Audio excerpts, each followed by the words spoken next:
Great. Good morning, everybody. Welcome back to in person again, which is great. Thanks everyone for joining us and on our live stream as well. State budget hearings. As we all know, the budget is one of the most critical discussions in higher ed. Each year, this hearing allows us to ask questions and gain insights into the resources that are allocated to our four public college and university systems. I'll remind you, the board's budgetary responsibility is both constitutional and statutory. The authority to approve the budget is specifically granted for Regents under revised statute 3932.1, which states that the budget proposals are subject to the approval by Regents as well as the individual management boards. The board will meet again tomorrow, Wednesday, September 21, to review and consider acceptance of these fiscal year 22 and 23 operating budgets.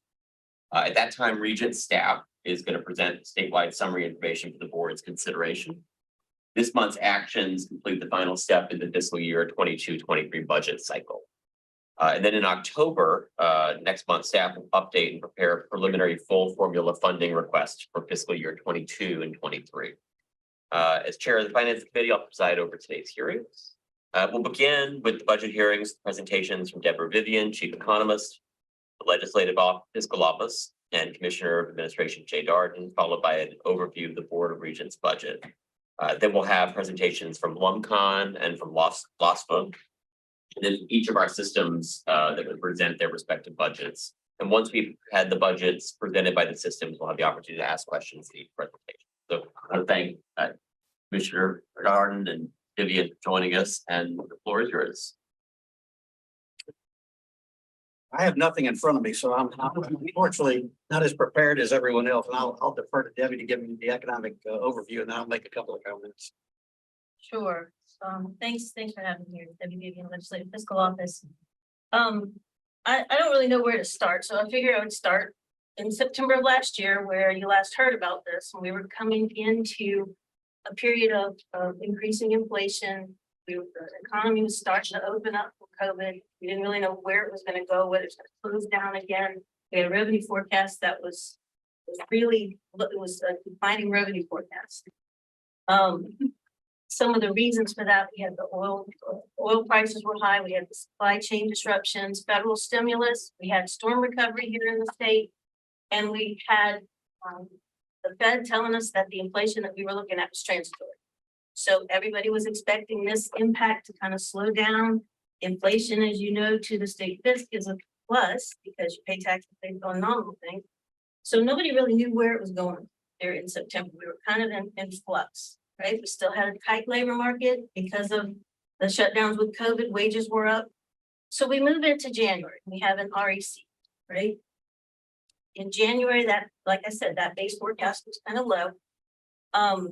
But we saw the revenue coming in, and it was coming in strong because of these inflationary influences and things, but we didn't really know when it would end. That's the big question always, when is it going to end? So they came in January, the first REC of the fiscal year, so it had to recognize the fiscal 21 surplus, which was $700 million. So showing revenue much higher than anyone expected. They added 1.6 billion to gross revenue.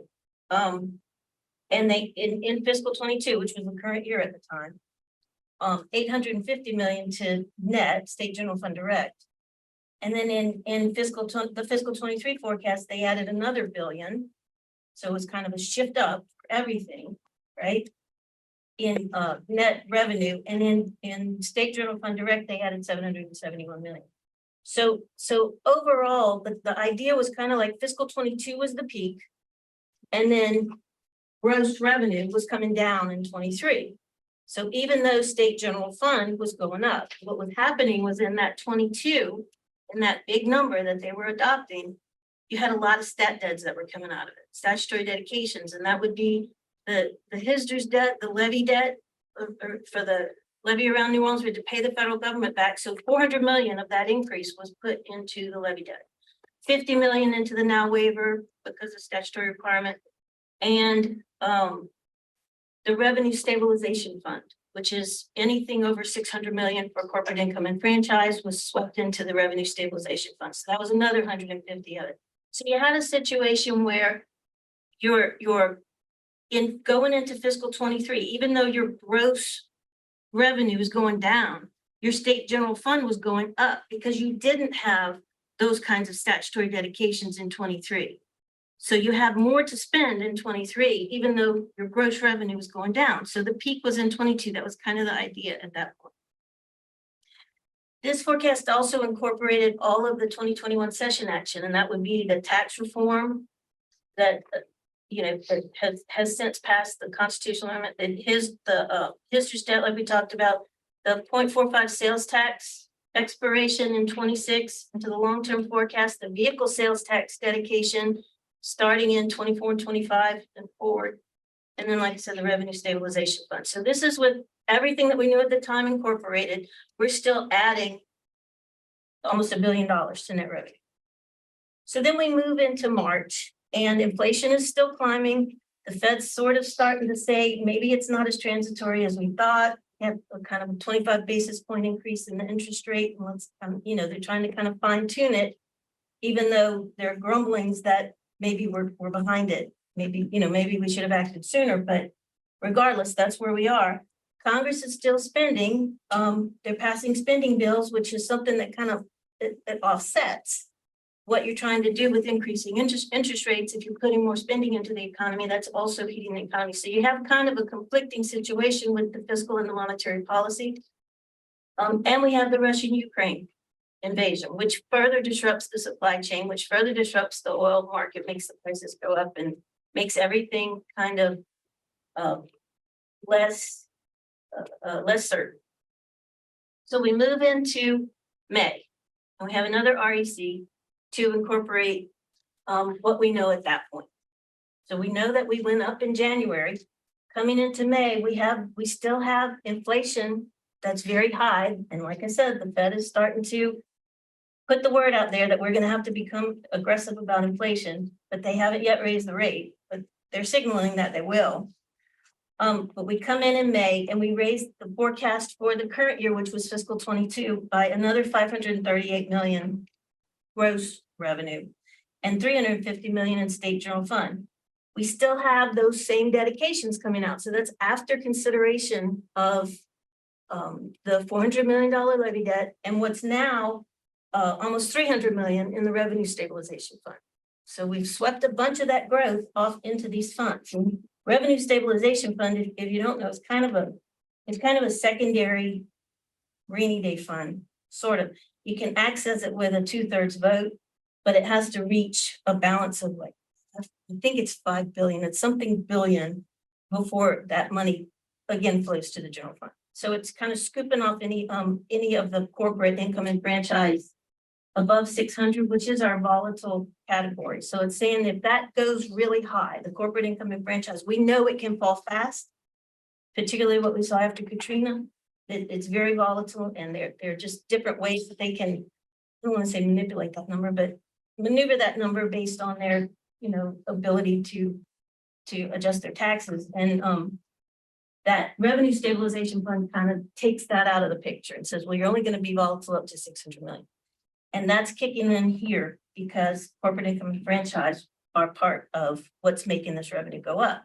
Where you see the increases, it's in the things that are affected by these macro indicators. It's in income, it's in sales.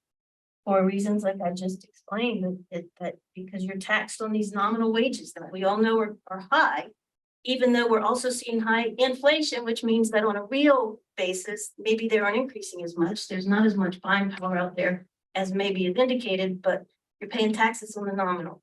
And same thing with what you buy. You're paying tax on those pricing increases, and that is something that it finds its way into the state FIS. So within that forecast, that means in fiscal 22, that current year, we added $2 billion, $2.1 billion during the fiscal year to that forecast of gross revenue. For state general fund, we added over $1 billion state general fund during that fiscal year. For fiscal 23, the year that we would be budgeting, we added $1 billion in gross and 875 million in net or state general fund. But it's still the same concept. We've shifted up again. And we're still saying fiscal 22 is our peak year. And fiscal 23 is down, taxes, license, and fees. And it's down even more than it was. We had a 2% decline in January. In May, we have a 4% decline going into 23. So there's some conservatism in these estimates, even though the money's coming in really fast. We're saying that there's going to be a bigger decline in gross revenue in fiscal 23, even though state general fund is now flat with fiscal 22. And it's in because those big statutory dedications, particularly the levy debt, isn't taken out in 23.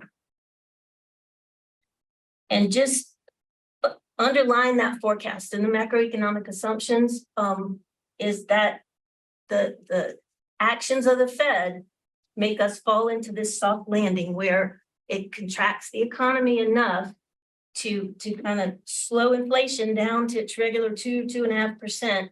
And instead of going negative, we just kind of come down from our 9%, softly go into a 2%, and everything's good, right? In this forecast, we say that happens somewhere in first or second quarter 24.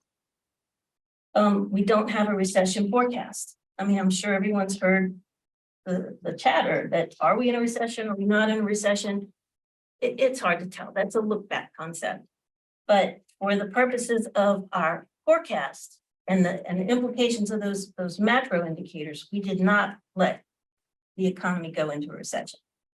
So other things that we added, the sports wagering was added in May at about 8 million a year. The payoff, TOPS is going to get additional money in fiscal 25. The payoff, I think that was in January as well, but it's roughly $75 million in fiscal 25 in that forecast. And the revenue stabilization fund now has about $300 million added in 22 and another 50 in 23. So overall, after that forecast, the revenue stabilization fund is estimated to have $583 million in it. So then we moved into June and July, and the Fed is now full on aggressive, trying to tame inflation. And they're doing this by raising the interest rates. They raised the interest rates by 75 basis points in June and July. They're doing their quantitative tightening where they're kind of pulling they're not reinvesting the bonds that they previously purchased with the quantitative easing to provide liquidity to the market. We still have inflation around 8 or 9%. We still have a tight labor market that's keeping our wages propped up, and everything is still showing signs of a heated economy. So that puts us here into September, and the Fed probably will announce the next day or two that they're going to increase rates again. 75 basis points, I believe, is kind of built into the market. There's word that it might be 100, a full percentage point. They still have 2 meetings left in this year, November and December, where they could raise it again, and they've indicated that they may. They're on an aggressive route to try to change the economy. But we still have a strong labor market. We still have the jobs out there and not enough people to fill them. The labor market participation rate is down. We still have transfer payments that are working, that would be kind of the federal stimulus payments that are sort of new. They're based on the ARP and the CARES, and they're still filtering their way through, but they're showing up in our state personal income. All of those things help drive this demand. And, you know, part of it is the demand from those things. Part of it is pent up demand from being locked up from COVID. And it's hard to tell when those things are going to start filtering out. And in addition, excuse me, we also here have storm recovery happening. We had all the storms. We still have people getting their insurance payouts. We don't know when that's going to start petering out. So I guess what do we do now from here? We have to first, we're in the process of calculating the fiscal 22 actuals. The 14th period's about to close, and then we'll know where the revenues ended up. And I mean, I can comfortably say we're going to have a surplus. I can't say how much it's going to be, but we won't be in a deficit posture this year. And some of the challenges that we have that make it where I can't really say where I believe revenue is going to go at this point is because of what I just talked about in the macro situation. Like if the Feds are doing these aggressive moves, and these aggressive moves typically take 12 or 18 months to feed their way through the economy, and they're making them back to back. That's why you kind of hear people saying it's more likely now that we'll have a hard landing instead of a soft landing, because it's difficult to know where you're going until you get there. And if you overshoot, it takes that long to turn it back the other way. So it's it's like steering the ship that takes a long time to turn, but we have to feel the consequences in the meantime. And they've said, in order to tame this inflation, they're going to have to be aggressive with it, and that there will be pain in the economy, and the pain means layoffs, right? And once that happens, that starts feeding into our revenue estimates through wages and spending and other things, not to mention consumer expectations. And that people will apparently eventually start to realize where the economy's going and kind of start holding back on their spending. We have a complicating factor here because when we're talking about a lot of discretionary spending, and we have an insurance crisis where we know that insurance rates, homeowners, auto, flood, everything is going up.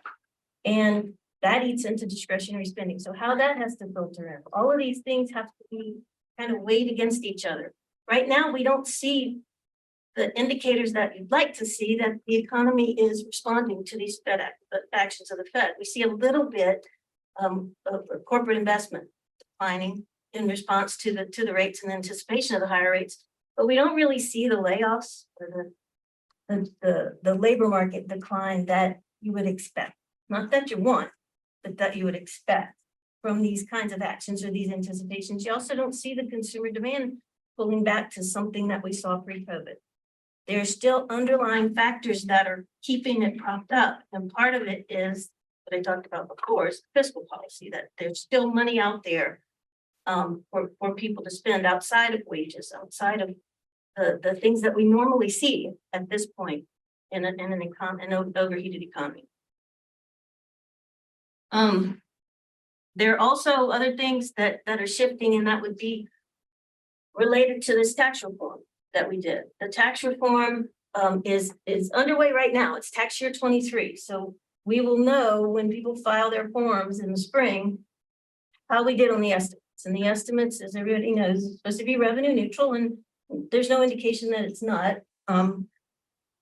There's a little bit of cost in the out years, and hopefully all that works out. And it's if it's not revenue neutral, it's really close.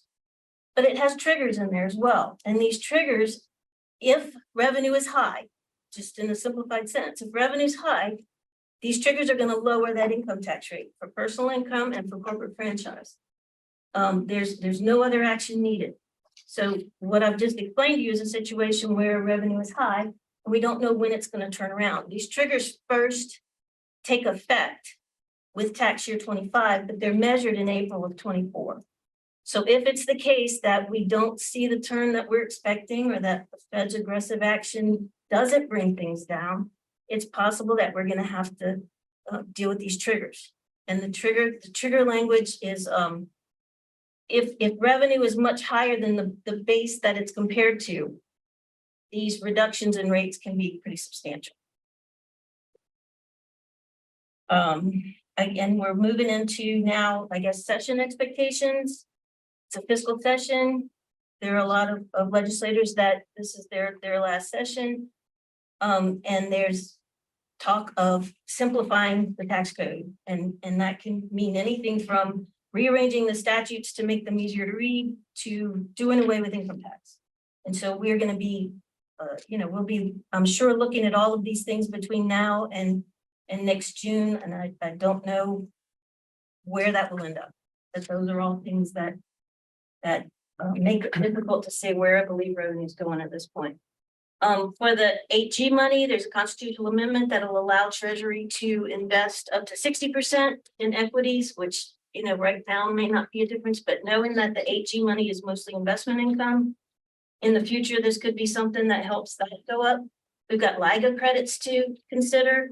That's LIGA had to take over the outstanding insurance claims for the companies that went broke, and they get a credit that comes out of the general fund for those assessments, and that can be up to 100 million. Later on, it kind of ramps up 10 million a year, but it's a substantial amount.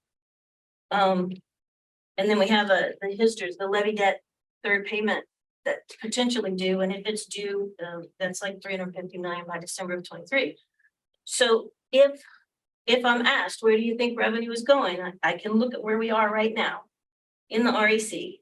knowing that we're gonna have a surplus in 22 that I just talked about, so we're dealing from a higher base. Maybe we're doing the same thing and we're saying fiscal 22 was our peak year.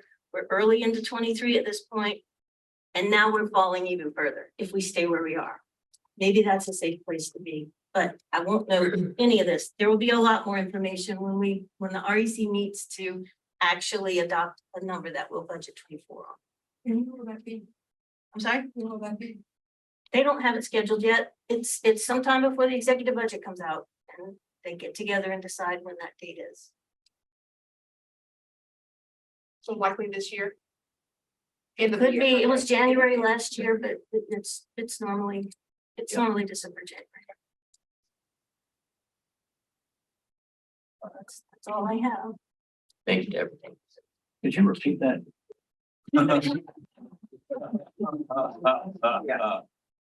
You could see it's an entirely different situation than we've been in previous times when I've met with y'all, particularly in the last, during our previous 4 years. I mean, we were struggling, trying to figure out how we would make ends meet, talking about where the cuts would be, and now we've got this flood of money from the federal government that is really driving so much of the discussion as to what we do about making some long-term investments.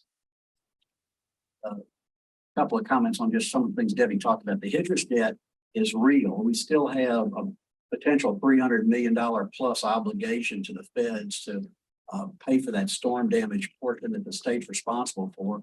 We're working very hard with the Corps of Engineers to try and get credit for the money that we spent, state dollars, to store up the money the federal money that we use to deal with the post-Katrina recovery. That's a very uncertain point right now because the Corps is making some noise about not giving us credit for things that we think we ought to get credit for. I mention that because that's $300 million plus right off the bat, one-time money that we'd have to find that could otherwise go to really good things. So I'm a little concerned about that right now because we were hoping it would be kind of a slam dunk that we'd have credits on these expenditures, and that's not as certain of a point right now. On that point, obviously, it's not certain. Before you got the information you got that made you believe it was not as much of a certainty, how confident were you and how confident are you now just in terms of? We were very confident that the huge amount of money that we spent in state dollars to do the work on the coast and to do the work around New Orleans was going to be a clear offset that we ought to be entitled to. And we were very, very confident about that. This latest point it made me much less confident because dealing with making the Corps change its mind may be a challenge. I don't know, but that's something we're going to pay some attention to because we've hoped all along we wouldn't have to make that additional outlay, and we could use that money for obviously some really, really good things. So that's just an uncertainty right now. Two things I think that are certain, and I can tell you, even though we don't know what the budget forecast is going to look like for our final year, I can tell you two things that I think are certain. The first is we will not leave the next administration in the same problem that we faced. We're not going to create a situation where the new governor and the new legislature has to come in and immediately fix a problem that we've created. The 0.45 sales tax roll-off that's coming will happen in the new administration is an ongoing concern because that represents a revenue source that otherwise we would have in the forecast. And who knows what's going to happen with that. Legislature may try and act in this next session to deal with that. I doubt they will, but that's always a point of discussion. But we're not going to create the kind of mess that we had coming in to Governor Edwards' terms, plural. And secondly, I think I can say with some confidence that we're going to have a surplus, as Debbie indicated. We're going to have one-time money that we're going to be able to spend again from the current year. And I believe the forecast that we create hopefully in December is going to be as good as we had in the previous year. I think it's going to be strong. I think we're going to have a pretty good situation as we go into our final budget year, and it's going to enable us to make some additional investments. And the governor's priorities have been pretty clear. They center around education. There'll be a strong attempt to continue to plus up early childhood learning, which is way behind the curve as to where it should be. but there's also going to be a continued emphasis on higher education, recognizing the importance of what you do and the importance of what higher education means to the future of the economy. We were able to create an unprecedented level of funding in the current budget year. Some one-time money as well as the operating budget, which obviously has raises, has formula increases, has investments that we have not been able to make in the past. And my hope is that we're going to be able to continue that in the budget that we present to the legislature next year. And I hope that they will be equally as responsive to prioritizing the way we think the priorities need to be. So I'm fairly optimistic as to what your budget will look like as we go forward in the next year, as well as what we'll be able to do with one-time money from the surplus that is going to have to be used for the HIDRIS obligation if we have to make it, and other constitutional dedications that must be made to the rainy day fund and to continue to address the problem with the unfunded accrued liability in the retirement systems. But after those obligations are met, I'm pretty confident we're going to have money still to be able to do some things. For the first time, despite our repeated efforts in the past, the legislature this year recognized the need to put one-time dollars in deferred maintenance in a way that we had not done before. And that's a very important component, I think, for higher education. And that's what we'll be recommending again, as we always have, that whatever kind of one-time money we have that's left over to be divided, we have recommended go to deferred maintenance on state buildings and higher education campuses, and to continue to do the things that we've done in the past with one-time money. And those will be our same recommendations again, but I hope you will be able to provide us and your systems will be able to provide us lists of what you did with the money, with the one-time money, because that's important to show, look, this is the positive impact that it had. It enabled us to do this on every one of our campuses. This is what we did with that money. I think that's an important accountability component that needs to be presented by the systems as to how you use the one-time money, and to continue to show, despite that, here's the long list of deferred maintenance that we still have. And here are our priorities for how we'll use that money. I think that's going to be an important presentation that needs to be made. We'll want to see that during the budget presentations. And I think it'll be important to show that to the legislature in order to continue to justify where that one-time money goes. And in terms of ongoing operational expenses, I'm hoping we can do the same kind of things we did previously. I can't promise you're going to continue to see pay raises at the level they were granted in the current budget year for K-12 as well as for higher ed. But if we have the money, that's going to be something we recognize as an important component of what the individual schools and the systems need to look beyond just our noses and look forward as to what we can do to make the kind of long-term investments we need to make. So that's kind of my reaction to just generally what Debbie said and kind of where we will be. I think things are going to be pretty good, and I think you'll be in pretty good shape. But I think it's important to show what you've done with the money, also what you've been able to do with whatever federal dollars you received. You know, that early wave CARES money was very significant to higher ed. The ARP money and the bipartisan infrastructure law money is not as heavily invested in education as was CARES. But gosh, it's a ton of money. I mean, it blows my mind how much money the federal government has printed in the wake of the pandemic. And just to put this in perspective, we have not yet closed out Katrina with the federal government. 17, 18 years ago, one storm affecting one community in America. And it's taken us this long to finally reconcile what the state owes to the federal government for what was done to rebuild after Katrina. These ARP dollars, these bipartisan infrastructure dollars went to every nook and cranny in America, every state, every city, every town, every village got money. And there is going to be a look back at some point by the federal government as to how that money was spent. And imagine what it's going to take to evaluate how that money was spent. The federal government is going to have to grow monumentally.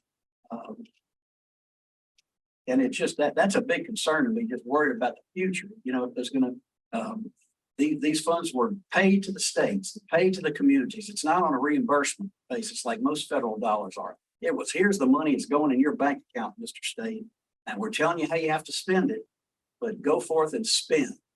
Fire up the economy. What's happening?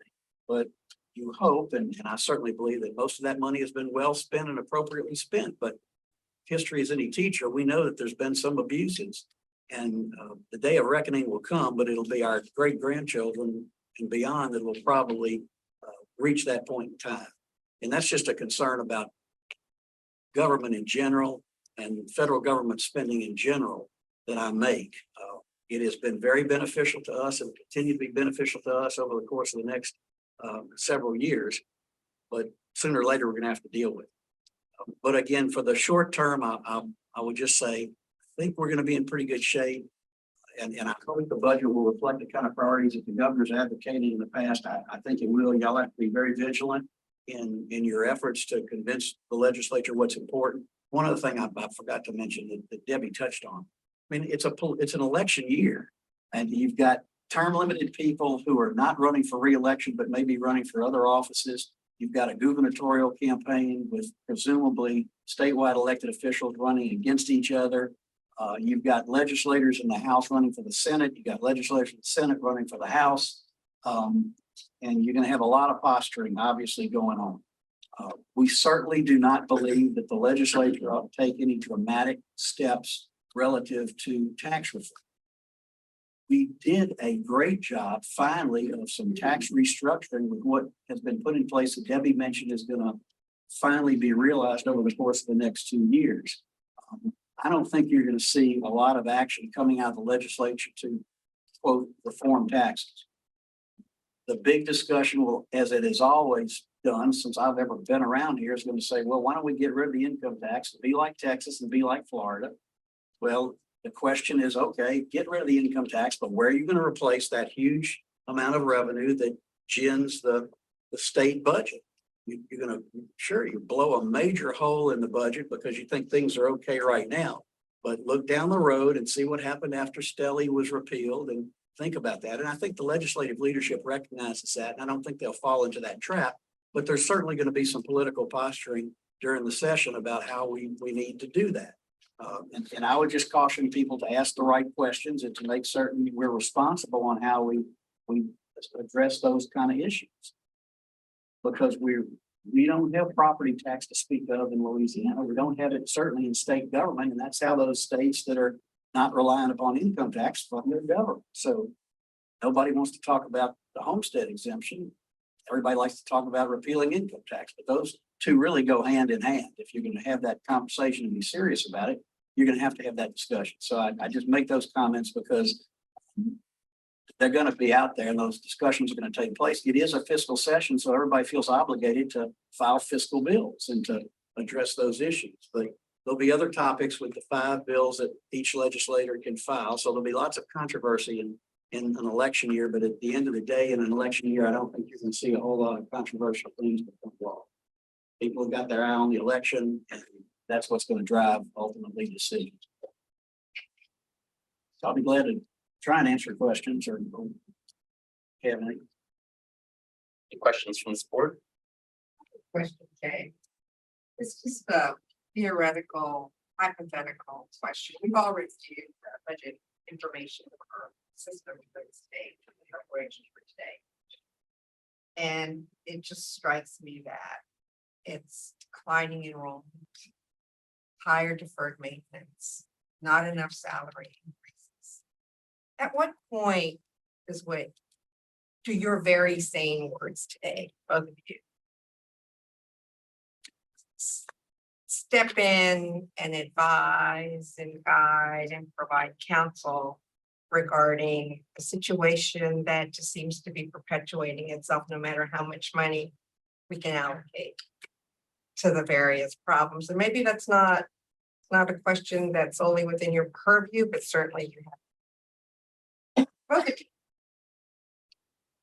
Well, it's going to be incumbent upon higher education, I think, in the future to be able to continue to show its value.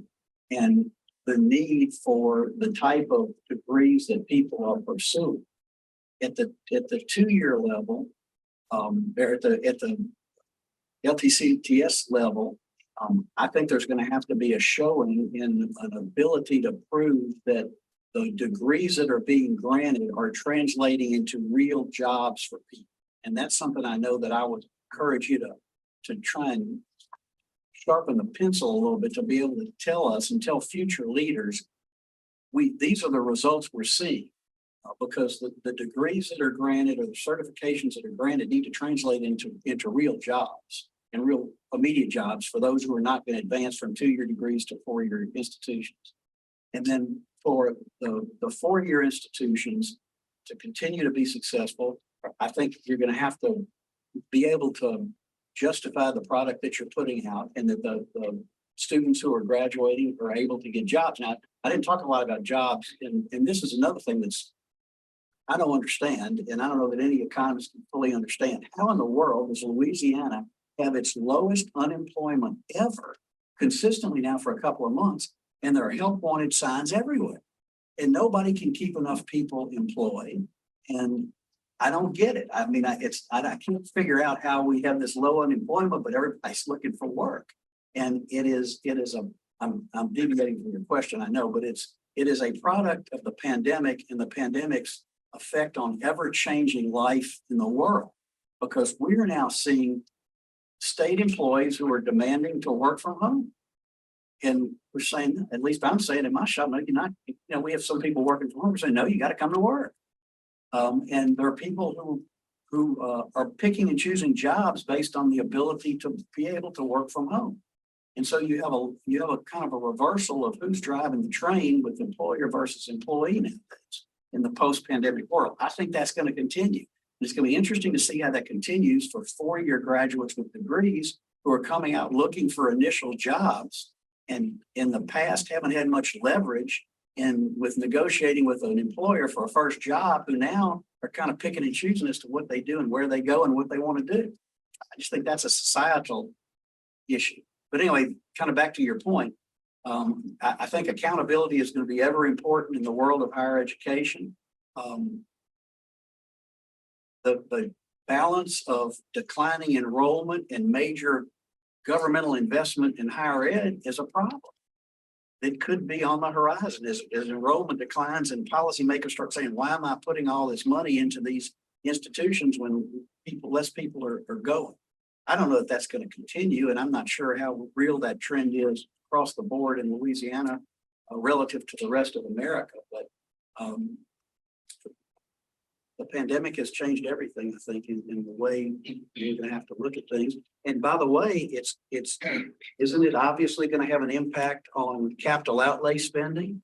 Why are we going to continue to build on college campuses if enrollment is going down, and if we can do remote education, just like we're doing remote medicine now? I mean, we're talking about telemedicine growing exponentially, where you're going to be actually diagnosed without ever a doctor laying hands on it. So how is it that we're going to continue to build if we're going to not necessarily have in-person training? That's a question that is a challenge that's going to face boards like yours and policymakers like legislators and governors, who are going to say, do we really need to keep enlarging the physical campuses? People are always going to want to go to school. And look, I don't like Zoom meetings. I don't like remote stuff, but it's the way of the world. And I don't know that it's really going to change. Of course, I've always been concerned about funding for higher education. I think the governor has done a good job improving. The thing I'm concerned about now is we're ranked, the recent survey showed we were ranked 47th in the nation in reading skills and 48th in math. Our elementary, secondary schools are having to start the school year with a high percentage of uncertified teachers, unqualified teachers. And I don't know what it's gonna take. I've read what other states have done. But if we do not improve elementary, secondary education so that our kids are reading on grade levels when they graduate, they're prepared for community colleges, four-year colleges, technical training. And I don't think we're doing that. So higher education is experiencing very difficult times because public, secondary and elementary are not sending the students. And then guess what? We just continue to downgrade the requirements so that they're getting out. And when they graduate, they check them out and they're far below grade level, do not have math skills, do not have the skills. Our workforce was talking about the workforce, the 18 to 25-year-olds. I think there's a 20-something% increase that they're just living at home and not even going out and having a life for themselves. And but I'm particularly concerned, and I know the governor's looked at this, y'all looked at it, but I don't know what's required, but we're going to have to attract some talented young people into the teaching profession to teach our young people and prepare them. And then at the college level, we can receive them, but we can't continue to warn declining enrollments. Like at some campuses, the men, I'll just take ULM, for example, 68% of the enrollment are women. And that's happening across the state. If you look at the breakdown, you know, at each campus, it's getting the young men are just not going to college. And we had a football player the other day quit the team. He was on scholarship because his mother called him and said, look, you can get a $100,000 job driving a truck.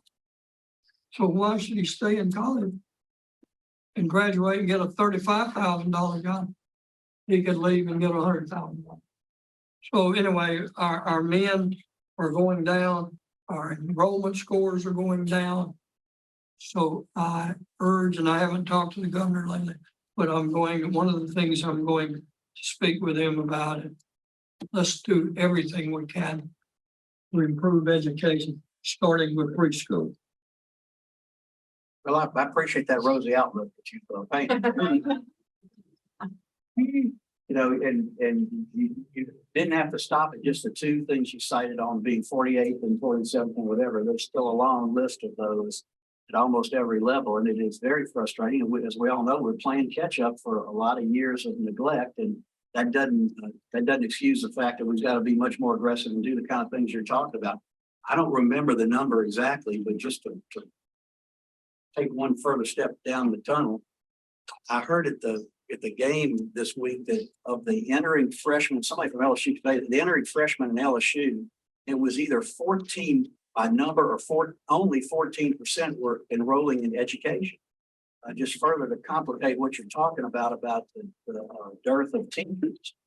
That was an amazing number that someone was talking about, that young people are not going into education. And that's a problem too. If smart people are not going to be interested in becoming teachers, be they male or female, that's signals a bigger long-term problem for the educational system as a whole. And we've all said, and everybody who's ever run for office in the past, and I've spent a lot of time doing that, has never stood up in front of an audience and said education is not important. Everybody always talks about the importance of education. Everybody talks about the importance of funding. It's never always followed through with votes or with the way things happen.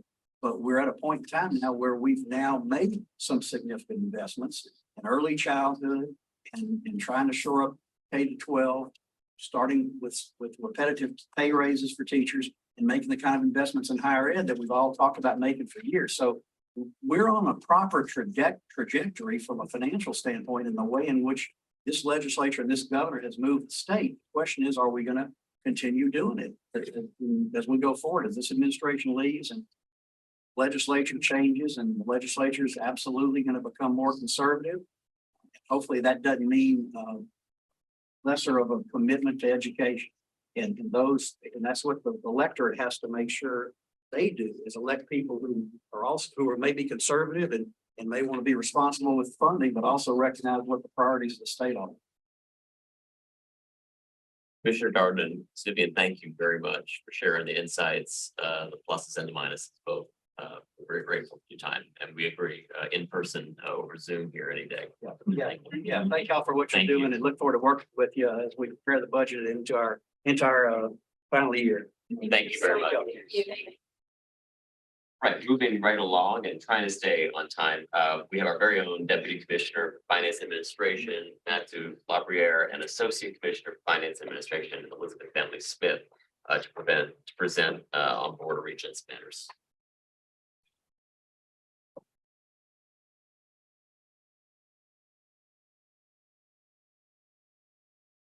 Thank you, Regent Solomon. I'll provide just a quick overview of higher ed funding and where we are in this current year compared to previous years. And then Elizabeth will do the Board of Regents budget and our program budget. So this is the chart that shows from the year of Hurricane Katrina to present year of where we are with the state funds compared to fees self-generated, so tuition and fees. And we started going back to Katrina last year just to give an idea of after a major event or disaster, where funding has gone. So after Hurricane Katrina in FY06, we got the next 3 years to our highest funding level ever in FY09, and then the Great Recession hit. In FY21, that was our bottom year as we were going through the pandemic. And over the last 2 years, we've slowly started to tick up to getting closer to 50%. We're far from it, but we're in a much better posture than we were in previous years. And this is all of higher education with the exception of TOPS and Go Grants. And then when we look at it from just a degree granting institution perspective, so this is all 2-year and 4-year institutions, Southern Law School and the 2 health science centers at LSU. Again, we see the uptick after Hurricane Katrina into FY09, and then since the pandemic in FY21, a slight uptick to the current year in FY23. This is a repeat slide from where we were in June, just to give you a reminder of where we are now in this current budget year. So between state general fund and statutory dedications together, that is the highest state fund investment that higher education has ever received at 159 million. The increase in self-generated revenue is due to enrollment projections at a couple of institutions. It is not due to an increase in tuition and fees. It's strictly based on enrollment. And this is the overview of some of the big commitments that were made in this budget year. The faculty pay increases, which in the summary sheets you have of how each system allocated those increases. We have specialized increases, mandated costs, Go Grants 15 million, formula and Title IX, and then on the statutory dedication side, the Rapid Response Fund for healthcare and for the 2 years, and then Reboot 2.0 and broadband training also for 2 years, along with Foster Scholars, as Dr. Sullivan likes to call it, TOPS for growing kids, accreditation and innovation, which is at the Board of Regents, and the Hero Fund, which is also healthcare related. And so this is the overview of where we expect to spend our money in FY23. The majority of it is in personnel services. We are a very, we need bodies here to teach and operate the institutions. The second largest piece is other charges. That's kind of a catch-all category for other things that aren't operating in personnel. But the main things in there are TOPS, Go Grants, Foster Scholars, institutional scholarships that the systems give, as well as research expenditures. So that makes up the vast majority of other charges. So the next slide, this is one that we've shown for, I think as long as I've been here. I mandated costs to show what we have to operate the institutions. So in FY '09, we had mandated costs, which mandated costs include healthcare, retirement, risk management, legislative auditor fees, and a few other costs that we paid back to the state were $445 million. The institutions waived or gave scholarships in a total of $100 million. When we fast forward to FY '23, we now pay $718 million back in mandated costs, and the institutions are giving scholarships and fellowships totaling $300 million. So when you look at dollars available for operations in '09 and compare it to FY '23, we have almost $73 million less for operations than we did 15 years ago. Now, on the plus side of this, when we did this slide last year, it was at 235 million less in operation. So we've made progress, but we're still have less to spend to operate our institution than we did 15 years ago. That is it. What percentage, like if we give a university $100,000, the mandated cost is we're gonna have to pay back to the state, what, 35,000 of that 100,000? That is a great question, and that is the next slide. Oh, So, well done, sir.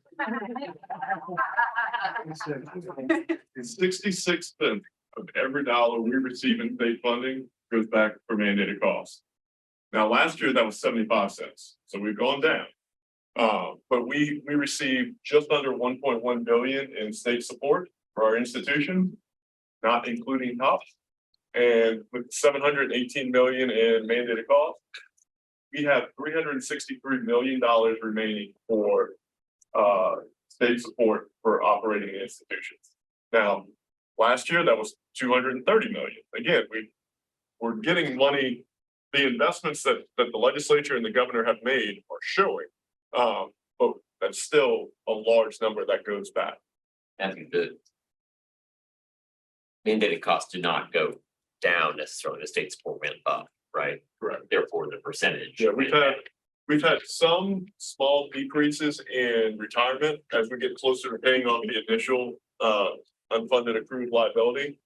But they just continue to go up, and risk management has been the largest increase so far, mainly due to Nice and Suella had very large increases this past year based on storms.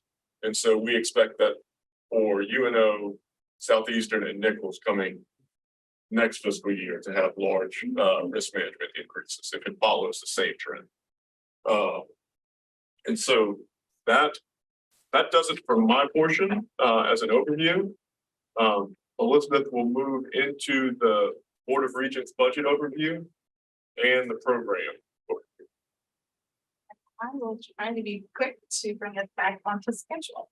Just a quick reminder, in 2016 Act 314 transitioned what was 3 separate agencies into one.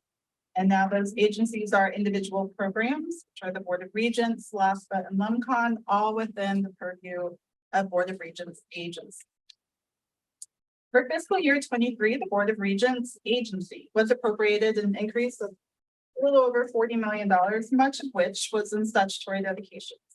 As you can see, the dollars are allocated mostly to the other charges expenditures, which is the category that Matthew talked about, where much of our scholarship funding, as well as our legal and professional contractors is charged to. Also, I do want to make a quick note that the decrease in acquisitions is not reflective of a decrease in financial support. Rather, it's a change in just how we choose to allocate the dollars. So this year, we simply just didn't need that much in that category. All right.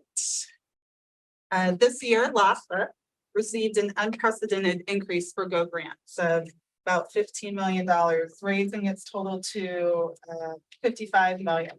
LASPA also received the initial funding for the MJ Foster program. These two scholarship programs provide support to our under-resourced and adult learners student populations. And Dr. Butte will present more information on that in her presentation. We also received additional dollars towards some of our initiatives, including dual enrollment, math and English pathways, cybersecurity education, and academic planning, which supports our master plan goal calling for 60% of all working age adults in Louisiana earning a degree or credential by 2030. As you can see, we also received funding to support our nurse and allied health capitation programs across all of our systems, and another $1 million for the STEM Council. Finally, for all three programs, the state provided support for our mandated costs, which includes funding for insurance, utilities, and technology services. And so now I will highlight Board of Regents as a program. But does anybody have any questions before I move on? No. So Board of Regents, the program received an increase of almost $20 million. Within those dollars includes an increase of $8.3 million in budget authority for our federal funding. And that was in anticipation of us receiving the Good Jobs Challenge Grant, which we unfortunately were not awarded. Across all means of financing, the Board of Regents total budget is $92.5 million, with the bulk of the allocation and other charges. Again, those dollars are used primarily for our legal and professional contractual services. And the remaining 24% supports our personal services, which are also affectionately known as our personnel services, so our salaries and benefits, as well as our operating expenses. Sorry. We're also very excited about our state funding increases that we received this year, especially our $5.4 million increase for our higher initiatives fund. That brings our total allocation to a little over $9 million. This fund helps support our coursework prep for dual enrollment, cybersecurity and early childhood education programs, and allows us to have statewide outreach meetings to help facilitate training, provide information related to student advising, financial literacy for our students, as well as the guidance related to those math, English, and transfer pathways curricula. Also inclusive of that amount is $1.5 million for the accreditation process for Central Louisiana Technical Community College and Northwest Louisiana Technical Community College. Within our healthcare workforce support, it's now up to $7.8 million in total state funding support. So we're very excited about that increase in the budget this year, as well as another $1 million increase for STEM support, of which about $2.5 million is returned to our 9 regional STEM network centers. So we're very excited to provide that support across the state. And what I did not include, but I wanted to make note of, is that we also received some of that $5 million in Title IX funding. A little over 500,000 came to the Board of Regents. So we'll be using that for power-based violence training videos and updating information regarding the new updated federal regulation. So we're very happy about that. Before you switch, let me just make one note on the higher education fund for the board. Traditionally, the legislature and the division have received a large number of one-off requests from campuses for accreditation or special initiatives. And what we've done, I think, in the last 2 years is to say to the governor, the legislature, and the division, we will bundle the request and come to you with one request that is sort of the waterfront of the issues.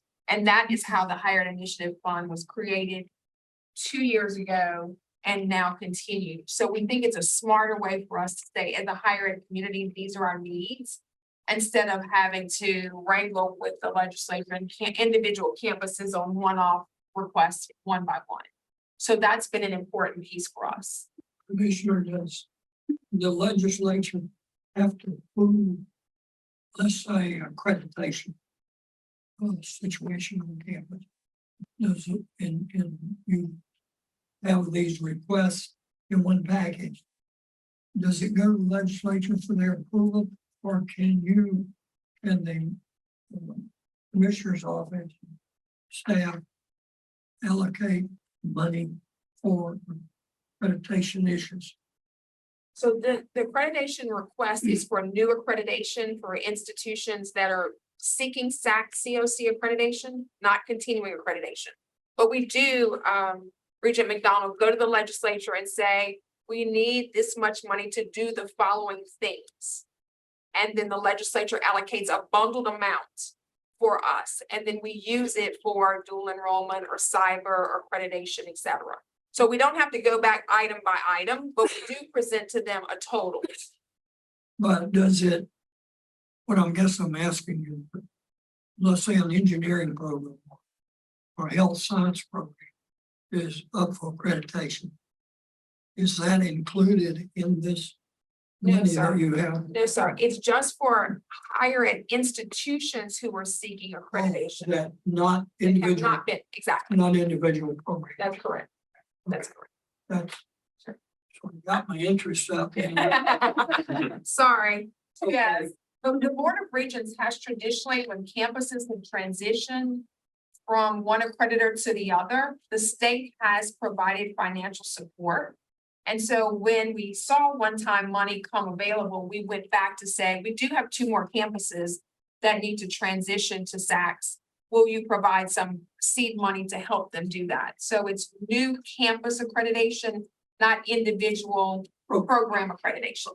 Thank you for that question. Any questions?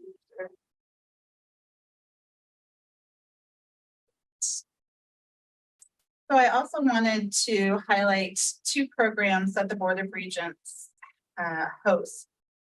Lonnie, our statewide fiber optic network, which helps connect our research institutions to each other as well as a national network. And we also support Lewis, which is our statewide library network.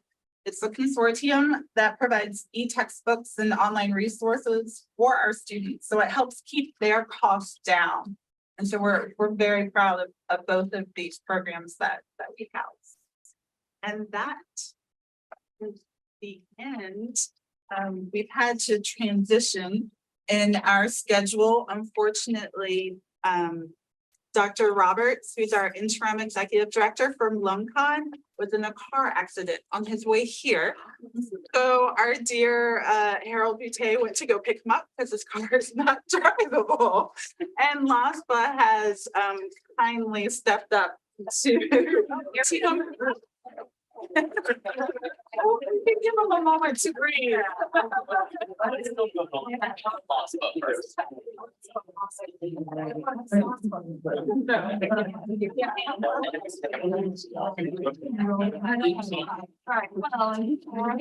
I'd also like to take a minute to recognize the finance staff that's here today. This is the time that we always take to recognize our finance staff for all their hard work. So, Aisha, Dawn, Rhonda, DC, Angela, Tony, if y'all can stay in, I just want to recognize them for all their hard work. Michelle's behind.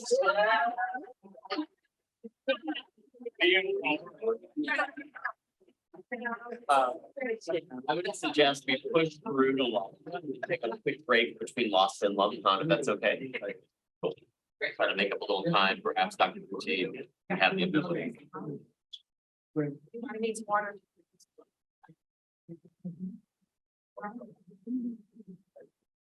Right, Dr. Butte, the floor is yours. If you have any ability to get us back on time, we appreciate it. We can do this. Get all chip away at it.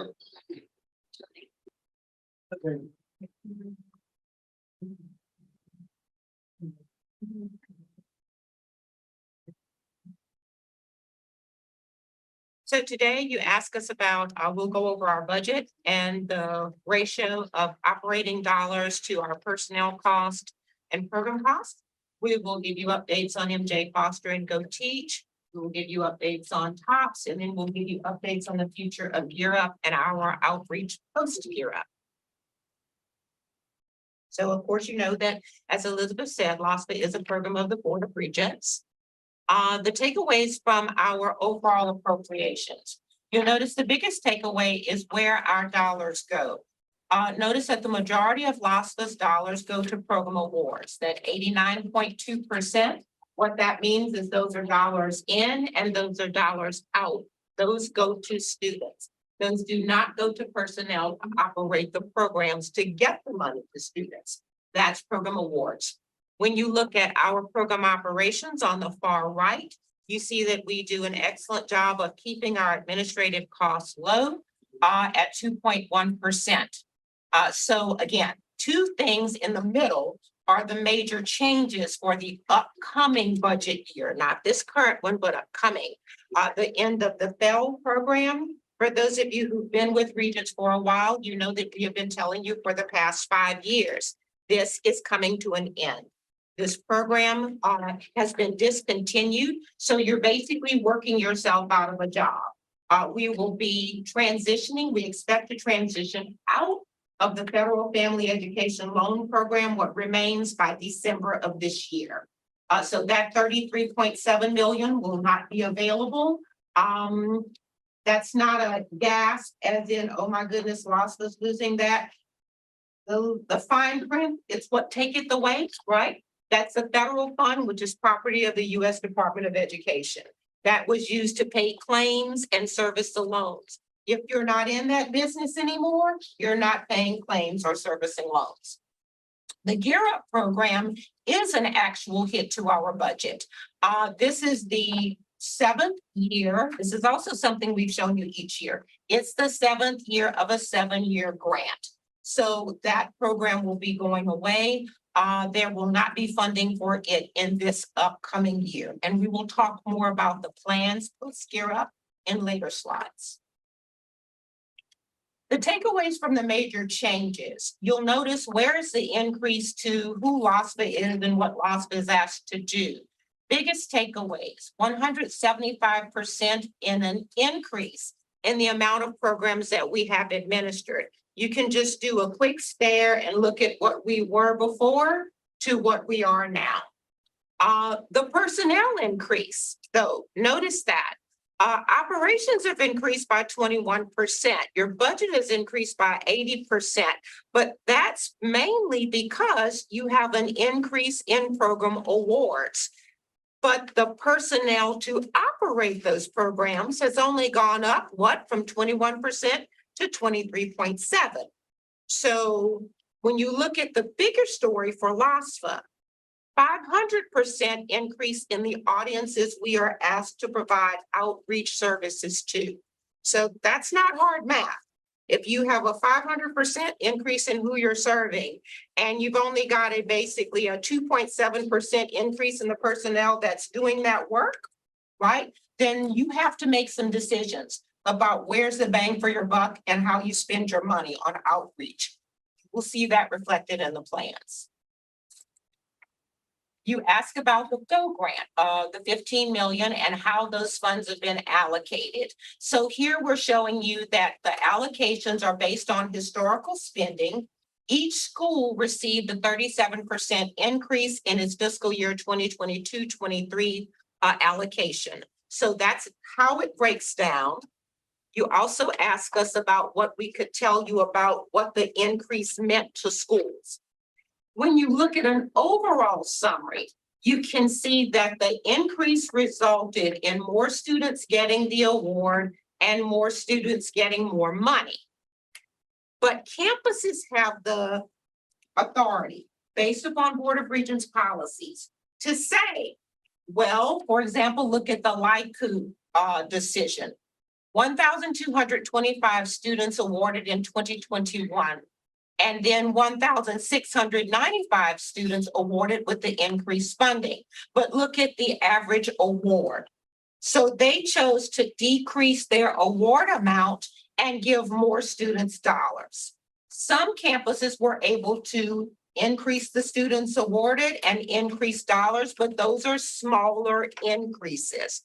The overall impact was more students funded with larger awards, But when you look at them individually campuses, that's a mix of the two.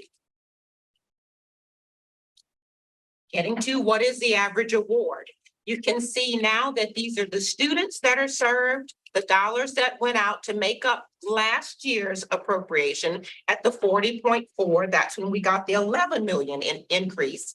And look at the average award. The unduplicated number of students, you'll notice that it says 32,102, and then it's like, so why is it actually 29,871? Because a student, let's say a student attended LSU E in the fall and transferred to LSU Baton Rouge in the spring. Well, that award gets counted at both institutions, but that person doesn't become two people. So that's why we do that unduplicated count, because students in this program, as well as TOPS, can change schools. And that award generally we like to say that award follows them. In TOPS, we know that it does. In Go Grant, that will depend upon what we're showing you in a subsequent slide on the proportion we're able to fund with what we have. You ask about the student completion rate. We've given you these numbers before, and if you look at these numbers and say, these look higher than what we've seen before. The reason they look higher than what you've seen before is Board of Regents research changed the methodology. This year, they took out anyone that was less than full-time or not degree seeking. So your numbers do a little bit better. But the trend is not really any different. So when you take a look at a student that's funding their education by themselves, no Pell Grant, no Go Grant, no TOPS, and then you see you've got a 40% rating. All right, and then you say, okay, if that student is getting need-based aid from the federal government, they're only getting Pell. So that's generally going to be a needy student that may not be your better prepared student. Look at your percentages, they drop significantly. Now, when you give that Pell student that could be needy, not as well prepared, and what's that indicator? You've got Pell and you've got Go, need-based, need-based. You don't have any merit-based awards. Then you're getting to in the 40%. So it increases as you stack aid for needy students. When you look at what happens when needy students have stacked aid, and they are well prepared. Go back to what Dr. McDonald said, go back to what Jay said. Then you begin to see those gaps differ and shrink. Look at Pell and TOPS, no go, and look at TOPS, no Pell, no go. So well-prepared student, not needy. Needy student, well-prepared, look at the difference there, it shrinks. Then when you say, okay, needy students, well-prepared, getting more aid with Go and TOPS, you still have, again, a bump. So we know there is no substitute for preparation, and there is a best practice to indicate when we can stack aid and give a student as much aid as possible, whether that be merit-based aid, need-based aid, or institutional aid. Why? Because stacked aid increases affordability and decreases loan debt. You had a question, Regent One? Thank you, sir. I'm trying to give you some time back. I All have a right. question. Yes, sir. I noticed. Well, first of all, would you go over briefly the eligibility requirements for the Go Grant program? Yes, sir. Basically, those students are Louisiana residents. Those students are not just eligible for Pell, but they must be receiving Pell. That means after verification and all that's looked at, you actually got a Pell Grant. And the school has to have sufficient money to be able to provide them with a Go Grant. This chart shows you, even with historic increases in the appropriation, we're not there yet.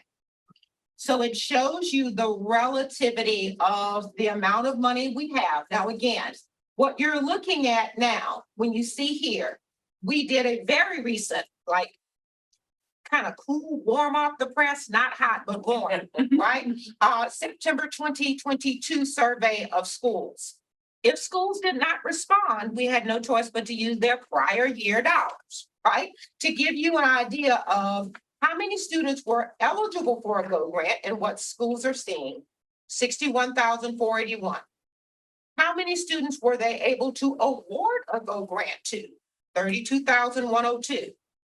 And what percentage of those who could have gotten a Go Grant with the appropriation that we had in 2021-22, how many actually received one? And that's 52%. Now, golden question, what does it take to make it whole, right? As in whole, as in what does fully funded mean right now? Put a time and a date stamp on it. Right, as of September 2022, if you look at the campus's packaging policies, remember, they've got the ability not to award $3,000. You saw those average awards, right? They weren't $3,000, right? So packaging policy, you're looking at 125.1 million.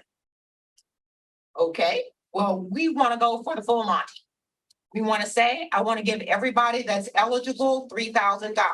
Yes, that would be possible, as long as this does not exceed their cost of attendance, because you remove the 60% threshold. That is 182.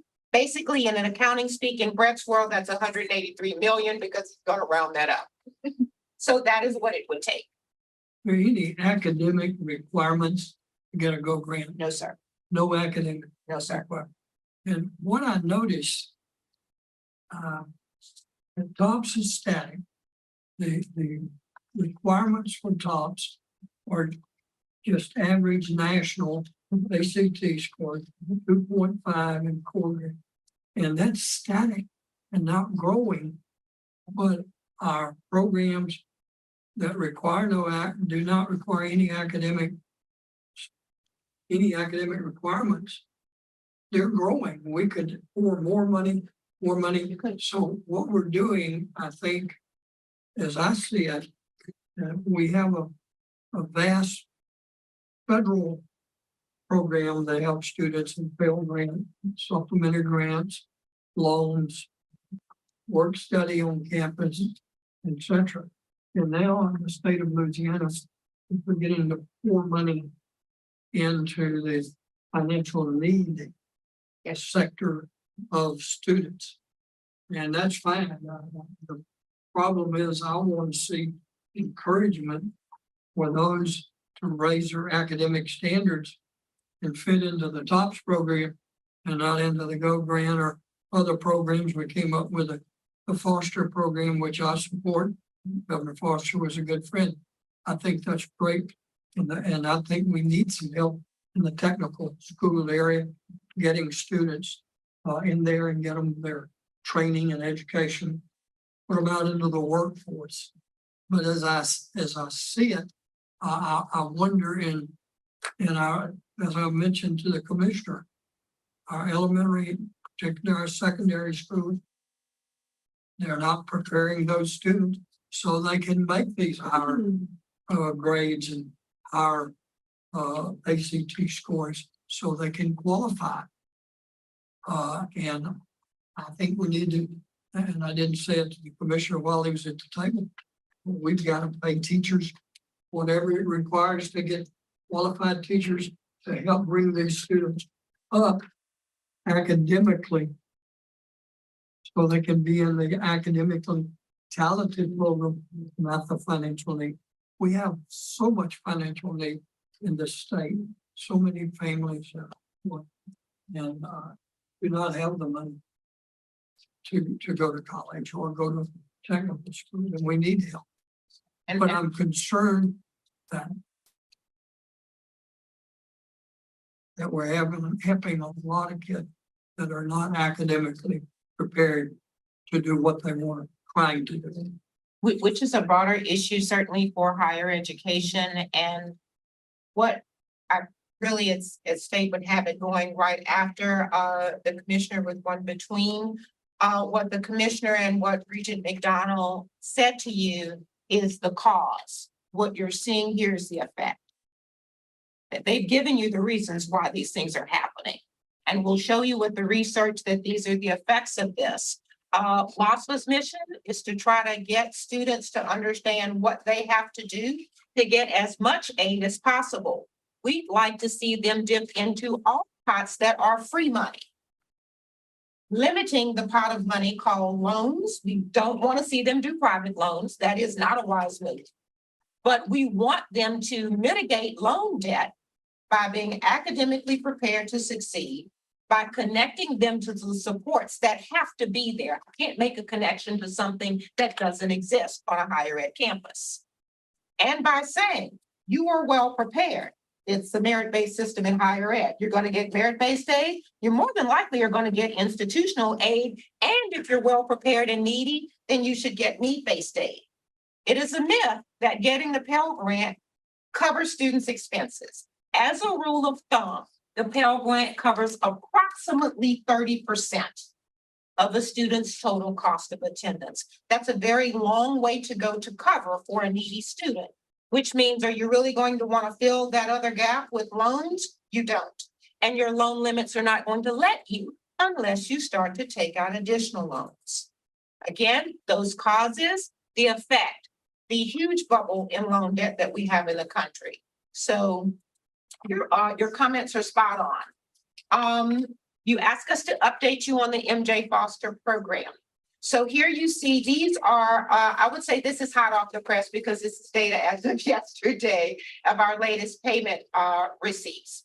So here you see that we've divided it. Our team did a great job of breaking it down between the public 2-year systems and the proprietary schools. So you have a total of 5,219 applicants. You'll see that of those that are eligible, 3,124 are indicating interest in public 2-year schools, 486 indicating interest in proprietary schools.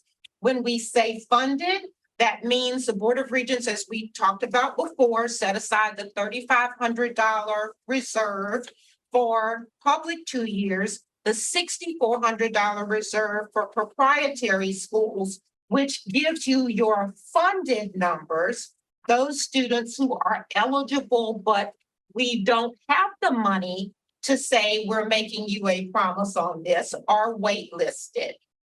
The right column shows you the top 6 reasons for ineligibility, like they already have associate's degrees, they don't have a FAFSA, they don't meet the age requirement, meaning they're younger than the 21.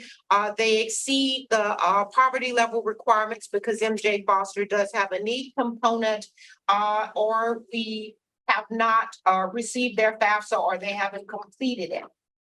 Then you'll see the other reasons are not in the top 6, but whatever error codes there. Now, the reason our staff breaks this down is because that means we pass this information on to our outreach and our student engagement folks to say, okay, how can we assist those individuals? Now, if somebody's incarcerated, no, we can't assist them with that. But if you didn't fill out your FAFSA, right, we can assist you with that. If you exceeded the income requirements or the education requirements, I can't assist you with that. But what we can do is say, can we give your information with your permission to those institutions to see if they have other pots of money that you may be eligible for, and that is being done. Employment status, you see there, most of these individuals are employed, and we are breaking down the status there because that was a question that you often give to us. All right, so Dr. King, yes, sir. When you mentioned the difference in the funded and the eligible, Yes, sir. is there an estimate like you did on Go Grants? What would it take to fully fund this program? We could calculate it for you based on what we have, I'd be curious to know how far apart we are from actually being able to meet the Yes. need that exists.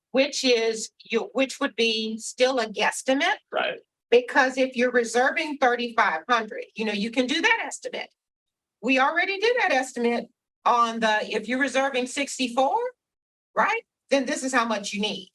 And the reason that becomes important, remember that meeting where we talked about why are they on the wait list and why are you reserving right here? when you see what's coming in, right? And you look at right now enrolled at LCTCS, there are 263 funded students. Of those, we ask, this is what LCTCS said to us, how many students they have that they anticipate that are registered. 263. The majority of these, as you can see, are returning students. These are not attracting your new students as a majority, right? Enrolled at LSUE at the time we asked that question, there were 5. Now, when you say, okay, that's what you're telling me you're looking at, the number of bills we've received by that, basically that first census date, right? Know that if it's non-credit, these are going to be rolling enrollments. Non-credit classes can start all the time, which is why we said we're going to continue to update you as these bills come in. There's 13 students that have been paid and $35,000 that has been billed to LASFA by either proprietary institutions or public 2 years. Public 2 years are one ahead of proprietary. They bill for 7, proprietaries bill for 6. To your question, Regent Solomon, look at what's coming in. When we look at those payment requests and we break those down, we're seeing that that the actual 2-year schools billing amounts per student are higher than the proprietary.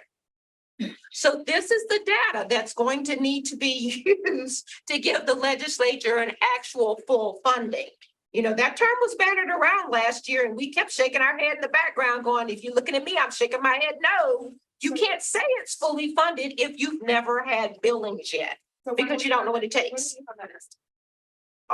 As more billings come in. Okay, that sounds good. Okay, because you can see you have a big funnel in who's eligible. You have a big funnel in who's funded.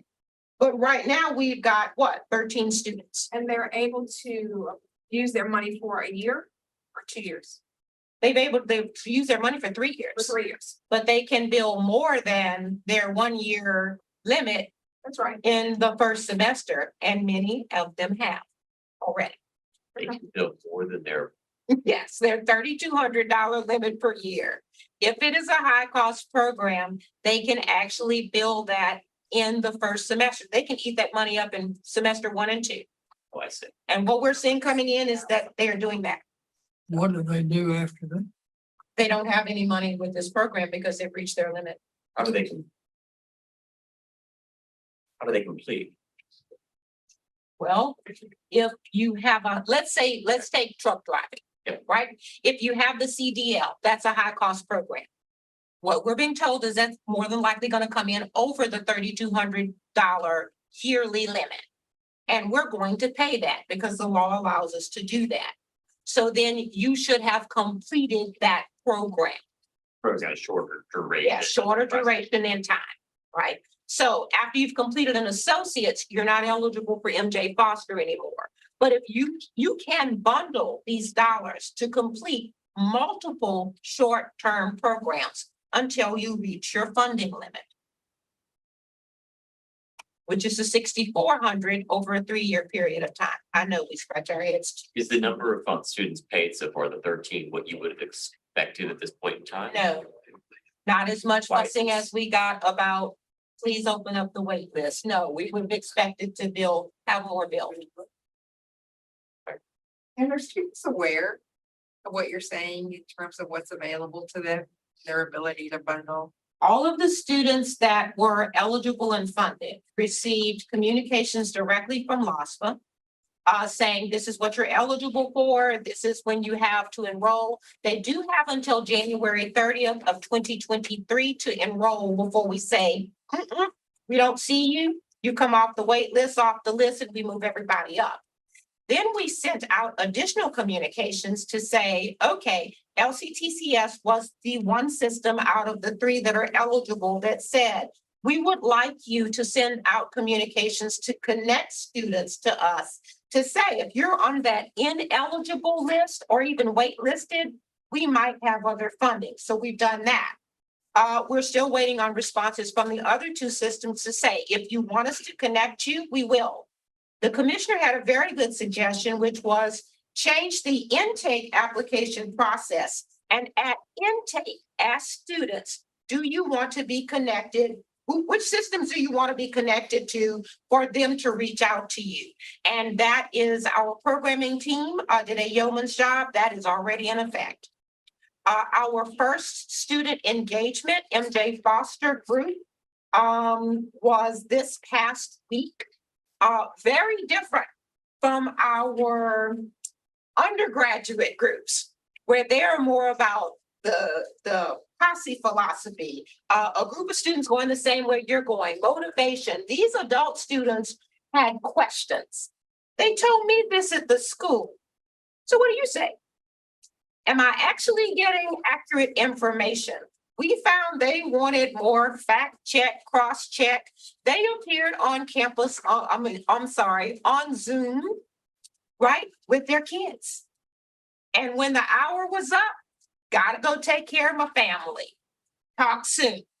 So again, we're doing those things to reach out directly to those students and say, tell me what your issues are. But when we see things like a campus telling a kid, you're not eligible. This came up in an undergraduate networking group.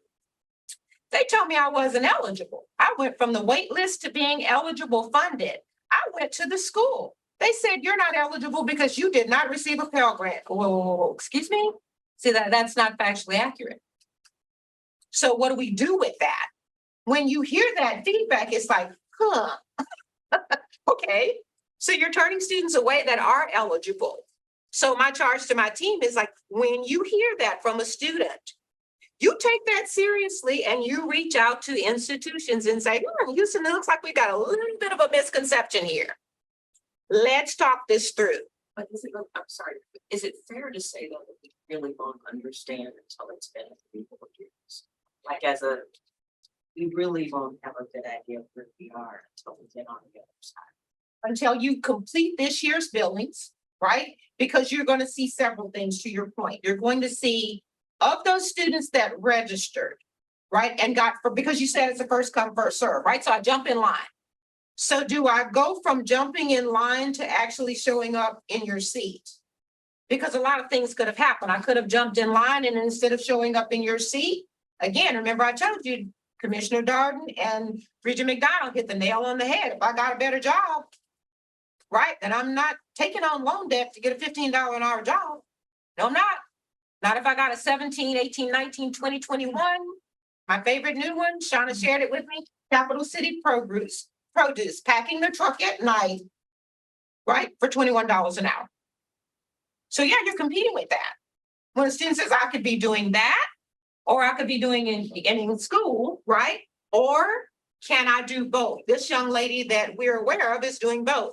That's why she's doing that job at night and she's trying to balance school during the day. So you're right. The jury's going to be out when we complete the year and forward. But the process is backward, given the environment that you just described. We need to be incentivizing businesses to hire those students and providing the funding that they need to then give them the ability to educate themselves. I do appreciate it. And if you would just verify that I did not Venmo or Cash App you any money to say that. I truly appreciate it Because because at the last meeting. that is a concept that we are looking at and working on, which says if I am working, no, don't ask me to quit my job and go to school. If you can connect me to business and industry in a paid internship, not a free job, I can't afford to do a free job. Then I get relevance, I get financial aid through payment, then I get to see firsthand, look around at the business that you're in. Are the people, and we learned a good term at NCAN this past week, our team went. If you're on the lower end of the credentialing or the middle skills, they said, you're more likely going to be a doer for the rest of your career. Look around you and see what the thinkers have as their credentials. So do you want to be a doer or do you want to be a thinker? Then you look at how much education do you need, but only by connecting students directly to that are we going to be able to get that reality check. So we're providing financial aid, we're providing relevance to the coursework, we're providing work experience, right? And then we're providing as much financial aid as we can, whether it be merit-based or need-based. If I could wave a magic wand in the morning, or preferably by the time we finish this meeting, that is what I would do. Dr. Bucci, Yes, sir. any way to I can hustle. consolidate the next two, maybe Yes. 5 minutes and. All right. So, Go Teach Fund. This is a quick one because again, you know the drill, you know the shortage. We are getting ready to bill for these programs. I think funding will be received this coming week, Brett. Should be in the next few days. And so we will be allowing schools to bill. The information is going out to schools. Yes, you're allowing schools to bill for students who've already paid fee bills. Yes, the financial aid community is going to be upset about that. They're going to say, are you going to allow us to do refunds and do a means of financing swap is what you would call it? The answer to that is yes, we are. Static tax projections. Why is it okay that it's 330 million this year as it was last year? You were seeing again this year, again, Regents McDonald and Commissioner Darden gave you the cause. Notice 2021, 37.5 graduates processed. That's how many we received data on and how many we ran through. 36,678. So you've got a decrease in graduates from high school that are processed. You've got a decrease in those that are eligible. So from 65% eligible to 64.8% eligible. Then you've got over on the right side, an increase in exceptions between hurricanes, between exceptional educational opportunities. We are seeing a lot of temporary disability that is attributable to mental health. If you have read about quiet quitting, and that article is very interesting because students are saying C's get degrees. I'm gonna do just about what I need to do to get out of here, get the credential and get the job. No more busting a gut. I've watched my parents do it, not for me. So we're seeing a mindset shift. Current projections in the ensuing years. This is as of what we are seeing right now, 330.9 this year, 338. The jury will begin to convene on that in October. Right now, from what we are seeing in the first wave of billings, compared this year to last year, a low of 4% 4% to 20% LSU, 20% at UNO. down. Last year. In the initial top billings. Yes. They can bill until when? They can bill all year long. Yeah. But again, trends we're watching to see if you've got fewer students eligible coming out of high school and you've got fewer students showing up to take advantage of merit-based thing, and you've got fewer students filing FAFSAs, yes, Houston, you have a problem. Consolidating on, you can see there that statistical data about average award amount with TOPS, year up funding. Bottom line is, as we've said, you're in the 7th year of a 7-year grant. Next year, we will not have the $3.5 million. We are asking you to allow us to retain the $1.95 million of state match. We are asking you to allow us to retool our LASFA 2.0 services to fit what families said they wanted and needed. So here we gave you the VELA survey in the last board meeting. The ECMC survey surveyed students at least 4 to 5 times with an audience over 5,000, and you can see what they're wanting. Accurate information from trusted sources, how to combat affordability. They want various paths for pursuing higher education, and they want access to career exposure. Thank you, Regent Perez. They want that early, they want that often, and they want to know, as Jay said, I understand what you told me I needed to complete, but can you please show me what jobs those people got, what wages they made, and if I could have done that on my own? No, I am not buying what you're selling. Because what you're selling comes with debt, right? And if it isn't better than what I got, and I can't move up better, you have to show me that. That's basically what these things are saying. This is our Lex, our chat bot, who now has added live chat. It's a way for us to use technology to serve more folks. You go back to that Same staff, larger people, you gotta work smarter. Existing budget, what is it going to be? What are we looking for in outreach? To use our 5-point match across the board with that 500% increase in audiences, to be able to show them the value proposition, connect them to internships, provide the aid with a package deal, and connect them to student support services. Because as you admit students to four-year institutions who are less well prepared, you play that out. And how well will you do if you don't have access to adequate aid, adequate support, and relevance? What are we asking for in addition? 7 million, and where do we come up with that number? To be able to plug the Gear Up hole, instead of doing comprehensive outreach to 30% of the eligible K-12 schools, we are saying, let's take that 3.5, and let's do outreach to all y'all because they all need it.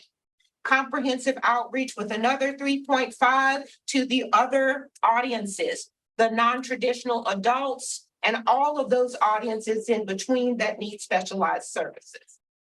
These are just slides that we show you each year for information that give you the breakdown of the programs we run. This is if you were interested in the Go Teach allocations. And that's a wrap. I know that was 5 minutes, but I tried. You did a good job. Thank you, Dr. Chief.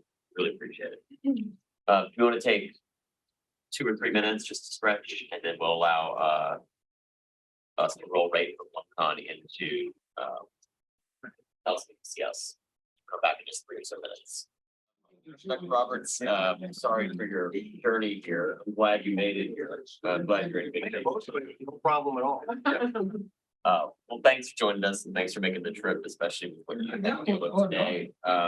We'd love to hear about our Marine Consortium LumCon, and for many of us, I think it might be the first time meeting Dr. Brian Roberts, who's our interim executive director. So I'd like you to proceed with your presentation and look forward to it. All right, Tony. All right, there we go. Hey.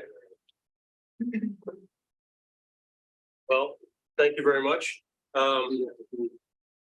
Excited to be able to tell you a little bit about where LumCon stands. And first of all, it's been a pretty eventful last year or so. As I'm sure you're all aware of, Hurricane Ida did a number in Terrebonne Parish, and particularly at LumCon. You know, I'll talk a little bit about what's happened at LumCon and our recovery from that. But it also really affected, you know, our community and our staff significantly. We had actually 6 employees completely lose their homes, and a number of them that had to be relocated. And it was really great to see the staff and the community come together and support each other. Actually, our advisory board developed a GoFundMe account that was able to supply tens of thousands of dollars to actually our staff that had to basically replace everything in their homes. And it's really shows how tight-knit our community is. And it's been, while it was a challenge, it also is something that inspires to see the way things are. So just a little bit about what it did to our facility itself. There's just a couple of still images here of some of what happened. So Ida made landfall on the 29th of August. We were able to get down on site. Roads were cleared enough by the 31st. So 2 days later, we were able to get, unfortunately, the power knocked out our generators as well, which is a problem, of course. We were able to get the generator restored by the 1st, and we were able to get on full emergency power by the 5th. We were able to actually get, through a lot of the efforts of the Board of Regents and the state, we were able to get a remediation team down there starting on the 7th. So really, in just over a week, we were able to actually be able to get some things under control. But it took until October 4th before we actually had full energy power, and until the 18th of October before we actually had enough water pressure to run our HVAC system. So through the remediation team, we were able to get some portable AC through the building through these blowers here that were just circulating air. Originally, it was circulating air about 95 degrees inside, so that wasn't really cooling things, but at least it was moving things a little bit. They were actually able to get some portable ACs on there, which helped somewhat. Once we were able to get water, we were able to have some of our staff return. But it was a slow process. The statement of work for the repairs was in January, and Cotton was awarded that in March with a bill of $764,000, of which we paid $159,000 and change in the deductible on that. At this point, most of the repairs have been completed. We have some things that are still going to take some more time. A lot of it has to do with supplies. So there's some still work in the tower that has to be done. The walk-in cold room and freezer that got knocked out, still got another 4 weeks lead time before we have that. But, it has been a challenge. And so I was asked to talk a little about some of the impacts of the hurricane. And, of course, it should be noted that Hurricane Ida occurred while we were still in restrictions from COVID. So trying to tease apart the impacts is a little bit challenging. And this is something that you'll see, there's a little bit here that flips between calendar year and fiscal year. I'm trying to switch everything to fiscal year, but I haven't been able in my short time to be able to switch everything. So some of these numbers are in calendar years. So in terms of our education outreach programs, we typically see about 4,000 students a year. That's what it was in 2019, our last pre-COVID year. The first year, 2020, we're down to 661, which is basically the 3 months before. 2021, we're virtual only. And in 2022, we had to wait until the repairs were significant enough where we could actually have people in and around. So we've had 210, but we do have another 389 reservations remaining for the rest of the year. And that number is growing by the day. So we are starting to show signs of recovery. In terms of scientific usage, we do that by total person days, and we point out how many of those are with our consortium. So the vast majority of the people that use our facilities are from the consortium, but we do get a lot of people outside as well.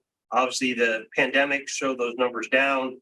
And 2021, we were off to a really good year through August. We only had 59 people that came after Ida, and a lot of those were projects where, for example, one of my offshore things on Ship Shoal, I actually rented RVs and we stayed in RVs because we didn't have dorms available. So that means that LumCon didn't get any of the proceeds from that, but we were able to still accommodate them. And this year, with the slowdown, we didn't get access to our dorms until right before our summer program, so in late May. So our numbers are again a little bit low. In terms of our self-generated funds, we broke those into different categories: the cafeteria, residential areas, and marine education. Those, of course, have taken major hits through COVID when we weren't really open. We have a rebound this year, and then our vessel operations numbers continue to increase after the COVID. Next, just talking about the vessels themselves. Showing the RV Pelican is the most used vessel of its size class in the entire national fleet. FY19 was the last year before COVID. So we're about our typical average of 177 days per year at sea. We obviously had a lot of drops during COVID. The wrong button, I apologize. As you can see a preview there. We saw some slowdown with COVID. And really, the large vessels weren't as impacted by Ida because the Pelican just comes into dock. People just need to load. They actually stay on the ship in preparation. They're not actually using the dorms. So you're not seeing an impact there, which is actually good and something that's able to help us out a lot this last year. And we actually have a really full schedule for this coming fiscal year. We already have 168 days booked and we're only in September. So it's likely we're going to see a really good year.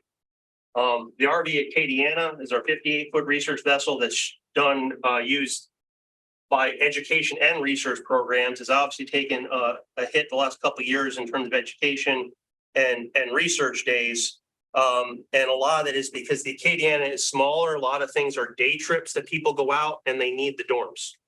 So the fact we didn't have the dorms open resulted in a lower for that. Our small boat usage has been lower since the pandemic. But we are seeing an increase over the last few months. Most of these are consortium. We're not getting as many people from out of state coming to use the small boats. Despite all of this, and the fact that we didn't have a functional hood in the cafeteria, so we had to figure out how we were going to cater food for our in-residence program. We really had an amazingly productive summer, and I wanted to highlight that. So this was the 12th year of the NSFRU program that I've been running since 2011. We had our normal high school camps, the lead camp and FMS camp for a week long. We had a teacher coding workshop, and we had 2 brand new programs. One is a STEM prep program, which was supported by the Board of Regents directly. This was a program that's targeting freshmen and sophomores who don't have a lot of lab experience and research experience. And they come in for a 6-week stint at LumCon where they basically work as what's like to work in a lab. They're not doing an independent project. They're getting the skills so they can be competitive for things like RUs down the road. And then we also had our first cohort of what we're calling a graduate student in residence program. So these are underrepresented graduate students that are come in residence for 10 weeks at LumCon to do their research. We provide them with a stipend and access to all our facilities. And they were in residence for the summer. So we had that. So it was a really great summer for us, I think, despite the challenges that IDA has presented. Obviously, a lot of what we do here is at LumCon is we have our state support, but a lot of how we're funded is through the grants that we get. We have 3 main categories of those. The grants that come to LumCon, researchers mostly, but also some from education outreach. We have vessel operations, and then we have the Barataria Terrebonne National Estuary Program, which gets their $1.5 million EPA grant funding each year. And then we have the state match for that. And this is a breakdown of what the current status of those is. What I want to draw your attention to here is the indirect cost balance.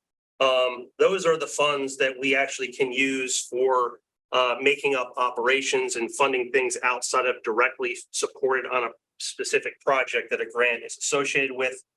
These are and so I have it broken down by the total amount for the life of the grant, how much is remaining at the present, and then the breakdown between direct and indirect.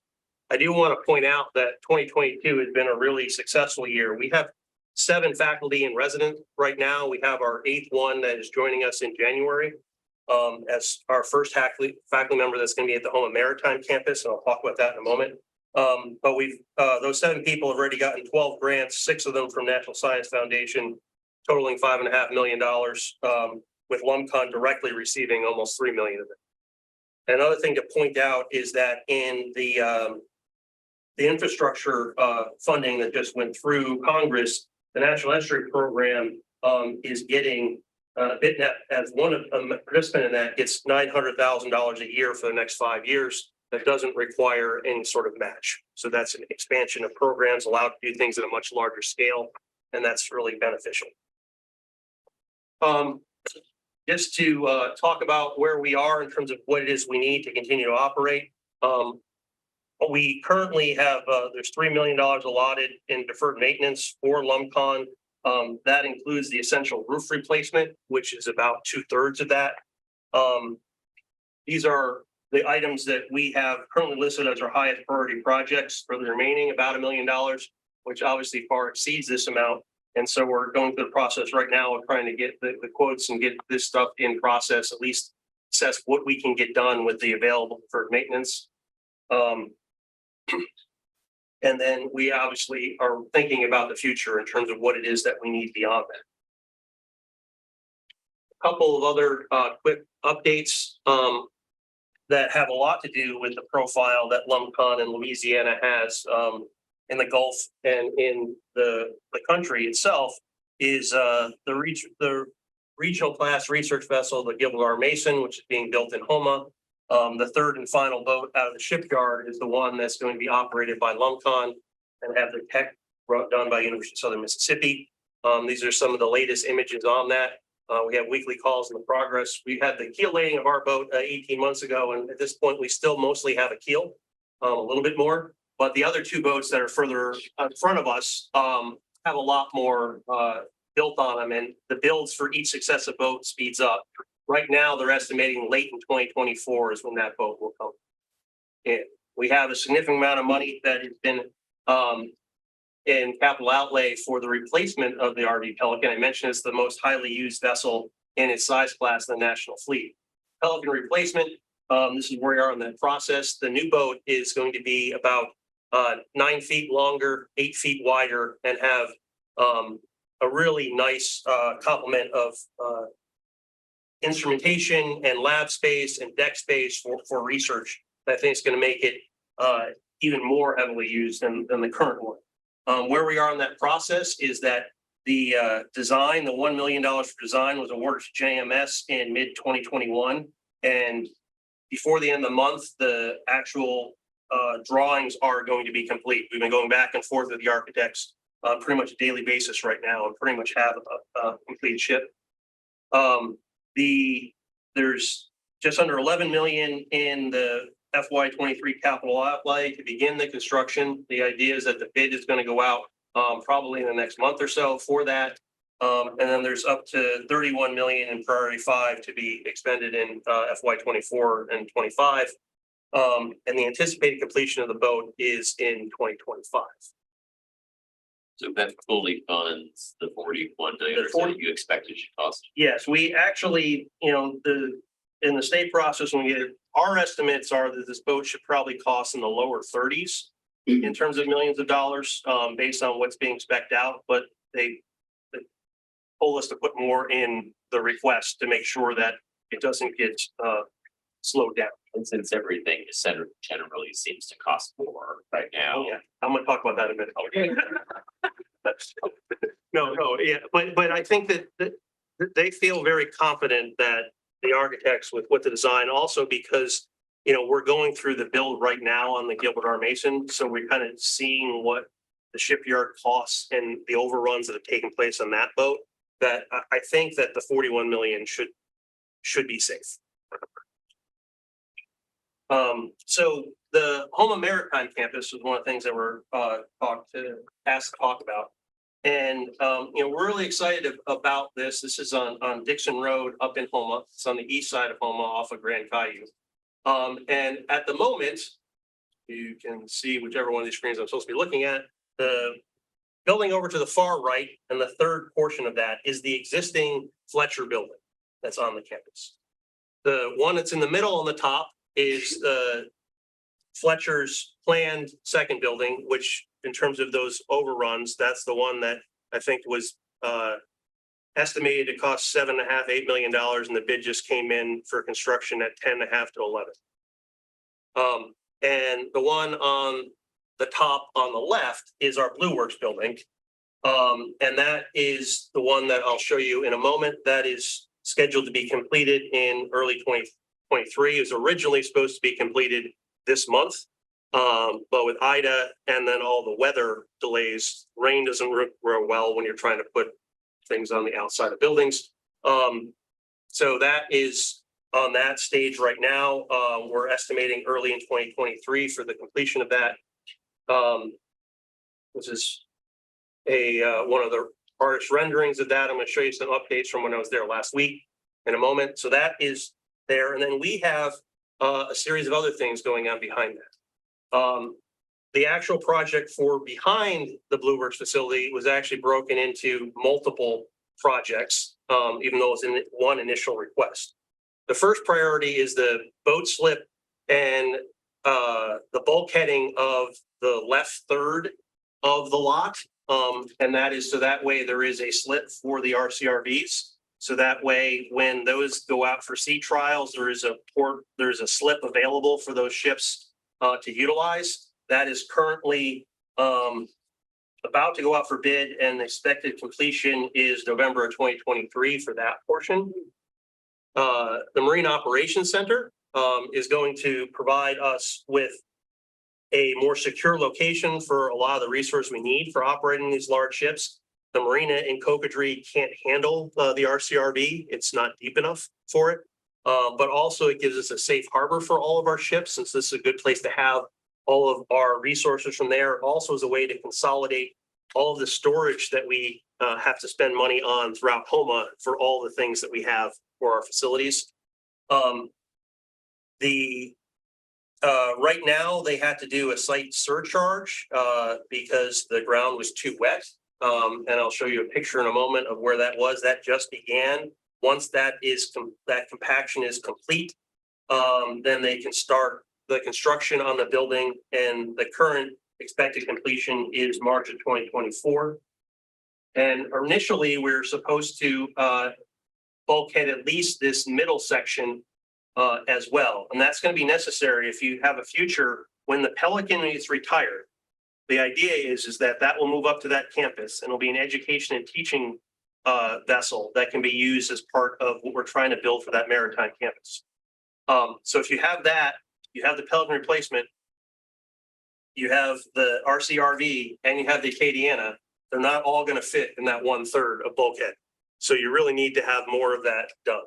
So right now, the real question, and this comes into the overruns, we've been told that they're expecting that based on these latest estimates that we may need to have more money to complete the projects as designed. But we can't get a good idea until they actually go out to bid exactly what that amount is. And so we're trying to figure that out. Let me ask a question. Yeah. I hear you talking about funding for your various projects. How much do you get federal and then state match, or is this all state funds? Most of this is state funds. There are some components on this campus. There are some federal funds that are involved in the bulkhead and the shipping. And also one of the things that I've been engaging with is that the Claiborne Parish is very interested in safe harbors and seeing if there are some other ways that we can potentially ask for additional support to extend that bulkheading. And then together on this Homa Maritime campus and this task force with, I met yesterday with Christine Strickland of Fletcher and Jay Kloon of Nichols, talking about what we're trying to do collectively. We have a long-term vision and goal to potentially have a Louisiana Maritime Academy that's on here and trying to figure out to make this one, unified campus. And so we're going after additional funds. We also had a meeting last month with Congressman Graves and trying to figure out making him aware of all that's going on this campus and seeing what we can get at the federal level to try to add to this. Yeah. Do you have a total figure that once you get your plans in place and you get everything completed, about how many million would you have in your project? So right now with the projects that are currently on the books in terms of what's in there, we're talking about, trying to do some math in my head here. And my head's got a little rattled recently. So, so it's about $40 million is what's in the current stages of planning. It's a little less than that, but it's in that ballpark. And with what I'm expecting are these overruns that we're seeing already, I expect that. So this is what things look like right now. And actually, this was initially a really cool animation, but apparently was breaking the computer. So I can share this with you, and obviously I look forward to hopefully sometime soon be able to bring people to what our new facility is. This is a real showpiece building. It's going to draw a lot of attention. It has a lot of open spaces that are in it. So when you're in here on the top left, that's actually on the 3rd floor, and you actually can see straight through. So you'll be able to see the boat when it's in the slip through the building. So you can see right through it. It's got a lot of spaces that are designed for education from K-12 up through university. We will have at least 2 in-resident faculty members that are there. But I think primarily it's going to have a lot of education role and trying to integrate with what's going on overall on that campus. So we've had a lot of conversations with Fletcher, trying to figure out ways to bridge those things and working with Nichols' new coastal center and trying to see if in general, like we can try to get sort of a group of activities that are centered around there and draw attention to this region of the state. Because I think sometimes it gets skipped going from the Atchafalaya to the Barataria to think about what's going on in Terrebonne. So these are where we were last week. So when they say the end of the year, I feel like that's a little optimistic. But from our perspective, I think that's actually a good thing. The more delays that there are, and that brings up to really what my final slide is about our funding needs. So the Maritime Campus, so there's three categories. I'll talk about them each here: the Home and Maritime Campus, general staffing needs, and then operational expenses. So Blue Works is scheduled to be completed in the first half of 2023. Originally was scheduled to be completed basically this month. But our current FY23 budget does not include any increase in funding beyond the levels received in FY22. So taking over this job and having the responsibility of operating a facility, figuring out how you're going to operate a facility without any money means that you've got to figure out where you're coming from other places. So the FY24 budget needs to include funding from the cost of operating the facility, utilities, IT. None of the equipment, wiring, or services are included in the FF&E for the building. The maintenance contracts, landscaping, security, custodial. Now, we've had a lot of conversations with Fletcher about this. The idea is that to sort of be as efficient as possible and treat this as a campus, to share a lot of the costs for security, custodial, landscaping between both of the institutions for the entire campus is probably the most efficient way to go. In terms of our staffing needs, the Home Maritime Campus, I said that we have the first faculty member, Kevin DeClose, is starting with us in January. We need at least a second faculty member in that occupy the second research lab that's present. There needs to be at least a receptionist assistant there, and then we need some educators for all the education programs that are present. The other positions are largely be shared with Fletcher, as I mentioned, security, custodial, groundskeeping. With this expansion to having another facility, right now we're understaffed, and one of the things that we've done to deal with the fact that we haven't had as much coming in self-generated funds the last 2 years is that we haven't replaced facilities and maintenance people in COVID. So we have basically two facilities and maintenance people. And as we all know, to change a light bulb these days, you need at least two people to do anything. So you need to have two teams of two. So what we're requesting is to be able to have two teams. So that way we can have some people that at times may have to be up at the Blue Works facility, but mostly will be down at the Marine Center. At the Marine Center, we still have an open faculty position from when Abigail Balkus left us in July of 21. We had the chief financial officer resigned in June, and we've been having a lot of conversations about how best to structure LumCon. And I think one of the things that we need is a grants administrator. And ideally, I think we need some sort of a deputy director or chief operating officer.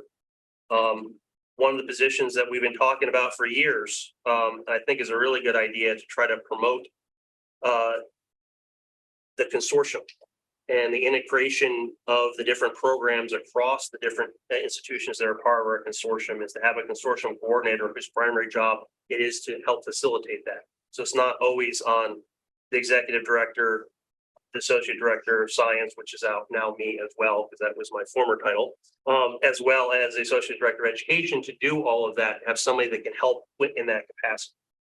And then again, as we start to bring our education programs back online after COVID and now IDA, we haven't replaced our educators.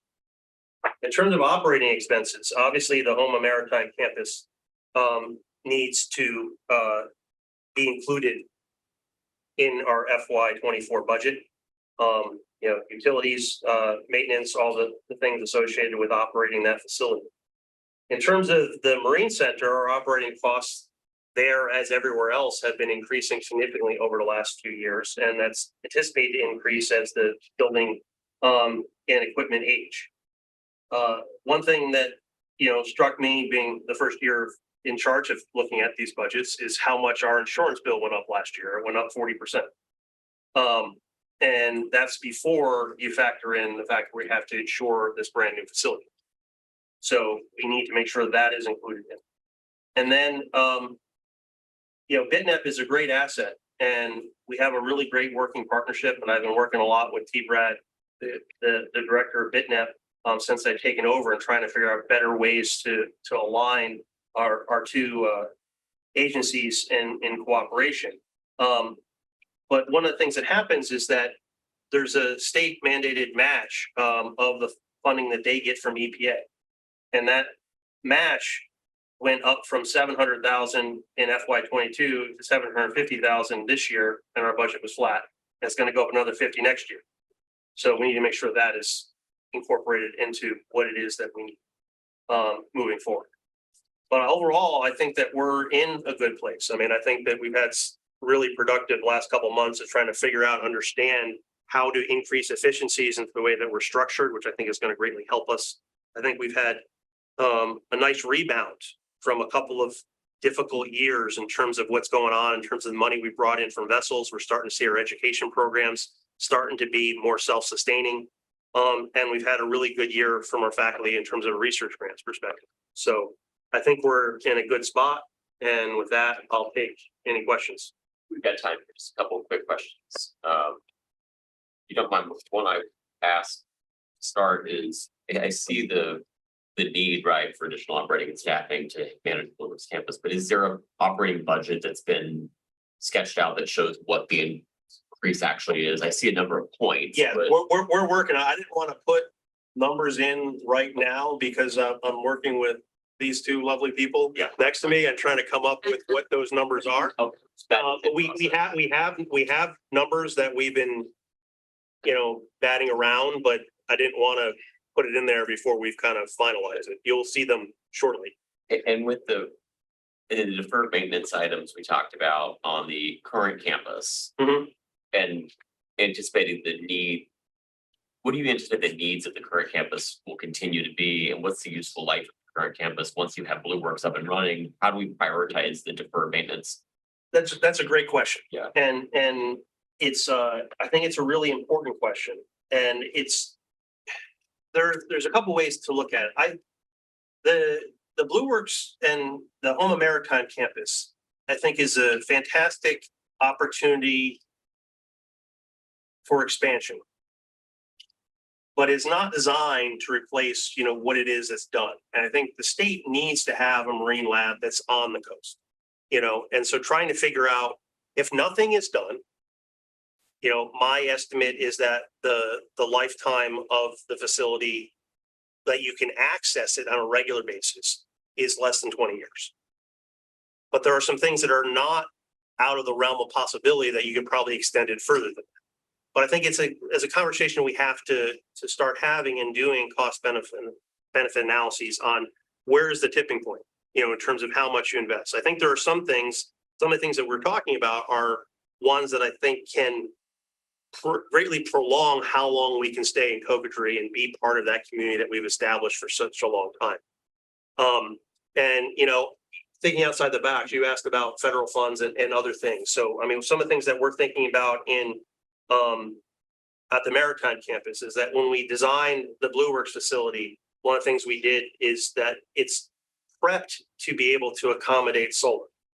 And so we've been working with the parish and trying to figure out if there are opportunities for BRIC and other federal programs that we can actually make part of that solar, and trying to think outside the box about that. So tomorrow, the largest taxpayer in Terrebonne Parish is Hillport. They have one of their main plants is a quarter mile down the road. There's actually a quarter mile down the road below Lumcon on Highway 56. So I have a meeting with them tomorrow and trying to talk about, what it is that, what their future is, what their investment is, because, there are some things that can be done that can lengthen the stay. I mean, if you think about the fact, one of the things we've already done is we've moved the majority of our activities and resources up until the second floor. So if you can find ways that you can basically have elevated parking and then have boardwalks that bring people in, you skip the ground floor. So even if the parking lot's flooded, you can basically walk in and you can go up and have an access point that goes right up, you probably can extend how long you can stay there for a long time. You know, the floodgates, you know, we're outside the floodgates. So that is part of the reason why we flood more. The road is 4 miles up the road is 4 feet higher at the floodgate than it is where it comes, we turn into our driveway off of Highway 56. So if there is, you know, an overall investment and there's ways to get that road elevated, and then you have that higher access point, you probably can extend the life, you know, as well. But trying to think creatively about how you take advantage of it. I mean, one thing that's really unique and allows the state to do by having LUMCON there is we are truly a living laboratory. We're experiencing and we're able to study the impacts that sea level rise has on the way that we operate and the community deals with it like no place else in the world really can do. And so trying to be able to extend that is definitely, you know, worth it. So, but I understand where you're coming from. You know, we have to do these really well thought out cost benefit analyses to figure out where those tipping points are. I think there's, you know, investments that are reasonable that can really extend the time that we can stay there for quite a while. But we're not going to be there in 50 years. I mean, there's no scenario in which that's going to happen. You know, so you have to think about what is the long-term future for the consortium and where might it be headquartered? Is it something that when the Natural Estuary and Research Reserve, you know, gets more established, you know, is it something that links more towards that in terms of where its long-term location is? But it's things that we've thought about, and if you actually, and I can supply it, we did a couple of years ago, we had a panel of experts that some of us at LUMCON were a part of. We brought people from around the state and local communities. That it's the Grapple report, which is basically talking about, we named it that somewhat because it's, you know, like corny acronyms you always try to have for these things, but because you really are grappling with this. It's sort of like this, what do you do to try to prolong how long you stay versus have a retreat? There's a tipping point there. And so what it did is we tried to evaluate LUMCON from the different aspects of it, from research, from education, from facilities, you know, how were they differentially affected by increases in flooding and access? And so I think those are the exercises you have to have. And I think that we've been having them a while. And I think we just need to make sure that they're communicated a little bit better and figure out where to go from there. Any other questions? I can just thank Brian for his good work. As interim, he's doing a fantastic job.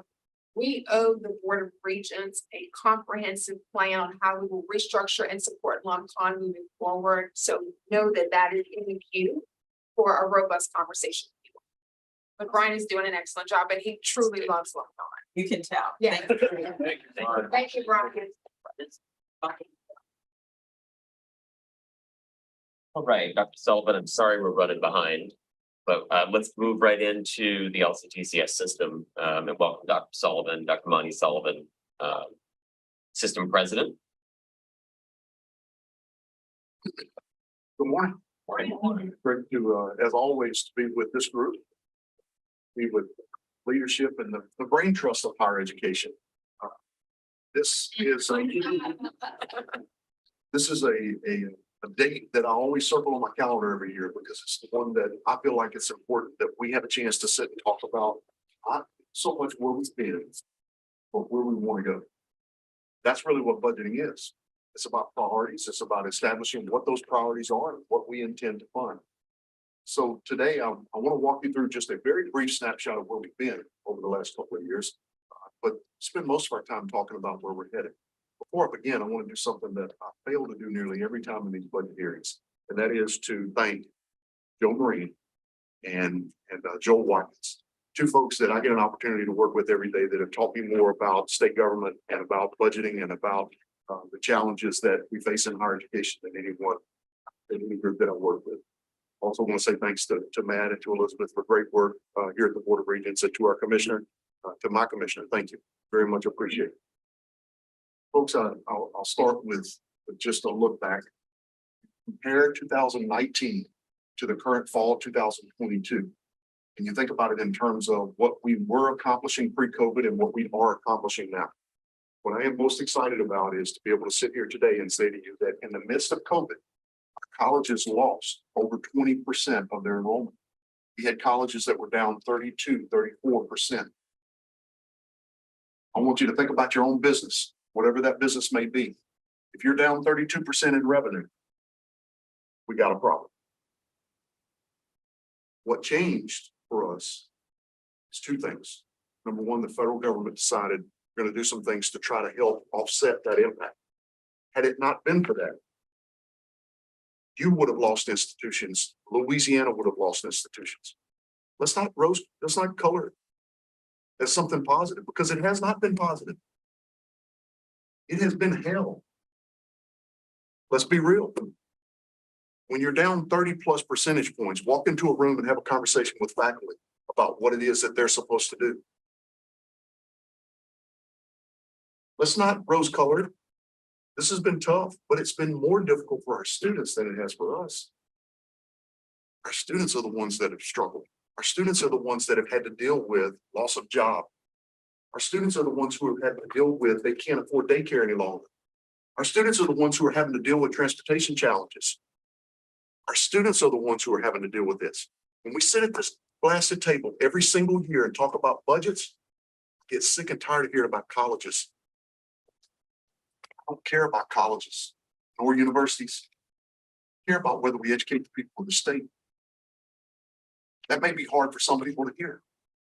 But folks, year after year after year of coming to this table and having this conversation and recognizing that we are still making decisions largely based on institutions is wrong. It's wrong for my state. It's wrong for your state. It's wrong for my kids. It's wrong for your kids. We talk about equity. And you know who started the equity discussion in this state? A group of females who got tired of being treated poorly. We now find ourselves in a state where people are saying, let's stop. Let's stop putting our students in jeopardy. So it's caused an equity discussion that I ask you as you talk about and think about the Board of Regents funding formula. Can you tell me that one life is more valuable than another? You're demonstrating that through the funding formula. We are demonstrating that as a state. When we send $300 million largely to white middle-class students in the form of TOPS. It's a lot of truth that I'm going to say today that I hope you're okay with. But there's a lot of truth that needs to be spoken. We are valuing the 27-year-old mother with a couple of kids at home with about $1,500 to $1,800 per year. And we're valuing the 18-year-old who wants to go off to the university times 10. Meanwhile, we sit as a state and the problem that we face is a problem of people. 4.6 million people, 2.3 million working age adults, and 1.1 million of those don't have any more than a high school diploma. Yet we're spending an inordinate part of our total on a group of 18-year-olds. The adult population in the state needs your support. They need your support. It's a random Tuesday morning in Louisiana. You're that 27-year-old female with 2 kids at home. You couldn't find daycare this morning to go to work. That's the reality of Louisiana, people. That's the reality that our students are facing today. We have a responsibility to educate people. As we look back, we somehow managed over the last 2 years to move from 20+ percentage points down to just under 4%. As you look across the nation, what you see is 10 to 12 to 15% down from pre-pandemic in enrollment. Damn proud of the work our colleges have done in the last few years. It has not been easy, but the reality is we're in a better place today than we were. We're in a better place for a number of reasons. We have a commissioner who has said we must invest in short-term certifications, not because it impacts one mission or the other, but because it's what people need. It's what people need. You did something phenomenal when you approved the master plan of higher education. That master plan is one of the most forward-looking plans in the country. But here's the concern. You don't budget behind it, it means nothing.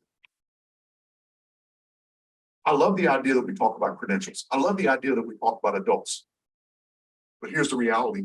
Since that plan was approved, we still spend about $160, $180 per adult student on adult basic education. How would that make you feel if you were one of those adults? Would it make you feel like the people of the state really want you to get out of the circumstance that you're in? With every one of those $167? We have a discussion across the way every year about budget. That is not about budget at all. It's about people. Our people can't take care of themselves without an education. We have a responsibility to make sure that there are dollars available for those individuals to be educated. And maybe they've made poor decisions in life, and if you choose to want to punish them, that's fine. You can do that. But you're punishing yourselves and all of us as a state. We have to change how we budget. Let me tell you what I mean by that. Our funding formula has moved dramatically in outcomes-based portion, thanks to leadership. Had it not been for that leadership, we wouldn't be where we are today on the outcomes portion of the model. But outcomes means somebody got a credential that mattered. I urge you, continue that movement toward more outcomes-based model. Because outcomes-based is about the student. It's not about college. It's not about whether the institution has a great team next year or not. That's fun. But the truth of the matter is, if we don't educate our people, what good does a team do? What good does a winning season do when our people are failing? That's the reality of where we are right now. 2 years ago, we were successful in passing, with your help, the foster promise program that seeks to provide aid to those adults who need an education. Broad parameters around poverty, around what programs qualify, eligibility. What we saw were over 6,000 adults who said, hey, me, I want to do this. But the lineage of financial aid that we have had as a state, and I think as a nation, says that the poorest of the poor must jump over the highest hurdle in order to qualify. Did you think of that? We're asking the poorest of the poor with the least education and the least background to go fill out a 250-page or question survey in the form of FAFSA to gain aid. The reality is you probably should get a bachelor's degree for figuring out how to fill out the FAFSA. It's ridiculous. We are putting hurdles in front of people, and we have people that are struggling in this state. As a board, I implore you, please, you have the ability to fundamentally change Louisiana. Let me tell you what I mean by that. We can continue down the path of funding what has happened last year on a cost reimbursement basis, which is what 50 models look like around the country. Let's reimburse you for the history course that you taught, or the engineering course that you taught. Or we can fund the people and the population that we want in the state. Let's be aspirational. Let's not look backward and reimburse what has been spent. Let's look forward and figure out what it is we want to create in this state. You've outlined it. It's 60%. Now put resources behind it. Budgeting is real simple. It's about priorities. What is our priority? What is our biggest problem? Our biggest problem is 1.1 million working age adults without a high school diploma or less. That is the number one challenge that we face as a state. It impacts healthcare outcomes. It impacts crime. It impacts every social element you can think of. Until we educate and skill that population, we're going to struggle. Here's the connection back to the rest of higher education. I've said it to you many times before at this table. The concept of 127 matters to you as a board. For every one professional engineer, there are 2 positions that support that professional engineer that are bachelor's prepared, and there are 7 technicians. If you don't get the 7 technicians, you don't get to keep the engineering position. Why do our kids go off to Texas and Atlanta, all over the country to work? For that reason, we need the 7s. We are in this together, folks. This is not one versus the other. Do you know that Louisiana stands almost 5 percentage points behind the rest of the nation in workforce participation? That means we have over 100,000 people in Louisiana that do not work today, that in other states are working. Do you know how much money that 100,000 additional people would generate in this state if they had average incomes? Just average. An amazing $450 million, which isn't that strange that it comes out to almost the same number as that penny, 0.45, that's going to roll off in a few years. If our people were working, we wouldn't need the 0.45. If our people were educated and skilled, we wouldn't need this. We wouldn't need the additional revenue from the state. The decision starts here with you. We need your help. Not me, not our colleges. The people of this state need your help. It's time that we stop talking about higher education in the context of 18-year-olds and talk about higher education in the context of what is going to advance Louisiana. The people will advance this state. I'm not suggesting to you that we don't need resources in every aspect of higher ed in Louisiana. I support my colleagues in what they're trying to do. But I can tell you this, that additional 100,000 adults can fund TOPS. If we educated them and put them to work, their tax collections will more than fund TOPS. So that we have a fund for 18-year-old kids to aspire to better. Right now, we have a priority issue. We're continuing to fund the long term when we got a real challenge. The bridge is out ahead. We won't get to the long term. We will not get to the long term unless we educate the adult population. I'm asking you today to fully fund the community and technical college mission in the state. There's not a state in the union that has a more difficult demographic set of circumstances than Louisiana. God forbid they would allow Puerto Rico into the state, because they would probably be just beyond us. That saddens me. We can do better. But the decision is yours. When we continue to prioritize 18-year-old kids to go off to universities, or will we make adults the priority to make a better Louisiana, to make stronger universities long-term, to make stronger opportunities here in Louisiana for our kids to raise their families right here? I'm asking you, as the Board of Regents of the state, to do two things. First, the model has been the model for a long time. I ask you to look forward, to set priorities that say this is what we want to build, align with 2030, and let's build that. But let's not tell people we're doing that and take actions that go in a different direction. Let's be honest with one another. If we're truly committed to the adult population, let's be honest. Let's open those doors for the adults to make darn sure that they have access.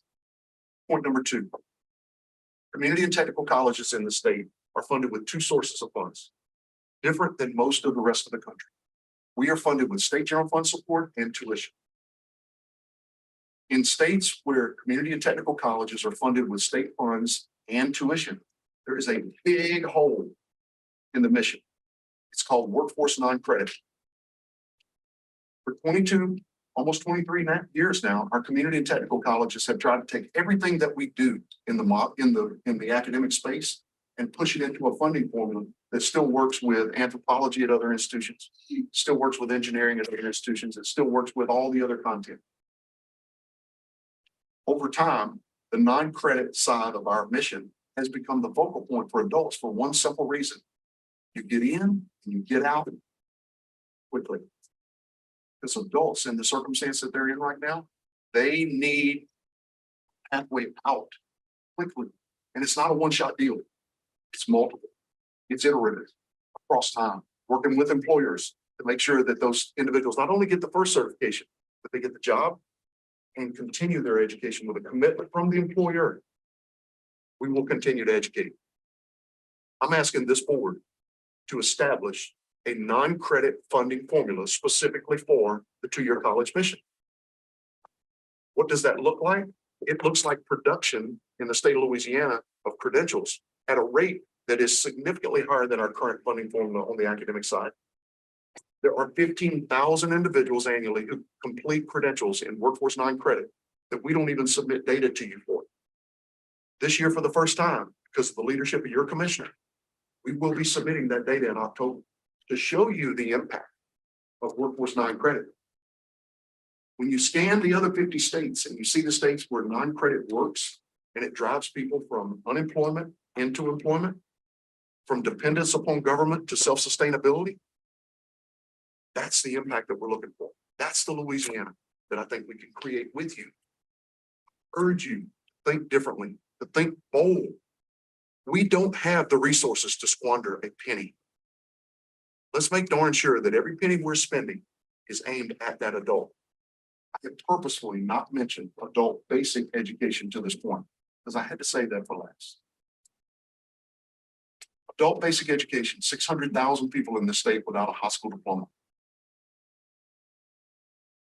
What do you think happens to the state's economy as a result of each one of those individuals without a high school diploma? Certainly doesn't buoy the economy.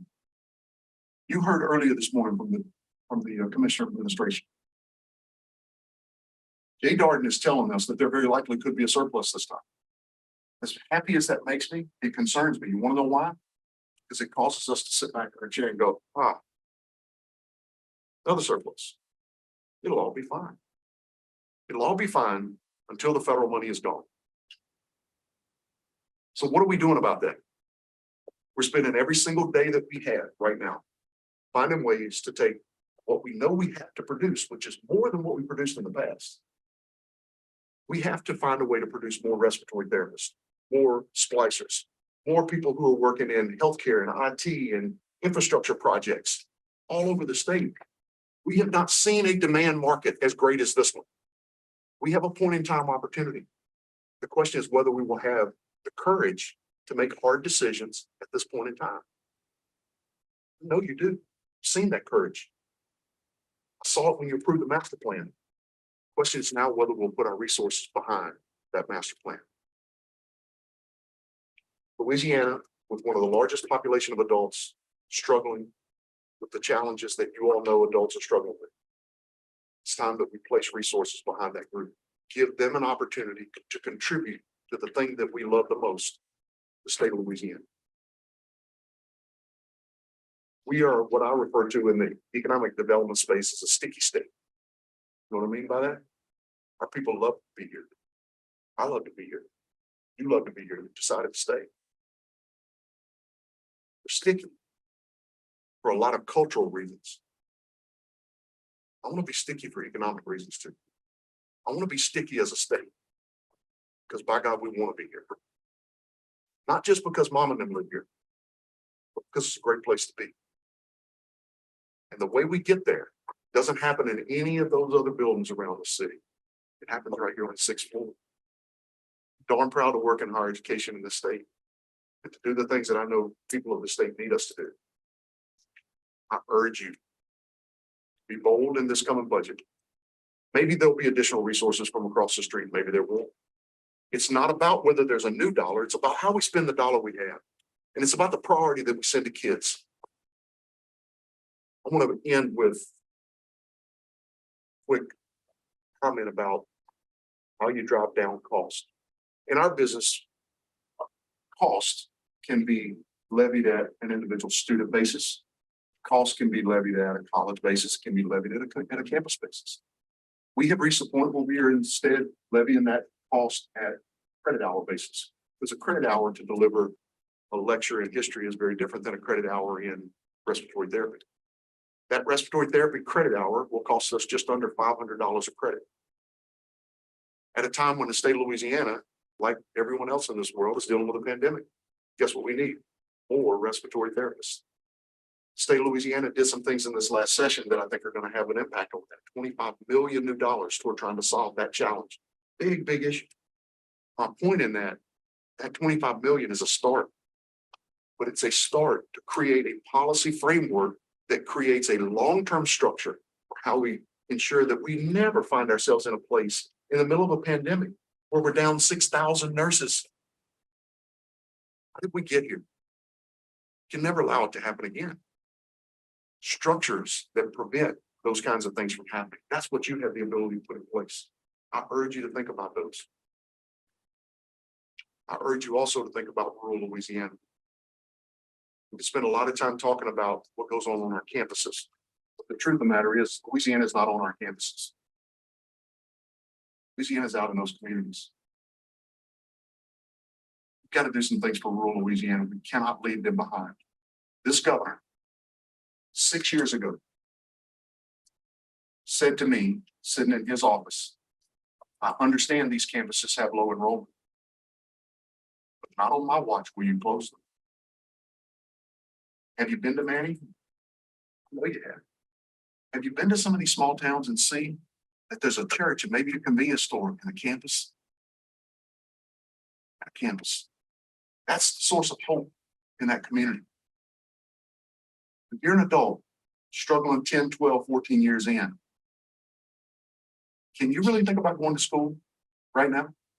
Have we made that the obvious choice?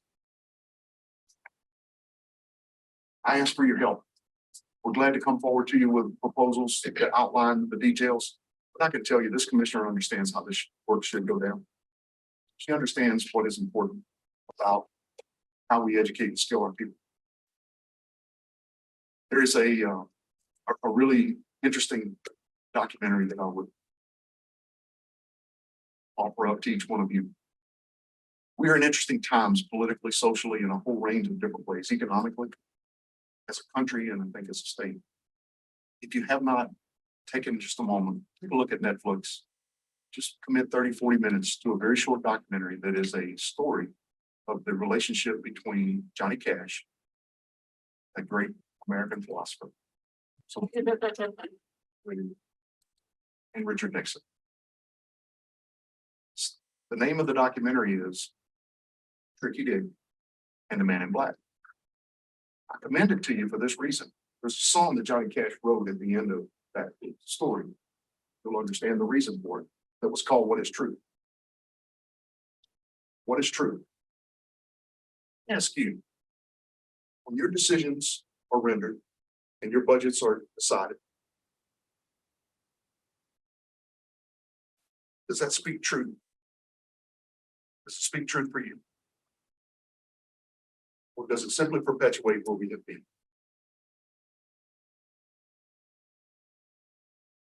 Thank you for your service. I appreciate what each one of you do. I come to this table with passion and I hope you will forgive me for that. Never. Just want to see us do better. That's all. So with that, I'm glad to answer any questions that you may have. And just very thankful for the great work that you do as a board. I appreciate your passion. You know where I've been, community technical public system. Served on the commission, created and got money that build the Delta community.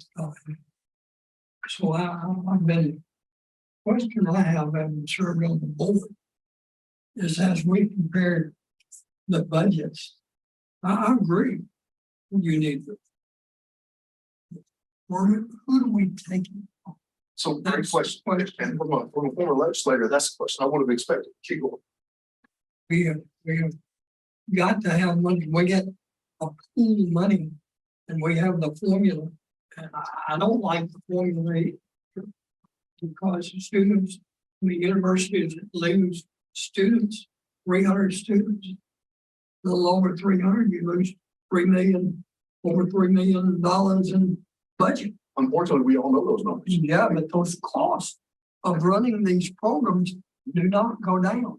So I don't know when we're gonna realize that there are certain costs out there that doesn't go away. Sure.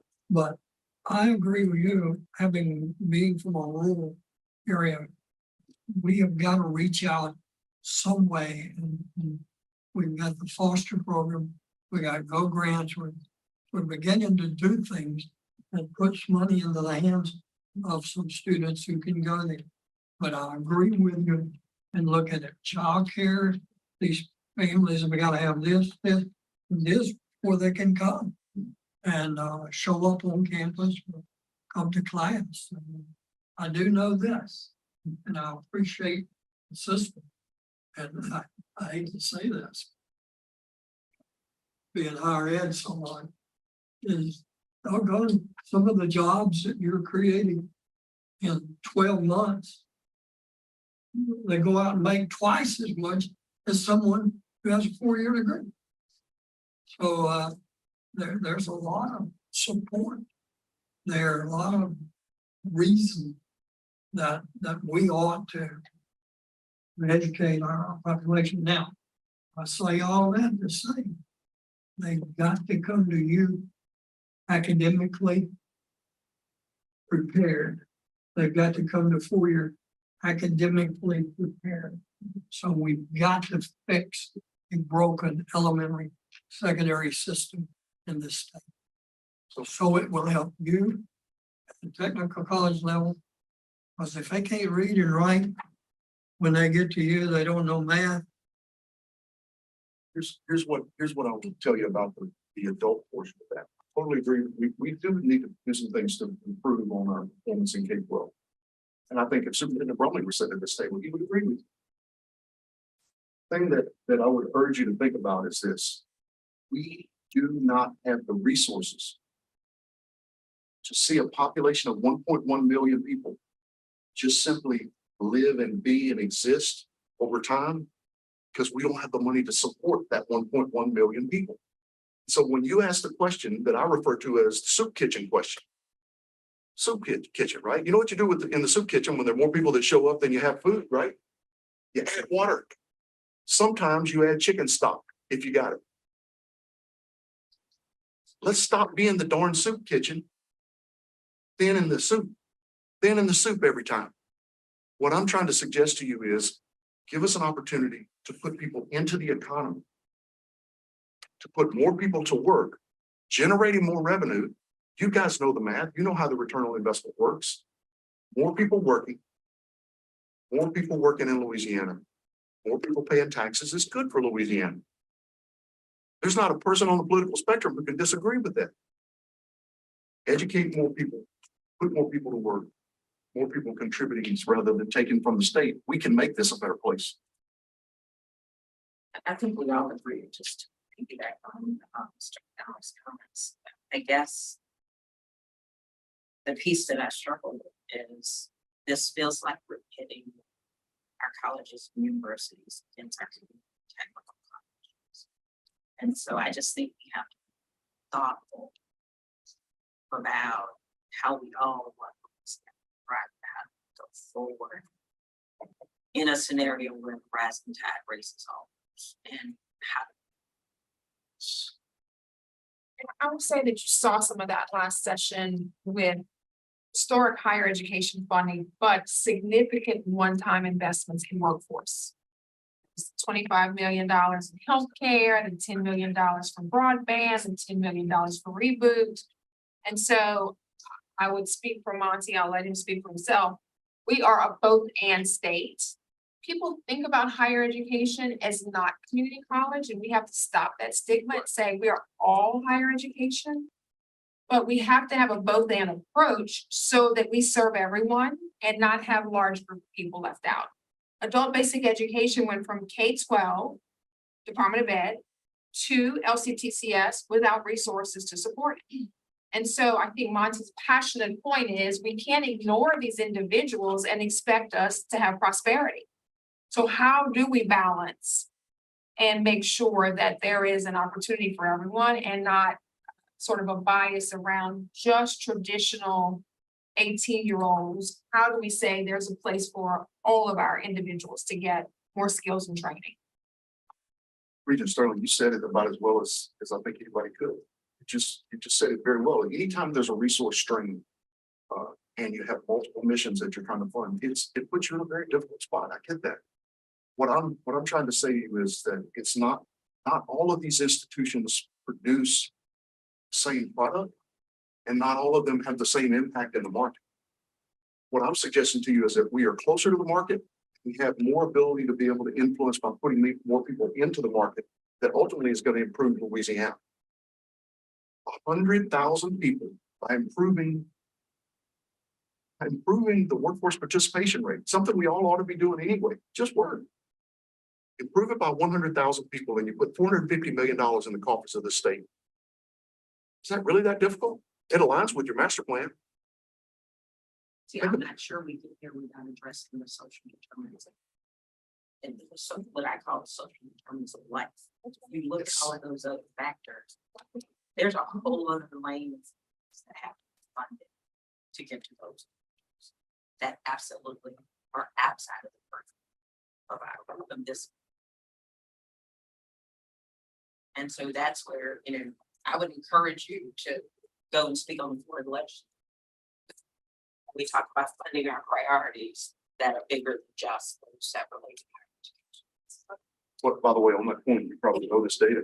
Someone without a high school diploma in the state of Louisiana, you know what their life expectancy is? It's yours and mine minus 10. You get a decade less. You know what one of the adults told me when I shared that story with him? He was a student speaking. He said, you can have that 10 years because this is hell. I don't want it. Live it for a second. See what that looks like. It's tough. I appreciate each one of you. Glad to answer any questions. Mr. Chairman, I apologize for taking up so much of your time this morning, but glad to answer any other questions. No, time is yours we did have a question from earlier today around Oscar. That would be good to get to when the time's right. But I see the Regent to be my question. And I'm sorry, I missed part of this. I had to get out for conference calls. I missed the first part of your talk. But I know what y'all do, see what you're talking about. It's getting completers into the workforce and deal a lot of non-traditional students as well. How do you, with more money, how would you get more completers? Like, just tell me physically how that happens. So What's let your me plan? give you an example of the funds that the commissioner mentioned a second ago, and it's going to look different in different scenarios. So let's use healthcare as an example. So the immediate idea when you realize that you're down 6,000 nurses is, well, we need more nursing programs. Well, the fact of the matter is a nursing program is a cost center, but not a revenue center. So from a business point of view, no, you don't need new programs. Now, we have a circumstance where we have one college who needed to stand up a nursing program as a result of limitation from accreditation.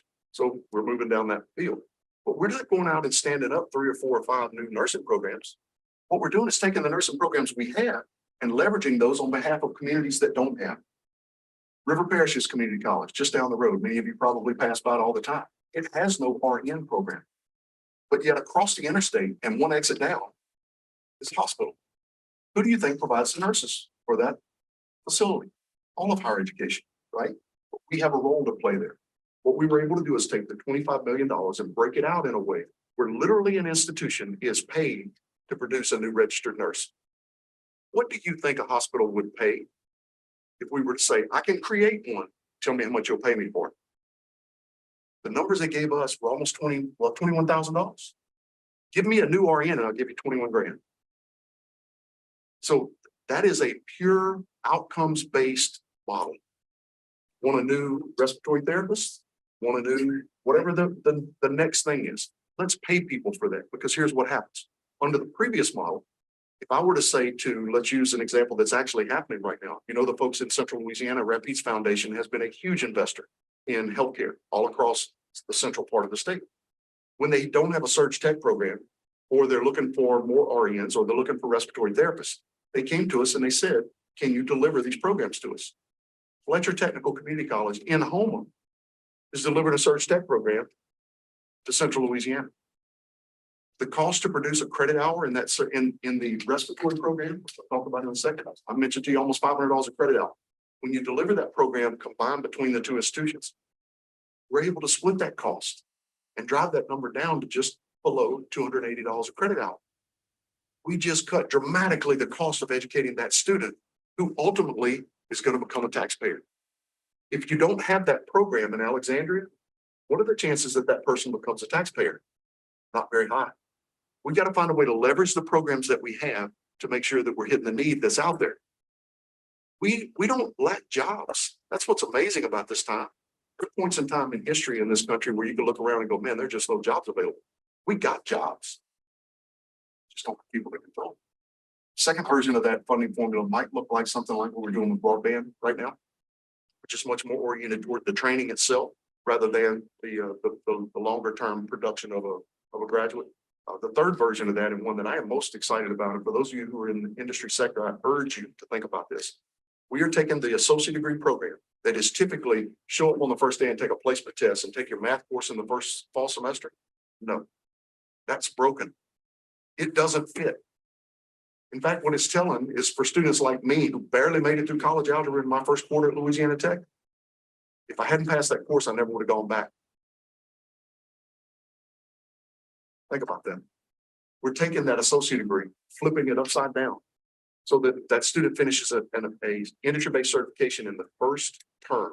Can be 8 weeks, can be 16 weeks, and goes to work with a commitment from the employer that they're going to continue to provide tuition reimbursement, so that that student is constantly back and forth between the employer and the college, where the employer is paying for them to go to school. Long-term, that's the solution. One credential doesn't get a person out of poverty, but sustained across time, we can make this work. Ultimately, I want you to imagine that 27-year-old female that I keep referencing. In the first semester of a fall term, taking a college algebra class or a math class that they don't understand. It's been a long time since they've dealt with. And they don't have an income to go with it. They got bills at home. But if I'm sitting 3 years removed and I've earned all the credits for an associate degree, and I'm working on that last math course, and I've got an employer that's supporting me, and I got kids that are standing behind me now, am I going to finish it? You darn right I am. That's how we change Louisiana. Flip this thing. This notion of degrees, we created it. Why can't we change it? Think about it. Let's flip those degrees in a way that we are putting more people to work and asking employers to work with us. Ask your colleagues around the table. How many of our major employers in Louisiana have tuition reimbursement programs? Almost every one of them, right?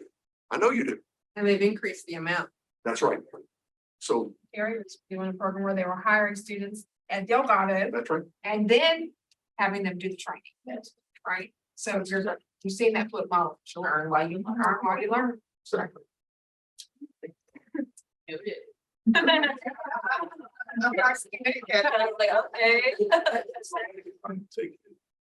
it. It's like, I'll write that down for later. I agree. Thank you.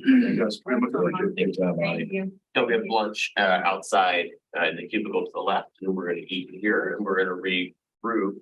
I think at 12:45 with the Southern System. We've got about 40 minutes of lunch.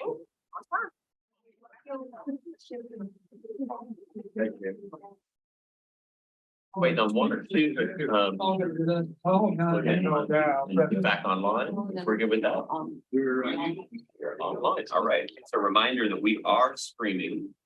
Before we launch into the Southern System, want to take just one moment and step backwards. We failed to give the budget overview of the LCTCS system, which we should take one moment, either Matthew or Elizabeth, walk us through that one slide very briefly, and then we'll launch into the agenda as planned with the Southern University system.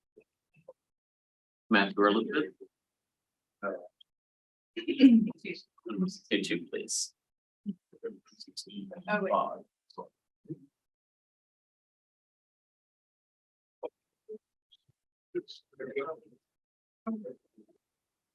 LCCS Okay. first, and then jump into Southern. Okay, Because we can close the loop on that.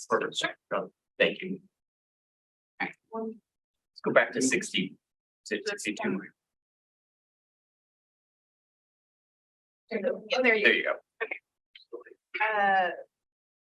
So as Dr. Sullivan spoke earlier, he attested to some of the many initiatives he is working on in relation to the support he received for fiscal year 23. As you can see, he received $55 million in state funding, including was the referenced support for Reboot 2.0, broadband training, and the healthcare workforce support.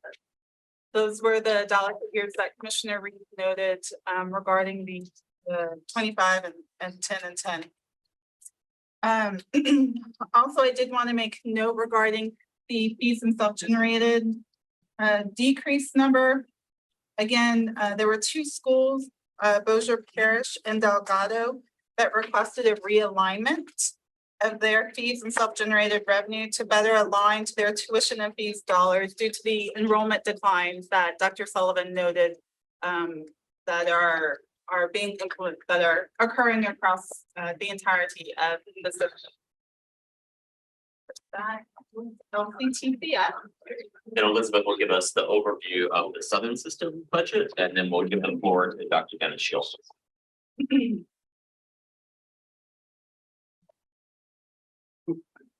Yeah. You want me to do it? Or you do it? Yeah, you had, And then President Shield or President Shield. Right there, ready for you on the next slide. So Southern University system received an increase in state funding of almost $5 million. Specifically helping support initiatives at the Ag Center, expansion of their healthcare workforce education program, as well as their online education. Both Southern Baton Rouge and the Law Center have seen tremendous enrollment increases and requested an increase in budget authority to receive those additional tuition and fees dollars. I also want to make note of the decrease. You'll see that 2.5 million in federal funds. That's just simply related to a change in the Ag Center's federal grant.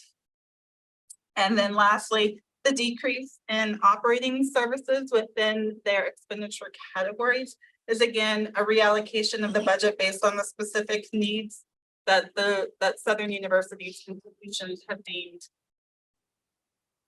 needed. So that's it. On to you, President Shields. Thank you. Good afternoon. Yeah. Thanks to each and every one of you for your volunteer service.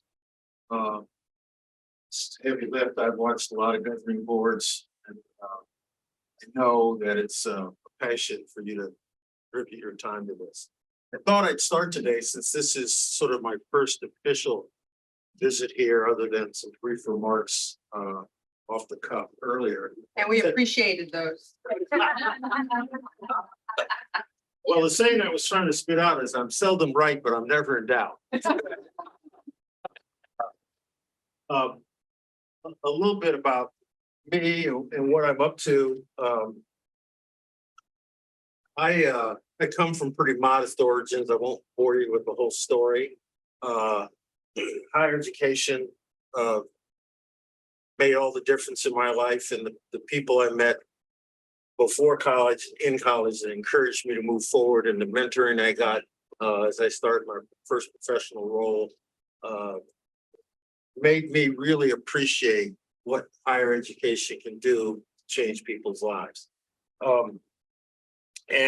I spent 25 years of my life in admissions and student affairs in legal education, mostly finding talent, encouraging it to come to school, doing the lifting it took to get oftentimes who came from under-resourced backgrounds through the process on to degrees.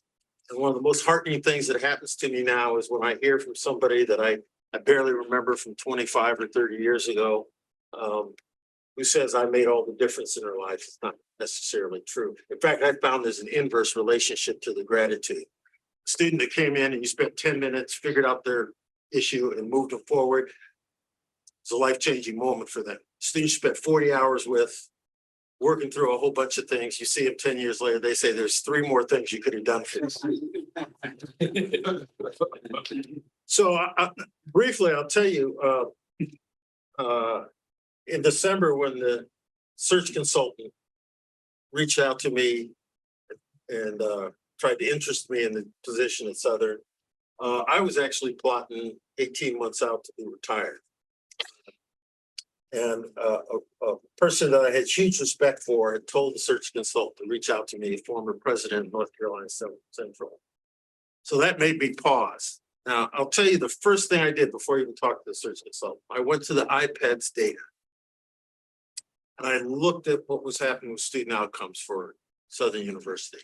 And they were not where they should be. And I told the search consultant if they were interested in a president that was going to focus on student outcomes, then it was worth having a conversation with them. And here I am.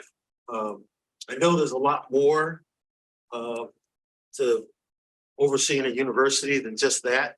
but it is the core mission of an institution, especially the only historically Black university system in the country. So I think about every decision through the lens of how it impacts students.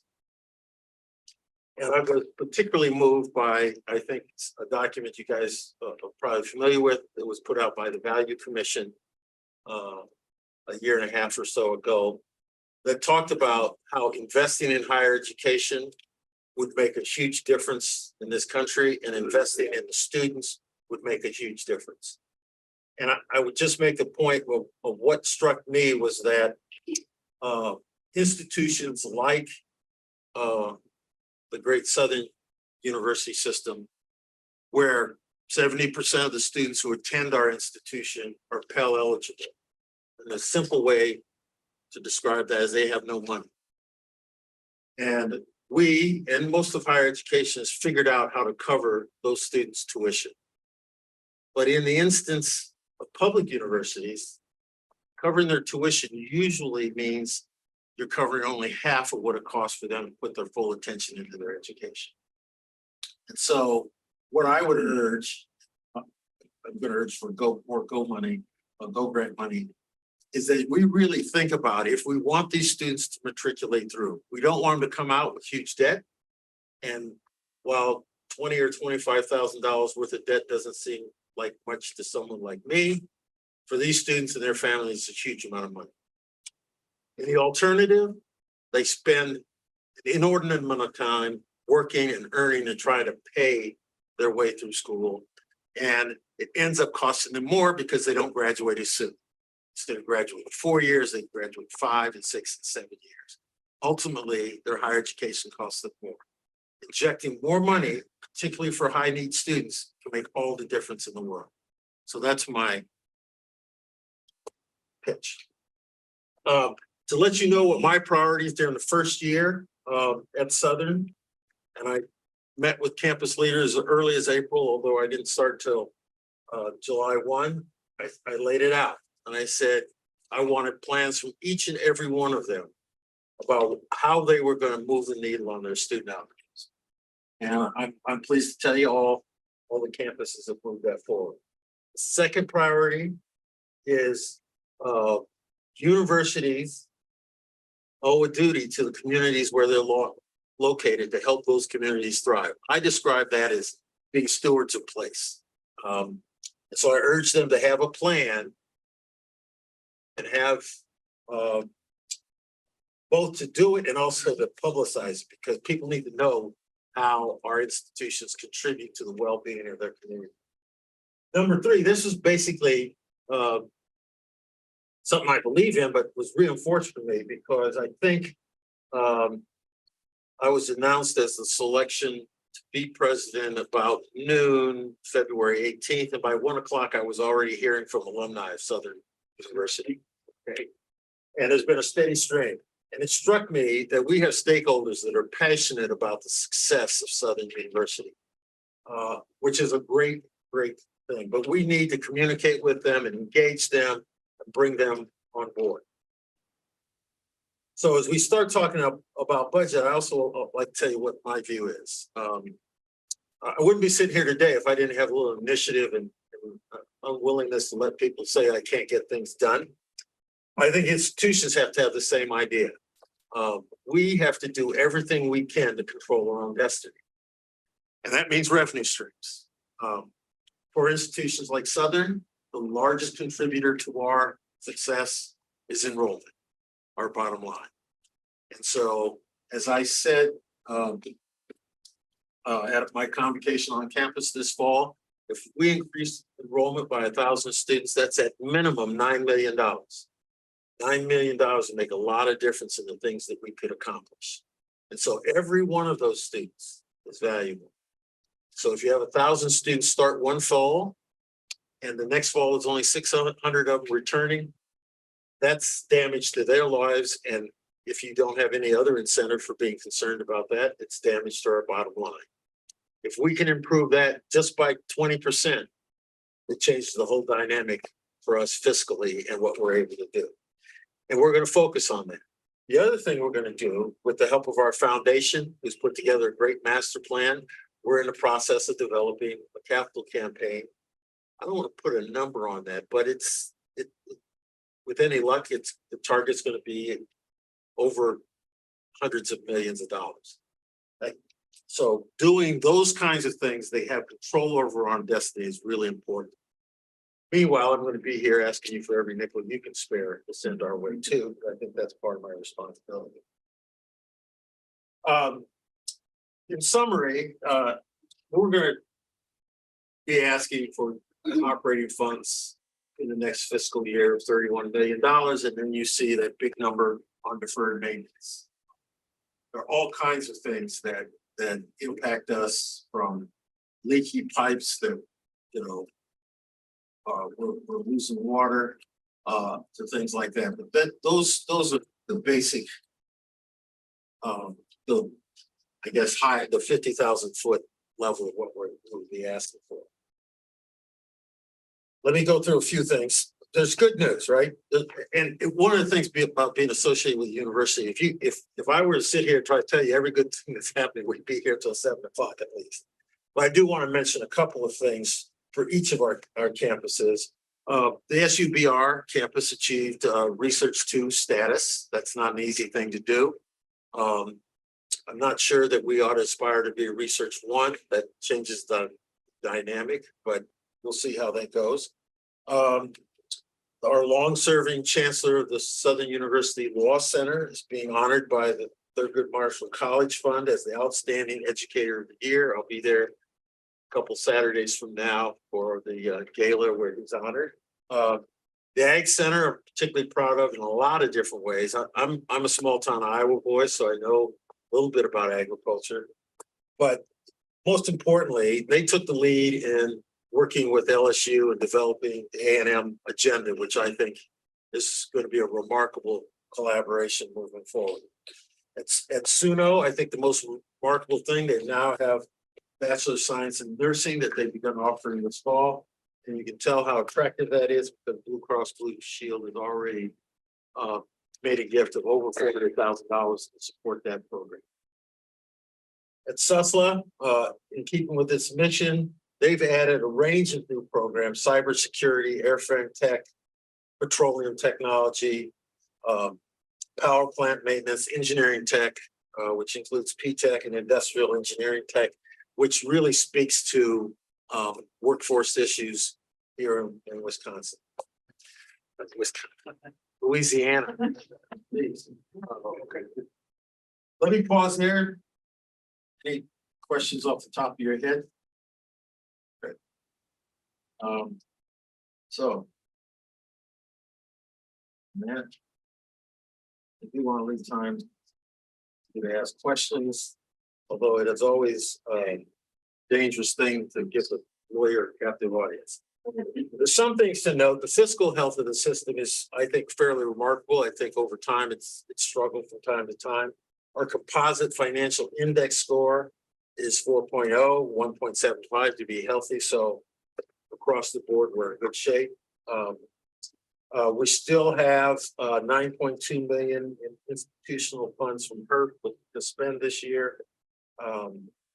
The legislature's commitment to faculty salaries has allowed us to, generally speaking, be meeting the SREB averages for faculty. Unclassified employees, that's another challenge. Some of what we need to do is to, I'm not talking about people at my level, but the human capital that you need down through the organization to be successful needs to be better compensated. In order to sort of hit the mark where we want that to be, that's $2.4 million. The only additional fee we may have to look at is the energy surcharge, which is $48 a semester. We're looking at that with no tuition or other fees. Let's see. One of the things I want to speak to is how are we going to influence enrollment? It seems to me, and I'm an old admissions guy. One of the challenges is that you gotta fill your class every year. But if you only focus on filling your class every year, then you're not developing the pipeline that you need. So, I'm very excited about our dual enrollment efforts, but I'm pleased to tell you, we had a standing $1.4 million upward bound grant.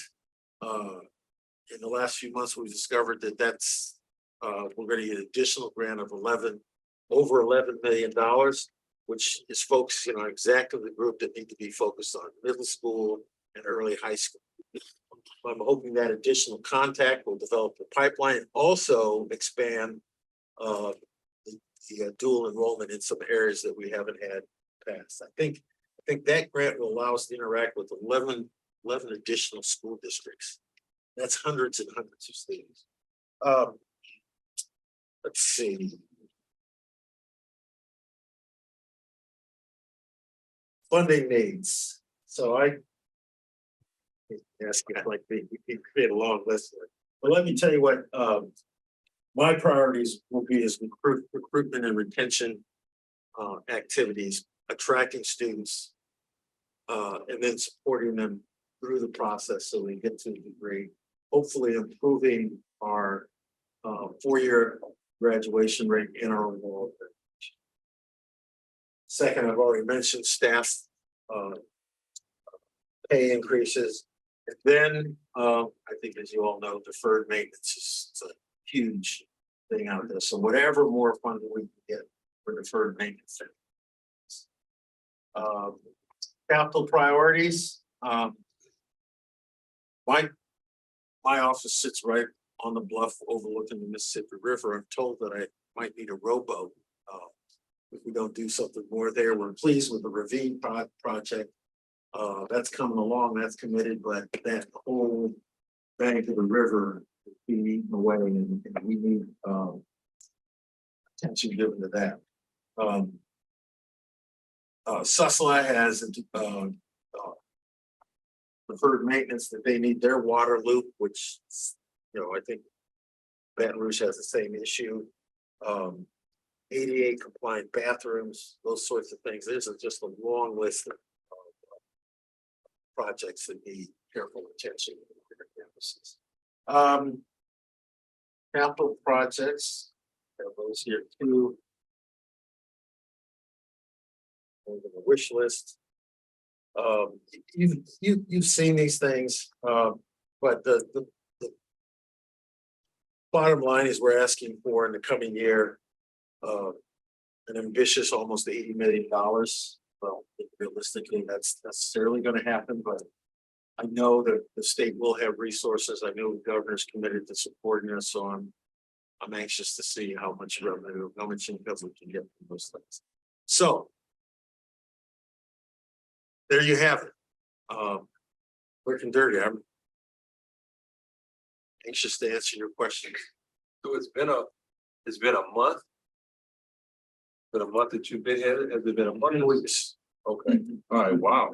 2.5 months. Okay. Seems like doesn't seem that long.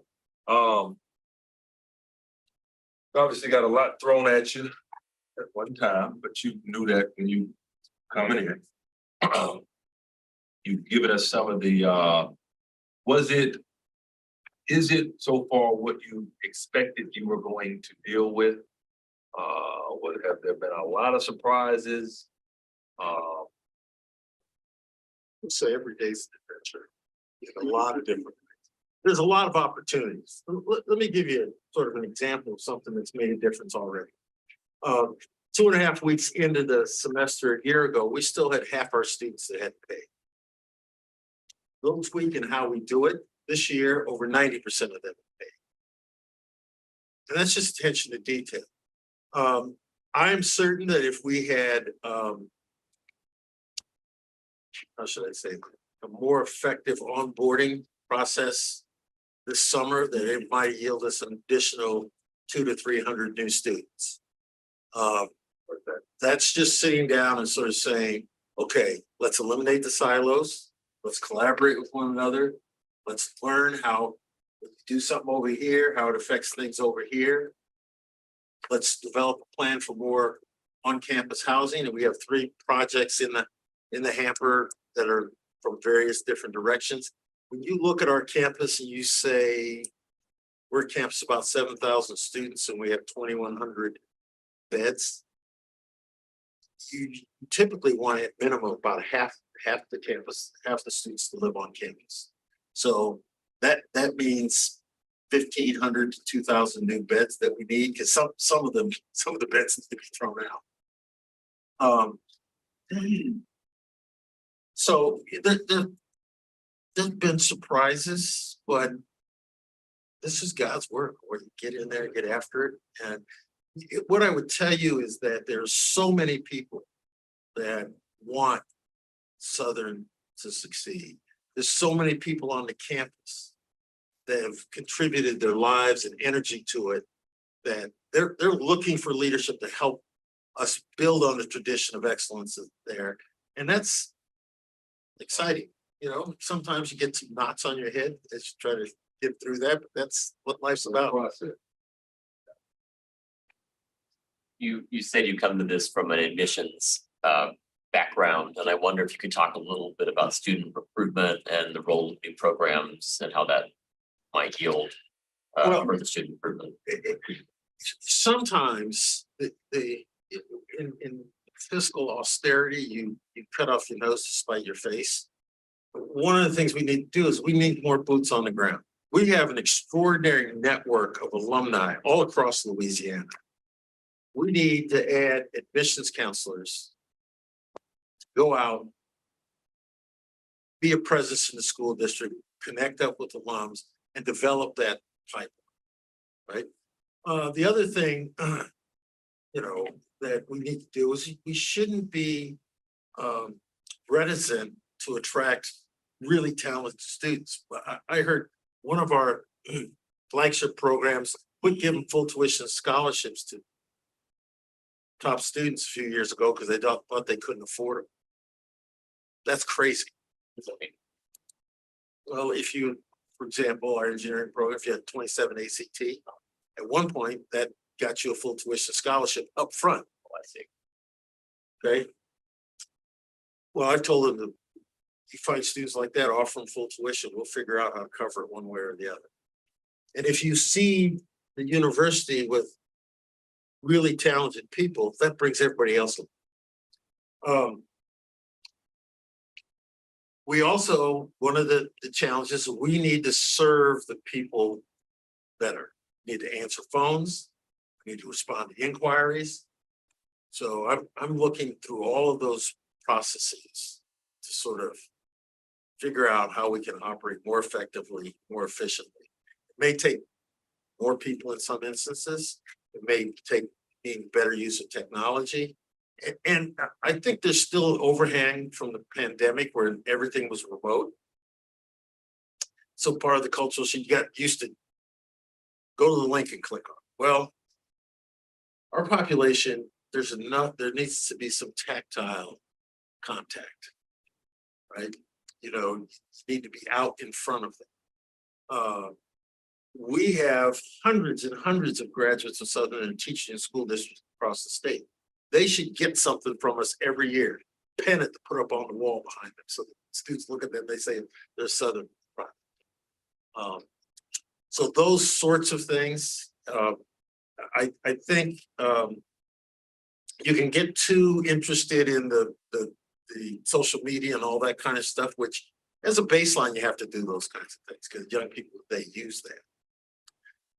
But I always thought that also what I needed was somebody that could be an advocate for my program when I wasn't there, because I can't spend the whole day in the high school, okay? But the teacher's there, and they can influence that student. If we tell them that we're interested in these students, let's do it. The other thing that I need to figure out is, can we develop more programming both on campus and in some of these communities for elementary and middle school students, right? If you wait till these students are juniors and seniors in high school, it's too late. they need to know that knowing something about chemistry doesn't sound very sexy can turn them into an engineer.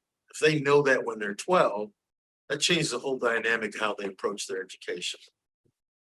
I mean, I use myself as an example. I mean, Bob, the only thing I cared about when I was 9 years old was baseball. But somebody told me about books I could read, so I started reading about it. And then I started reading other stuff. Changed the whole dynamic.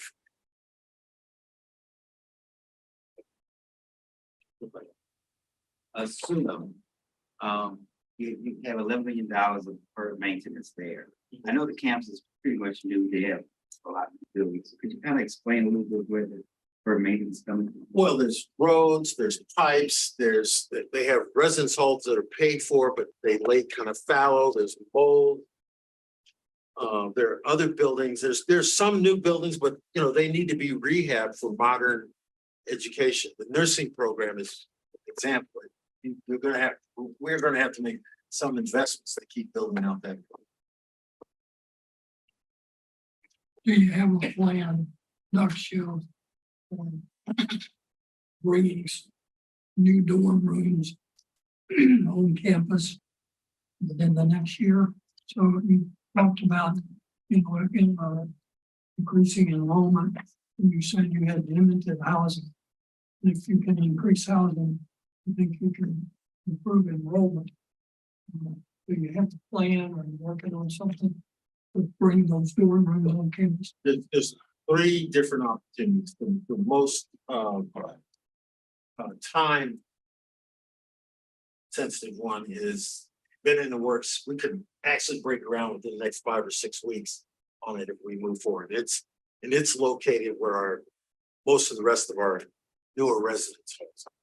That's not a lot of beds. It's 225 beds. And then there's another one on campus that the state has approved. There's 2 projects: new student center and another residence hall.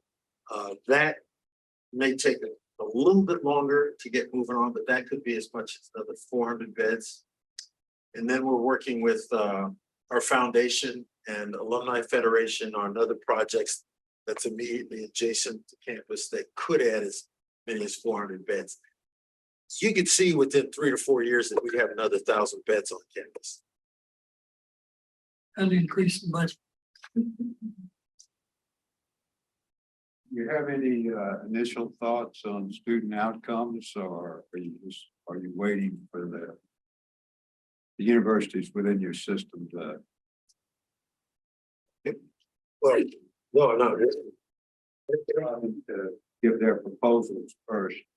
No, they're in place. I mean, SUNO has a very well thought out plan that they're working on. SUSLA has a well thought out plan that they're developing. They had a lot of the pieces in place already on our campus. Some of the challenges are to anticipate.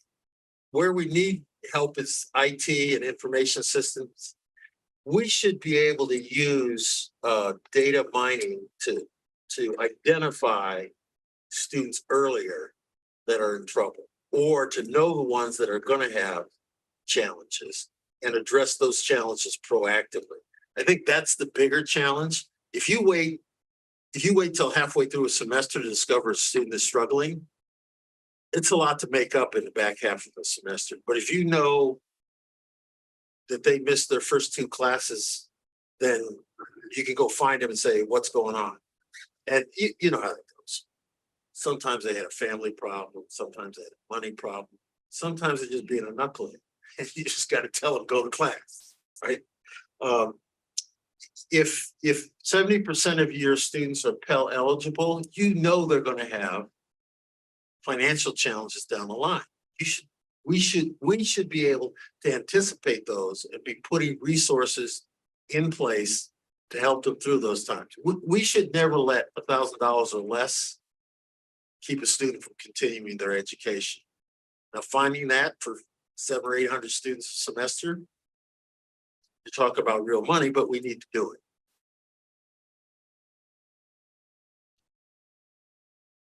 Speak to your leftover stimulus dollars and where you can committee knows?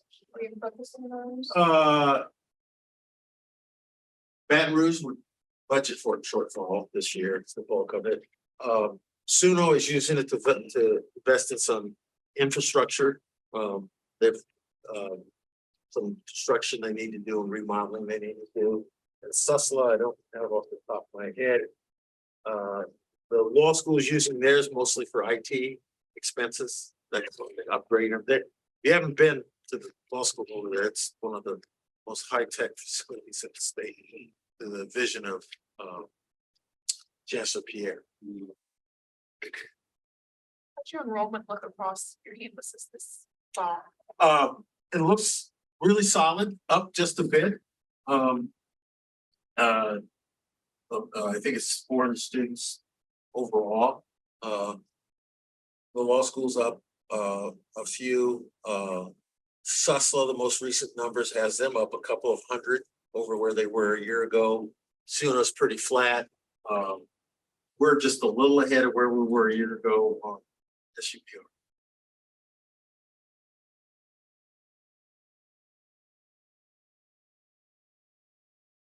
Can I ask one other question? You mentioned increasing 1,000 students, which would be good, you said, for the student and for higher and for the bottom line of the fiscal line of the campus. I'm curious about what you feel like it would cost to successfully complete the students. Where would you prioritize improved student outcomes? I think 3 areas. Number one, developing core talented students to come in. Right, so if you have more better prepared students as a part of the makeup of your class, that brings everybody along. I think it's finding the resources. The big thing is the financial resources for the Pell students, to get them through it. It would be great to be able to make a commitment to say that no student that comes to, that's a Pell student that comes to Southern will incur more than $10,000 of student debt over their 4 years. That's it. And then the third piece is really being serious about proactively engaging students and moving them through the process. It's by proactively engaging the students to make sure they're making progress. You know, the struggle with student retention is once they get a certain point. See, the easiest way to describe it is it typically takes, if you want to graduate in 4 years, that means you have to take 15 hours a semester for 8 semesters. Okay. If you have a financial problem, you drop one course, you got to figure out a way to make that course up if you're going to stay on track. Now, one of the things you can do is offer significant aid to have them make that course up in the summer. Not have them take 18 hours the spring semester. If they couldn't get to 15, how are they going to get to 18? But you have to develop strategies, those sorts of things.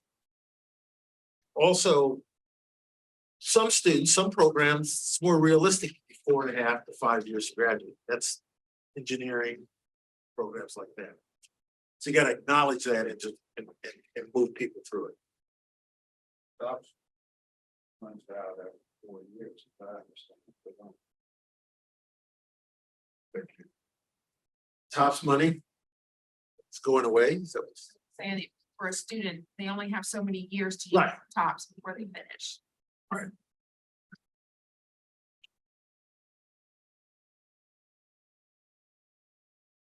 I don't tell, does it go past It- 4 years? yes, it can, but you got to be making satisfactory academic progress. But it's not unending.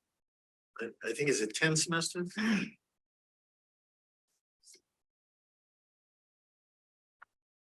But there is a time limit. Your predecessor at some point talked about staff retention as a concern. I don't remember the detail exactly. Maybe it was that it was an aging staff or a staff that was largely nearing retirement. I don't recall the detail, but wondering if that's a problem or a concern you have. And kind of what you all to address that. We need to pay better for good talent. That's part of it. And, you know, there are a lot of boomers that are my age or older that are on campus. And we're gonna have to we're gonna have to develop. When I bring deans on board, one of the first things I tell them is that they have to start thinking about grooming people for their replacement. Okay, and that takes, first of all, the will to do it, but it takes resources.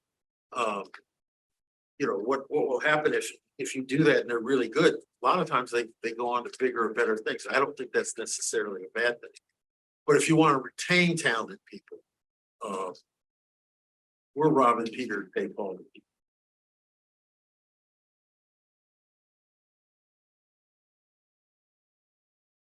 But I ask almost every one of my senior leaders, or particularly when I'm getting ready to make a decision about somebody to hire, I always ask them, where do you want to be in 5 years? Where do you want to be in 10 years? What can I do to help you achieve that? So we'll be making some investments. I went through a program with the American Association of State Colleges and Universities before I became chancellor, called the Millennium Institute. It looks for people of color who have the kind of record that their prospects to become presidents. I'm going to be sending several of my people to that program over the next couple of years. Commissioner Hunter Reed, I learned, spoke to that program. But we'll be looking for that. I mean, there's an alphabet soup of higher ed organizations. ACE, ASCU, APLA, that all have programming to help people develop their skills, become better aware. And we do have to make an investment, making sure people take advantage of those opportunities. Do you sense you're losing that staff to private industry or to other institutions? Well, I know the senior budget officer at SUNO left to take a job at another institution that paid her, I think, almost $70,000 more than private school. So that's the challenge. If they're good and it's obvious, then people will rage it. It strikes me that one of the things that I've noticed through the HBCU experiences that I've had is that people that you have, the level of the institution is of such high quality because the people that you have there have such a passion, such a commitment to the institution.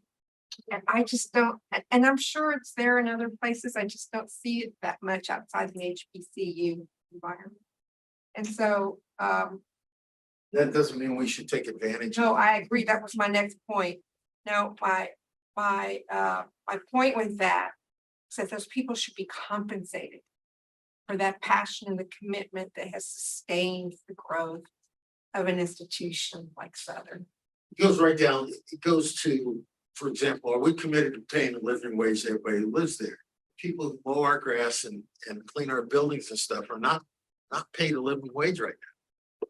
I mean, everybody's got a side gig, okay? I mean, I know one of my assistants has a weekend job, in my office.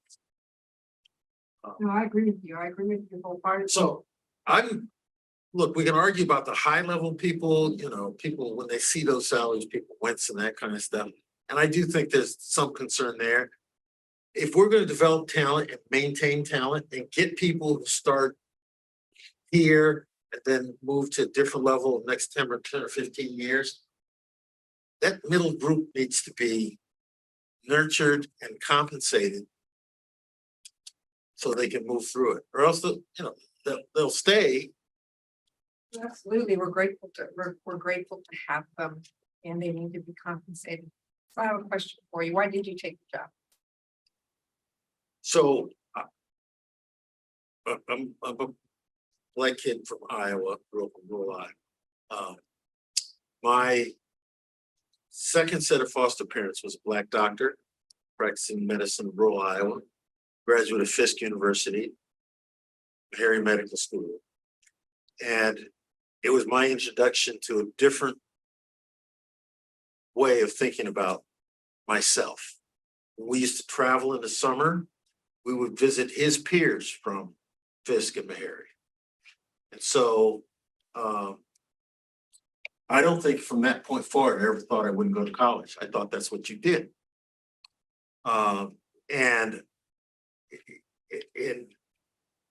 he came from really modest means, right? I mean, he was able to afford to go to college because of the GI Bill, right? Went to the military and the Navy, and came out and was able to do that.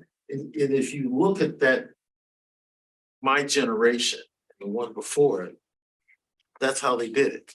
That's the role that Southern plays now. And it's a system, so it has the ability to impact a whole state and a region, given its history and its footprint. I've spent my career trying to create opportunities for people to come up. This is sort of the ultimate place to be to do that for me. Well, thank you for taking on the challenge. Nice article in the Advocate. I think it was today. Was that this morning? Today on Southern? Yes. Yeah, that was a very nice piece on the rural mission of an institution like Southern, and congratulations to you and your team. And I'll just say that people that they're sitting behind you come before us every year, and they have the greatest respect from everybody around this table because we know what they're doing with the dollar. So thank you for that, and we'll certainly support getting you more. Great. You had enough of me? One more. One more, okay. She's tough, boy. She's been working good since I got it. Before I got it, I sat down, you remind me of my spouse and her family. These folks are school teachers. They very tenacious, but very pleasant. You better make sure you get this, Dennis.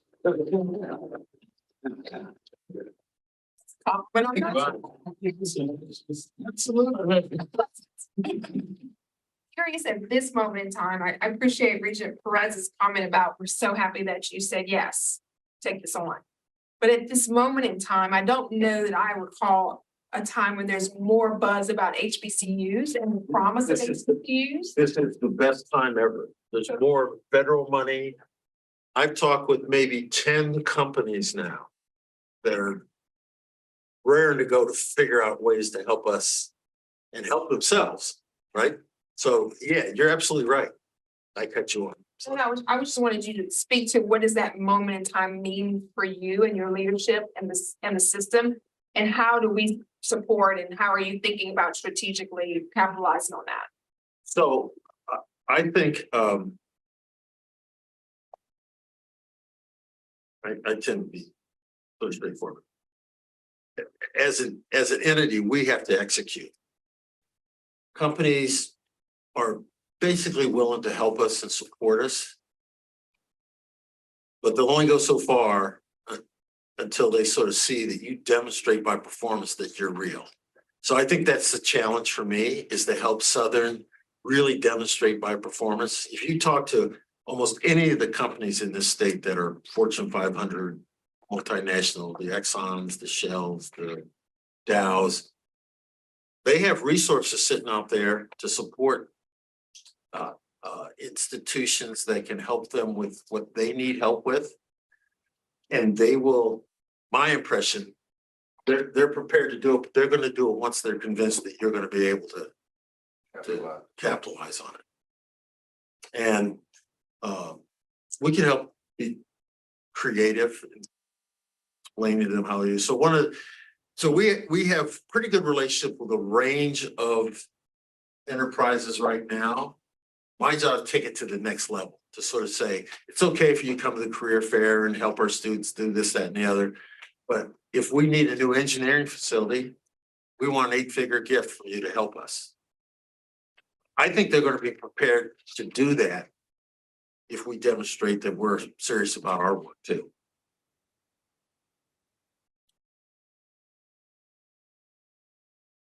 Right, Dr. Dennis, thank you very much. I think we're running a little ahead of time. It's great. We want to take an early break, and maybe Dr. Henderson will be here a little early. We can start back early. So right now it's one. you don't need to give those guys in. Especially the end of it. I'll try to get back one more. Thank you. Dr. Henderson, we'll start at 1:45. Thank you. Actually, I think Commissioner Hunter Reed and I are kindred spirits about higher education.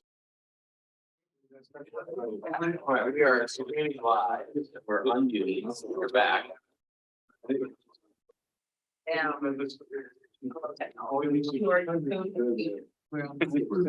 Welcome back. Welcome to Dr. Henderson.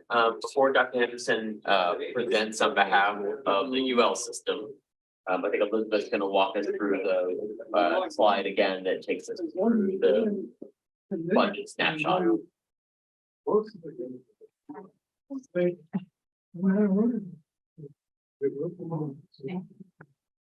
the University of Louisiana system received over $28 million in appropriations for this fiscal year, over 82% of which was received in state general fund for faculty pay, mandated costs, hurricane recovery, support for education and research programs, and studies related to watershed, solar energy, and security. UNO also requested an increase in budget authority as related to their anticipated enrollment changes. So you'll see that within the fees and self-generated line. Once again, I want to note that the $5.5 million in other charges is reflective of the reallocation of budgetary dollars, not a decrease in actual budget funding. So again, it's based on the institution need. And now, Dr. Anderson, it's all you. I hadn't seen those numbers. Hilarious. Well, thank you, and I apologize, I'm a little frazzled. I was in McNeese early this morning and then cut some things short to try to get back here, and an 18-wheeler decides to blow their tire right in front of me. I drove right through it. I said, nothing is going to stop me. Getting to this budget hearing with the Board of Regents, but you know, I think about where we were a year ago. We were celebrating some of the first reinvestments in higher education in some time. And this year, we're celebrating, I dare say, the most successful legislative session for all of us, certainly for the UL system since our founding in 1974. Investments not only in faculty salaries and our operations, but in some wildly needed facility improvements on our campuses, improvements that are going to expand capacity in some highly needed areas. We also saw some advances in policy that kind of went under the radar. We had advancement in our ability to hire retired nurse faculty without the financial penalty that had accompanied that rehiring for so long. That greatly expands our ability to produce nurses. We had policy changes that allow us to bank annual leave and sick leave that expanded it now for maternity. You think about the things that can impede the progress, especially of young female faculty members. Pregnancy is one of the most joyous things there is, but it can be a career impediment. Through the work of Kami Geisman, our system, and Michelle Caruso from Nicholls State, we crafted a solution to that in February. It brought it up. Amy Freeman from New Orleans. It went through multiple committees and in both floors of the houses, and not a single no vote. One of the most consequential policy things that has ever happened in Louisiana that nobody knew about. So maybe flying under the radar is the way to get some things done. But Kami is here with me, and I appreciate her leadership on that. We did get some needed investment in faculty, not enough. Not enough. It's still the biggest challenge we face is competing for faculty. And part of the reason behind that is that we continue to be an under-resourced enterprise. We still spend $100 less per capita in the state of Louisiana in state support of higher education. And that includes TOPS. Let that sink in for just a minute. Again. We spend $100 less per capita, per citizen of the state of Louisiana in state support of higher education than our friends do in Alabama. We spend $18 less than they do in Texas. And if you think about the great economies of scale they have with population, we still choose in Louisiana to fund higher education at a lower priority. I think we're starting to see a change in that. We're turning that around a bit. And I think as long as we continue to work collaboratively, we continue to work with our commissioner and the four system heads continue to work in good faith with each other, carry this message forward, you're starting to see that tide change. I think you'll just continue to see that advance. It's not something that can be solved over in 1 year or even 2 years. It's something that takes time. But part of that is we have to have some focusing mechanism. The master plan for higher education is that focusing mechanism, but it also allows us to have some examples of success. And we've had some great success at the individual level. Everyone saw the acknowledgement of the magnificent growth in research expenditures, relevant research expenditures at UL Lafayette when they were designated a Carnegie R1 institution. Extraordinary accomplishment, especially when you see that much of that work occurred during 8 years of perpetual disinvestment in our work. That R1 designation elevates that institution in accordance with its priorities. And that research was relevant. How relevant? Well, the Pfizer vaccine that many of us took had its preclinical trials at our New Area Non-Human Primate Research Center. Pfizer vaccine was tested here in Louisiana and perfected using scientists at the University of Louisiana Lafayette. That's remarkable. At Louisiana Tech, they now boast the state's shortest time to degree. For one, I'm extraordinarily excited about that because my son started as a freshman. He's decided he's going to do 2 majors, biomedical engineering and mechanical engineering, because he couldn't hang in journalism like his old man. But I'm very, very excited that he's at an institution that has really set the standard for undergraduate scholarship in the state of Louisiana and continues to do some extraordinary things. You all are familiar with its work in cyber and the Cyber Innovation Center and the Cyber Research Park, Tech Point 1 and 2, which are 2 of the greatest incubators in technology economic development that exists anywhere in the state. It's one of that I-20 corridor together with Greenwood State's bachelor's degree in cybersecurity, its new advanced degrees in cloud computing, even Bossier Parish Community College, which has long been a player in the cyber world, creates that I-20 corridor. And by the way, on the east end of it, this is the year that the Doctor of Physical Therapy program takes root at the University of Louisiana Monroe, and how that will expand access to a high quality program that is designed to meet the needs of rural health, nursing home association members and others. That is going to be yet another financial challenge for that institution, though, as we continue to find ways to support this kind of education. We have a differential tuition and fee schedule for pharmacy. We hope to bring that in and put that into play for next year for the Doctor of Physical Therapy program, not to price people out of that market, but to have it to be a competitive program in accordance with its peers and have tuition and fees set at a relatively low but competitive level. At the same time, we need to invest in that program. We're going to be asking for resources to help support that program, especially in its initial startup phases as it gets accreditation, and would appreciate any support of that. But collectively, as a system, we are on the fifth consecutive year of increased number of completers. And we're seeing that increased number of completers go across the populations of Louisiana. Our institutions are the most diverse in the state of Louisiana. We look like the state of Louisiana, and we're producing more graduates in every demographic and every socioeconomic status. That was born out of our strategic framework that we passed in 2017 that promised to build the most educated generation in Louisiana's history by the year 2025. We are ahead of our predicted goals to meet that vision, which was pretty audacious. It's important as we continue to talk about investments in our work and continue to invest in our attainment of the master plan goals, that we think a lot about what these goals are and what these credentials are. It's also important that you understand, I know that you're having conversations about budget today, been having conversations about admissions criteria, and we understand how all of these decisions are interlinked. They don't stand alone. We have different funding levels for our institutions based on our peer status.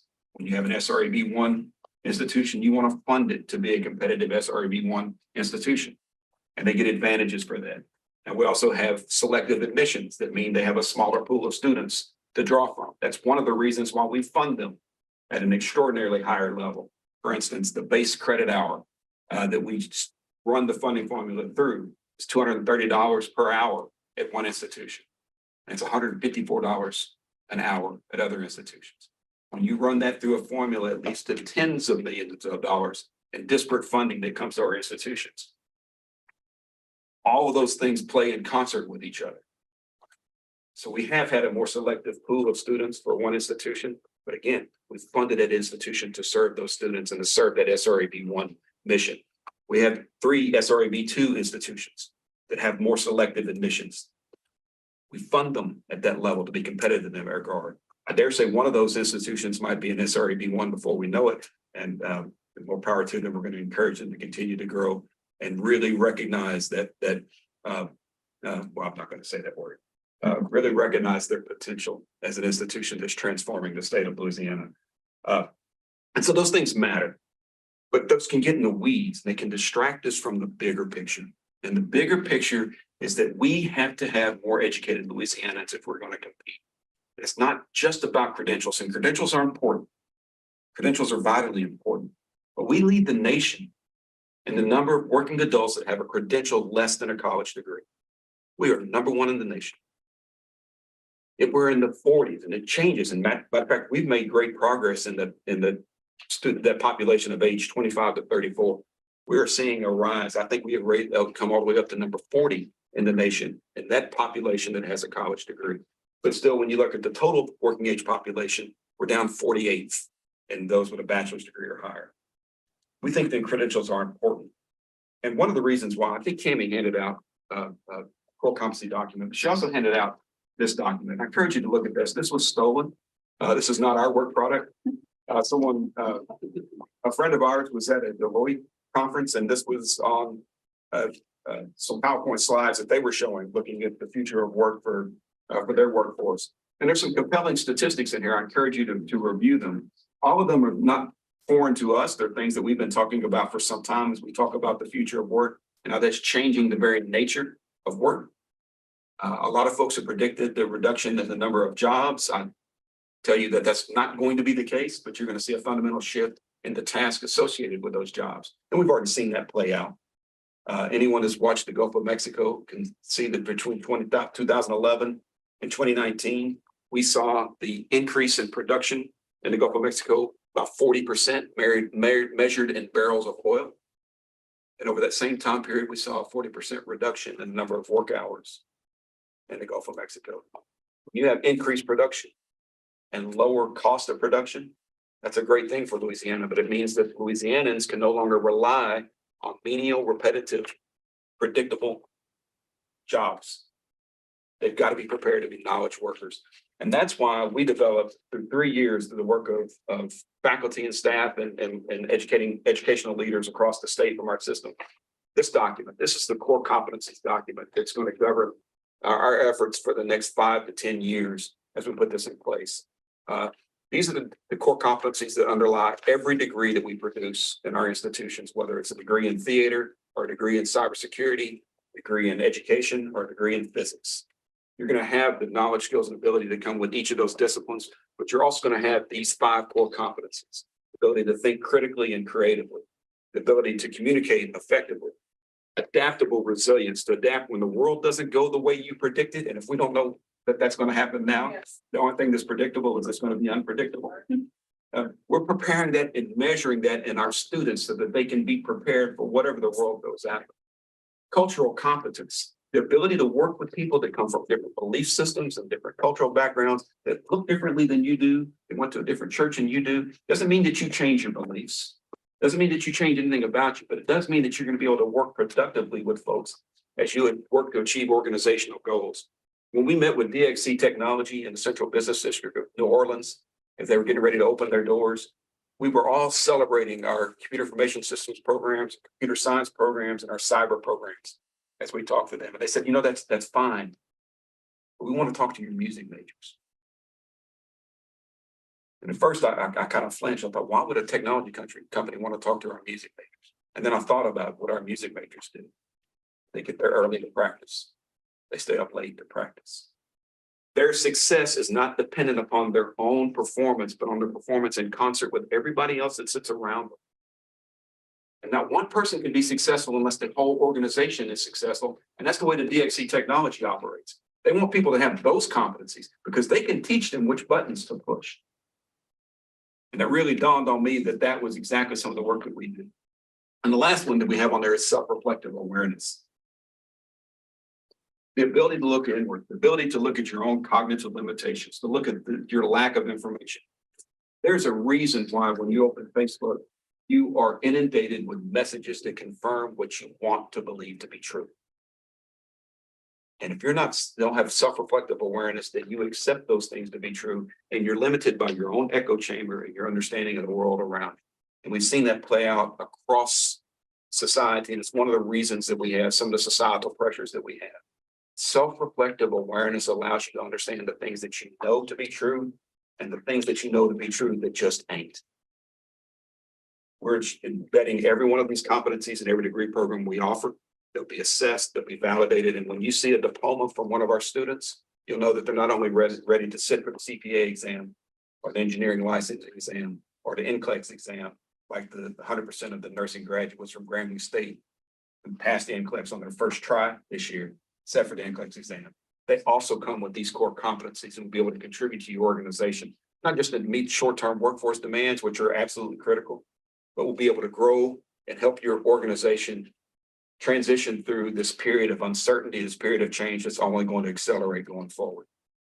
I am so excited about the work of these institutions and how they've come together as a system to buy into a model that is so transformative, not just for the institutions, but for the students that we serve. We can only do this with investments.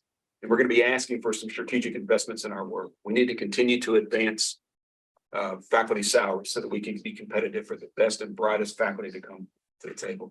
We need to be very strategic in how we're graduating students. We produce students at levels that are much higher than the median income in Louisiana. If you look at some of the data that's come out recently, when they study student debt, you see that we graduate students with amongst the lowest debt in the nation. But at the same time, we produce students in fields that don't necessarily pay well and they don't measure well. I'm talking about teachers. When you look at the two shortages that we hear more often, and we probably hear about them every day, it's shortages in nurses, shortages in teachers. For nurses, we were very successful in getting capital outlay to build a new nursing building at Nicholls State, which will almost double the capacity of that nursing program. To build a new nursing building in Hammond, which will allow them to have from start to finish a nursing program in the fastest growing region of the state of Louisiana, the North Shore, and then to convert their facility that's here in Baton Rouge, has been right here in the medical district of Baton Rouge, to be a full nursing program. It used to take the first half in Hammond, the second half in Baton Rouge. Now you'll have both cohorts starting and finishing where they started, double the capacity of that program. We have asked to double the nursing capacity in Lafayette with the recent acquisitions of the Lord's property, the way that will transition the entire Acadiana region with a regional simulation lab, in addition to expanding capacity for the largest nursing program we have. And then to build out Warrington Place in Shreveport to double the capacity of the large Northwestern State nursing program that's been producing nurses for 73 years. We recently had an infusion of resources, private resources, not state resources, private resources, a $1.8 million grant from Blue Cross Blue Shield of Louisiana Foundation, coupled with $1.2 million from local healthcare providers, $2 million in in-kind contributions from the institution. It's going to produce more than 1,000 new nurses by the year 2030 at one of our most vaunted nursing schools. That incapacity is what we can handle. We can build that out. Teachers is a little bit different. It's not about physical capacity. It's about having a program that meets the needs of those who want to become teachers, where they can see a return on investment. There's a couple of things that have to happen with that, and we saw some advances in that.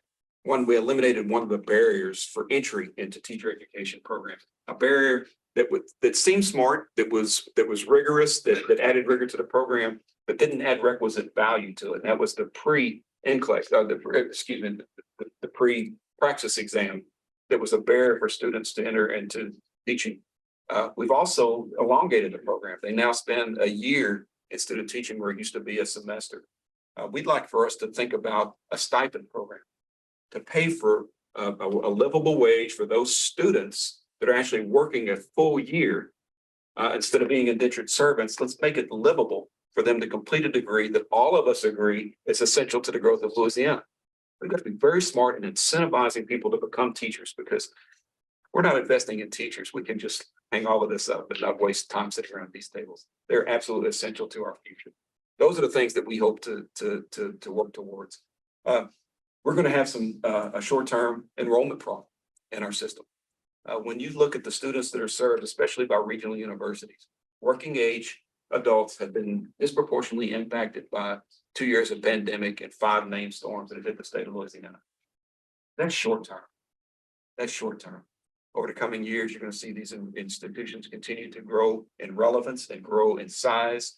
And it's important that we do that if we're going to reach the master plan goals, and more importantly, if we're going to meet the needs of the economy of Louisiana. I can't tell you how much of a joy it is to work with the commissioner and my peers, system leaders, because we're working more collaboratively than ever before. That's going to become increasingly important going forward. It means having tough conversations and conversations where we disagree and disagree in good faith. That's okay. We're adults. We can do that. At the end of the day, we have to be laser focused on producing the most educated generation in Louisiana's history. And that's what's going to serve us all. And Commissioner, Mr. Chairman, I'd be happy to answer any questions. Thank you very much. Open the floor to questions. I have some comments. Was that, as I was reading the information that you submitted for the hearings today, what struck me was the great job that you seem to be doing in exactly what you commented about the graduation or students and the debt that they don't have when they're coming out. So speak to me a little bit about the Bridge to 5G program. I mean, to me, that seems like a model for working with LCTCS and moving students through the pipeline without a great deal of debt and yet earning a good job or a degree for a good job when they graduate. That's an extraordinarily successful program, but it's one that's mirrored in different ways at various institutions. The work that you did last month in expanding pathways to transfer, it's actually built on those kinds of models. One word of caution. A lot of times we'll look at a model like that works. And it works, one, because the principles of the model make sense, practically it makes sense. But more often it works because you had faculty and leadership from 2 institutions that come together to solve the problem. And that interaction is what leads to the success of the program as much as the practical implications associated with the program. We see quite often, I'll give you a perfect example. We saw in the data that Black males in our system were not succeeding at a level comparable to everybody else. It was such a staggering statistic. We said, we've got to do something very specific for this target population. We created a Black Male Advisory Council. They came up with the concept to have a Black Male Summit. As a result of that summit, we created the Reginald F. Lewis Scholars Program, which I think is one of the most innovative deep dives into solving an issue that we've ever seen. At the same time, we've got breadth in this program to ensure that we're covering the gamut. So we get this program started, and the next thing that comes to me is a young man says, you know what, we need to have an Hispanic Summit. And it's an Hispanic Scholars Program. Then we need to have one for women and have a Women's Summit and a Women's Scholars Program. And those are not bad ideas. The problem is they're solutions looking for problems instead of solutions that are targeted problems. Do we need to do something to meet the needs of Hispanic students? Sure. Is a summit the right way to do it? We don't know yet because we haven't examined the problem. One of the things that makes us successful with the UL system is we don't craft solutions and look for problems to apply them to. We look at problems, understand the root causes of the problems, and then target solutions that defeat those root causes. I'm all for best practices and stealing great ideas from other people, but it's that process of understanding where you are in those problems that you're trying to solve is what leads to good solutions, just like the one you're talking about at ULM, the Bridge to 5G program. Well, congratulations on that and on momentum and on the Crown program. I mean, Crown is amazing. And that's Baron Clark, who runs that Crown program at Nicholls State, is in our Management and Leadership Institute program. That's something I guess I should mention to this group as well. We created a Management and Leadership Institute, which takes a faculty member and a staff member from each institution, nominated by their president. So there's 18 that I get to select 2 just of my own choosing. I put 20 people through a 9-month rigorous program of leadership development. So we're growing our own leaders. They go to each institution and meet for 3 days under the tutelage of Priest IU. They're exposed to presidents who talk about their leadership journey, to experts in their fields, to our staff to talk about systemic work. They get to read a series of books hand selected by yours truly. Sometimes they go over better than others. Last time they had to read Walden by Henry David Thoreau. 2 of them got it. The other 18 were like, why are you making this read? Let alone discuss it. All right, we have hits and misses. But they read 8 books and it's about 6,000 pages of work that they're responsible for. It's not a have fun and drink on the bayou, even though they did that last week. It was the first time that the barge on the bayou had to stop at a friend's house to pick up more beer. So this is an interesting class. They're still responsible for the reading. So, Dr. Henderson, do you have a program in place? Or are you anticipating a program that can recruit qualified people, to be teachers in our state?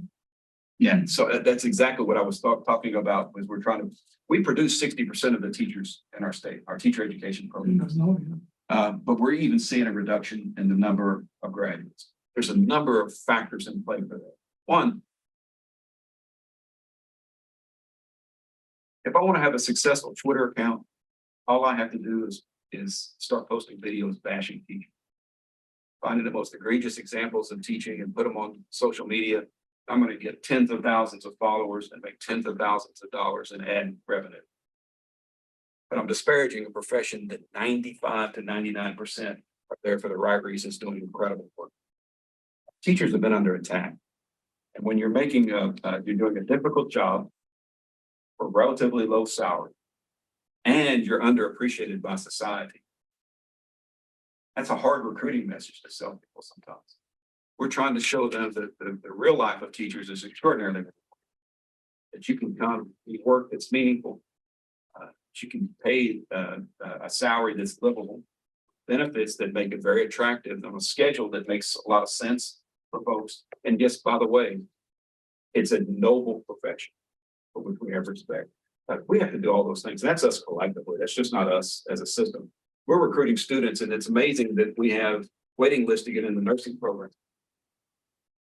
because they see a direct path to a profession that they believe is lucrative. And if you're a traveling nurse, you can make about $5,000 a week these days, which is great for a young nurse. We pay teachers $5,000 a week. I don't think we have a problem recruiting. We anticipating giving a stipend, say for the last 2 years in teacher ed or something, and to help young people go through the program. And then I know some school systems have talked about giving a bonus or stipend of up to 25,000, 30,000 to get them to start teaching. I think that's exactly the kind of ideas that I was mentioning earlier, especially in that last year when you do a full year of student teaching. A $20,000 to $25,000 stipend makes that a livable experience. I think it's also one that shows that we as a state recognize the challenge we have to produce more skilled, qualified teachers, and 2, that we value the profession. I think that's exactly the kind of thing we can. But when you said recruiting, can't believe I didn't mention Compete Louisiana.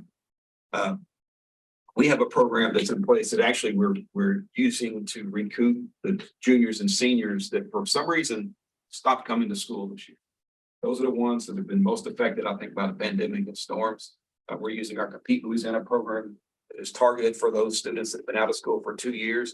They're shifting their gears, and they're going to recruit every student that was in school last year, get them back this year. Knock down the barriers that rise from administrative and from cost to get those students re-enrolled and get them to complete the job that they started. So Compete Louisiana is a mechanism that we know is a proven model to bring students back, and finding new applications for using that model, even potentially using it to recruit students in teacher education. I think it's worthwhile pursuing. Certainly applaud that effort. It would be helpful if your team could collect data. We were talking earlier about the social determinants of these that really impact student success and students' commitment sometimes. So it'd be interesting to understand of those that you were re-recruiting, the data about what were the drivers, what problems did you have to help them stall. That's great. So we stole from the Board of Regents, a person named Dr. Claire Norris, whose PhD is in sociology. And talking about the social determinants of student success is something that we do quite often. Just last Friday, she had accumulated all types of data around those students that were here last year that didn't come back this year. They're not in the workforce, by the way. They're not anywhere. Right, and finding out, are there particular characteristics of these students? And if so, are those reflective of particular problems?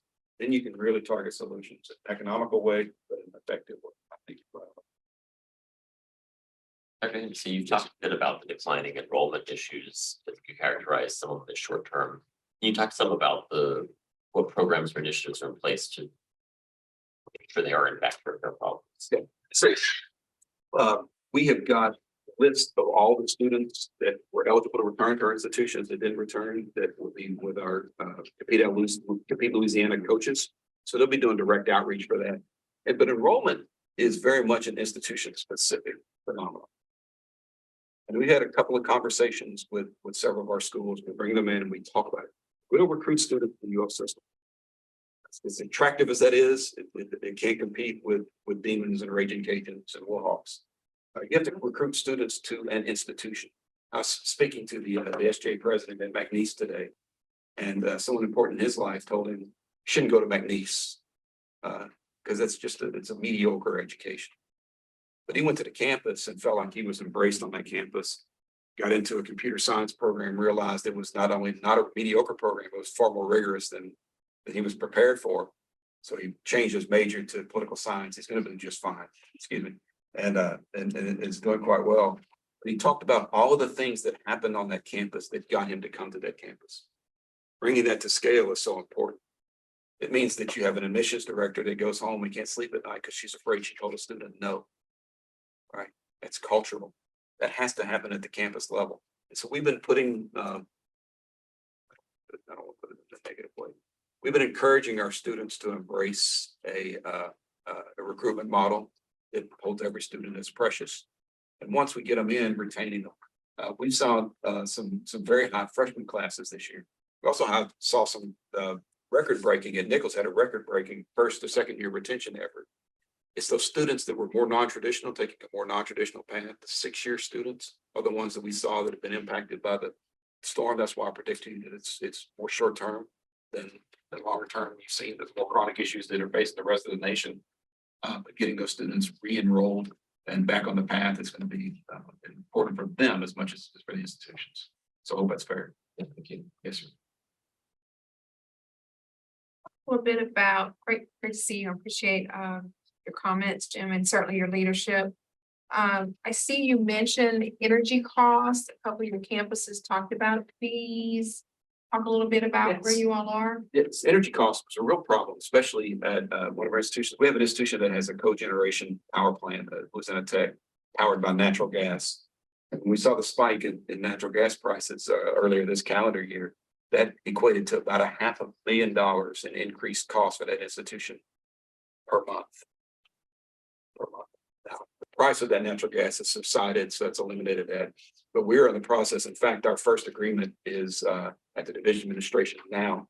It should be finally approved by our board in October, where we're totally revamping the energy and mechanical systems of all of our institutions in a much more economically efficient, environmentally friendly, economically efficient way that's going to result in dramatic savings for those back of the office type of expenses. We think that's going to make a big difference.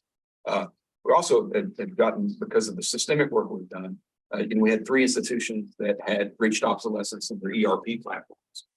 So instead of each going out and procuring their own, procured one instance of a Workday product, brought 3 institutions together to do that planning.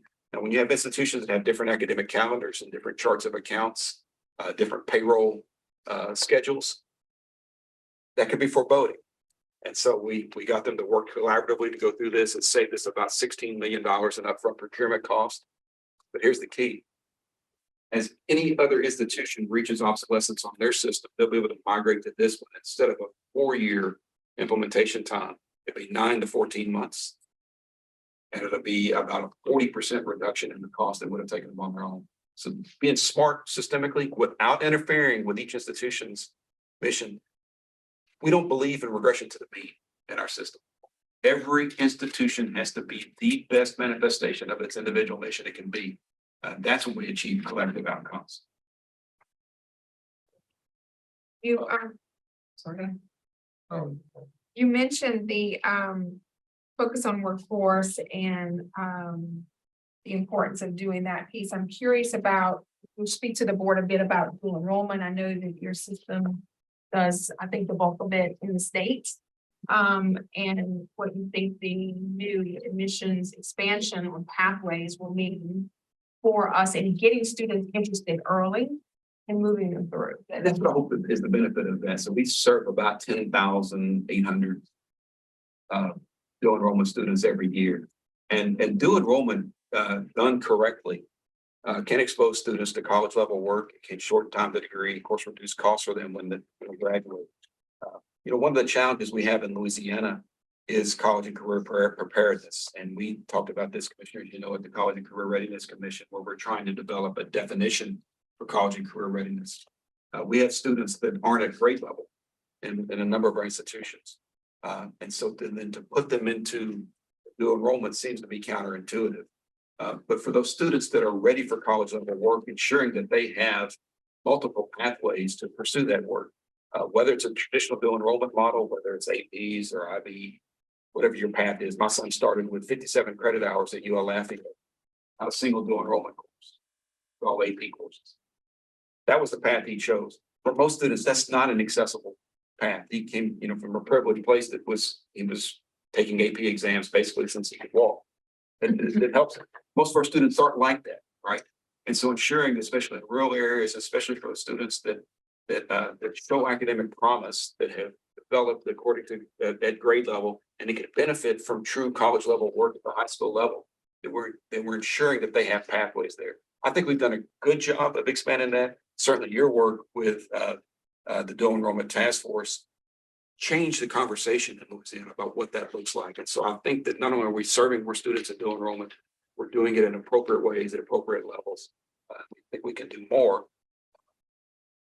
It's not going to solve our overall workforce problem, as you know, and you hear Bonnie talk about it all the time. Just the emerging workforce is going to be insufficient for us to meet the needs of 2030, which is kind of quick. So we've got to serve those adults. It's an adult dual enrollment program where you can get credit for work, and it might be a good idea as well. We'll figure that one out tomorrow. As I look at these core competencies for student success, and undoubtedly when you all put this together, you knew that this was core competency for success, period. How did you all come up with, or you come up with, this as what you were going to present to us? Because we think this is our purpose. If we don't understand our purpose, our why, right, then conversations about finances are, they're vacuous. It doesn't help. This is our why. And we came up with this document by getting people in the same room, faculty, staff, and presidents. And the hardest thing for me, not to talk the whole time. In fact, I stopped attending the meetings because I wanted them to work this out. I had an idea we were working on. This is 1253, when they opened Sorbonne in Paris, University of Paris, is because people had gathered on the banks of the Seine River, realized that education was the path to social mobility, political mobility, family mobility, economic mobility. So they opened a university to serve the middle class. These are the same competencies that they were teaching at Sorbonne. It's one of the reasons we're taking original affluent scholars next spring to Sorbonne for lectures from the Sorbonne Academies that have produced 33 Nobel Prize winners, 6 Fields Medal winners, to talk to these young men about why this leads to the foundations of science and the origins of democracy. Why it led to 5 republics in France, yet still one of the first, sometimes fragile republic here at home. They'll understand these broad concepts and be able to apply these competencies to that. That's what leads to life and career success. Right? It's hard for us sometimes to talk about broad general education. I'm going to use a word that's going to make some people wince: liberal education. Right? impacting our societies. But it's absolutely essential if we're gonna be successful as a populace. It's easy to poke holes at it, it's easy to throw darts at it, but I promise you, as the demands of the workforce and the demands for life success and the demands for society start to become one, and people realize that, you're gonna find these core competencies are our future. Love that you expanded it. I still have your one pager from last year in my bedroom. I like it. I talked to my kids about it. Now I have more to talk to. Well, I was going to ask if you had a PowerPoint, so I didn't have to go make it. I'm gonna FaceTime you. Okay, just tell them what you told us. But your Katie's got me. But also, listen, this is the bedrock, but built on this foundation are some extraordinarily exciting programs. My son came home after 3 weeks, 2.5 weeks at Tech, right? He had to come home for his mom's cooking. But he brought his robot home with him. This functioning robot that he's built in 2.5 weeks as an engineering student at Louisiana Tech. He didn't go there and say, hey, we're gonna put you through, remedial engineering first. No, he's hands-on building state-of-the-art mechanical and technologically enhanced functioning robots 2.5 weeks into his college career. When you build that kind of exciting programming on top of this sound foundation, that's when you revolutionize learning. So it takes all of that. It's a great document. Plus we get your pre-pandemic photo.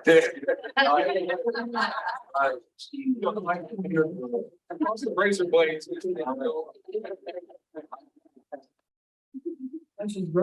But my staff said I look smarter with a beard.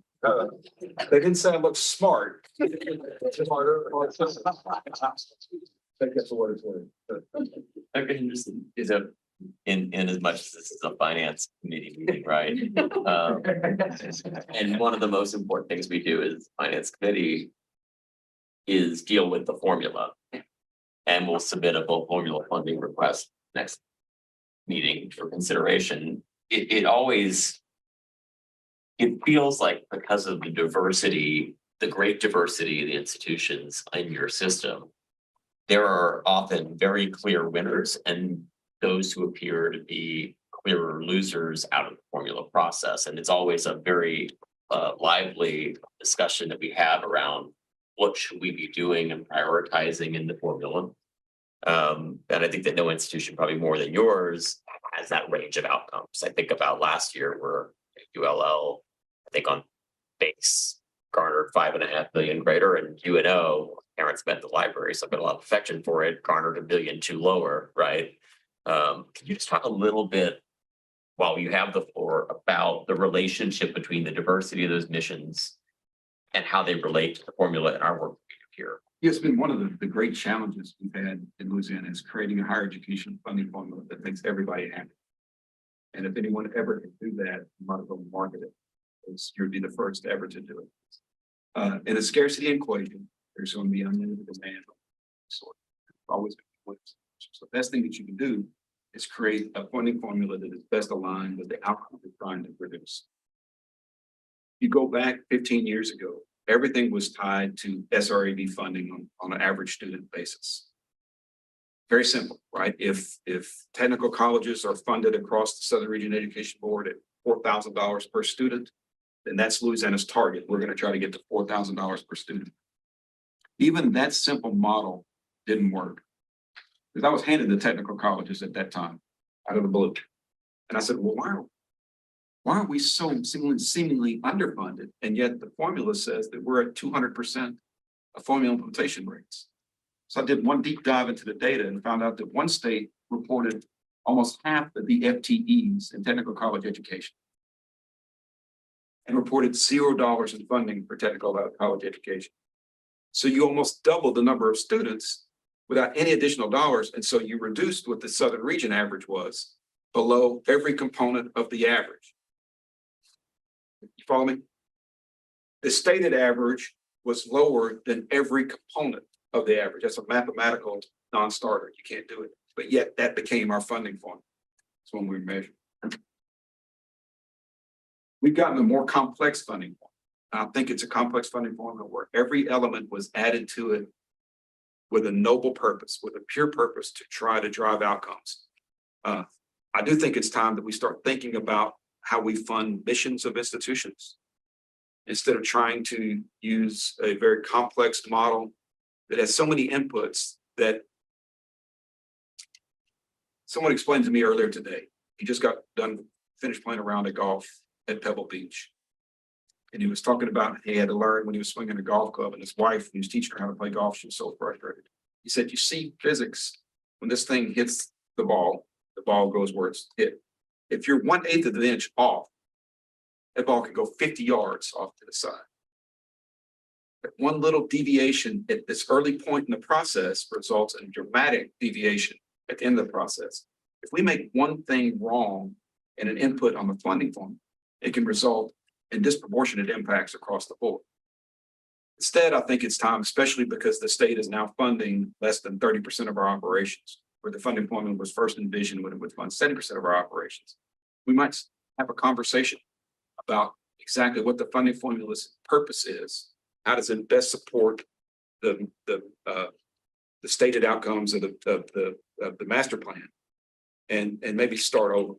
I'm not a fan of the funding formula as it is now. That doesn't mean I'm not a fan of the architects of the fund, because they're folks that work in good faith. They answer our questions. They work very closely with us. We have some institutions that are struggling with, their funding level was set when they had 15,000 students or 11,000 students, and now they're at 8,000 students. It's hard to create any funding formula that's going to secure them going forward. That's the UNO challenge. At the same time, their mission is more critical than ever before, being the state's only urban research institution. How do we adequately support them and fund them to realize their mission? And to the extent we can't fund them enough to realize it fully, how do we empower them then to realize that mission? Maybe it's policy changes that if we can't provide adequate funding to institutions, let's give them the tools necessary to secure their own future. That could be an example for UNO. At UL Lafayette, they've grown from $62 million in research funding in 2015 to $184 million in research funding. We incentivize that through the formula. We incentivize that through our strategic framework. We drive research in these very important areas. It's one of the reasons why they get rewarded in the formula. That's a very good thing.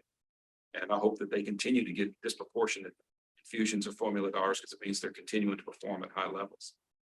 But I do think it's open for discussion, and I think we've got the group, the leadership to have that good faith. Dr. Henderson, Yes, sir. you hit on a point there that 30% of the funding comes from the state. 2 years ago, 60% was coming from the state or more.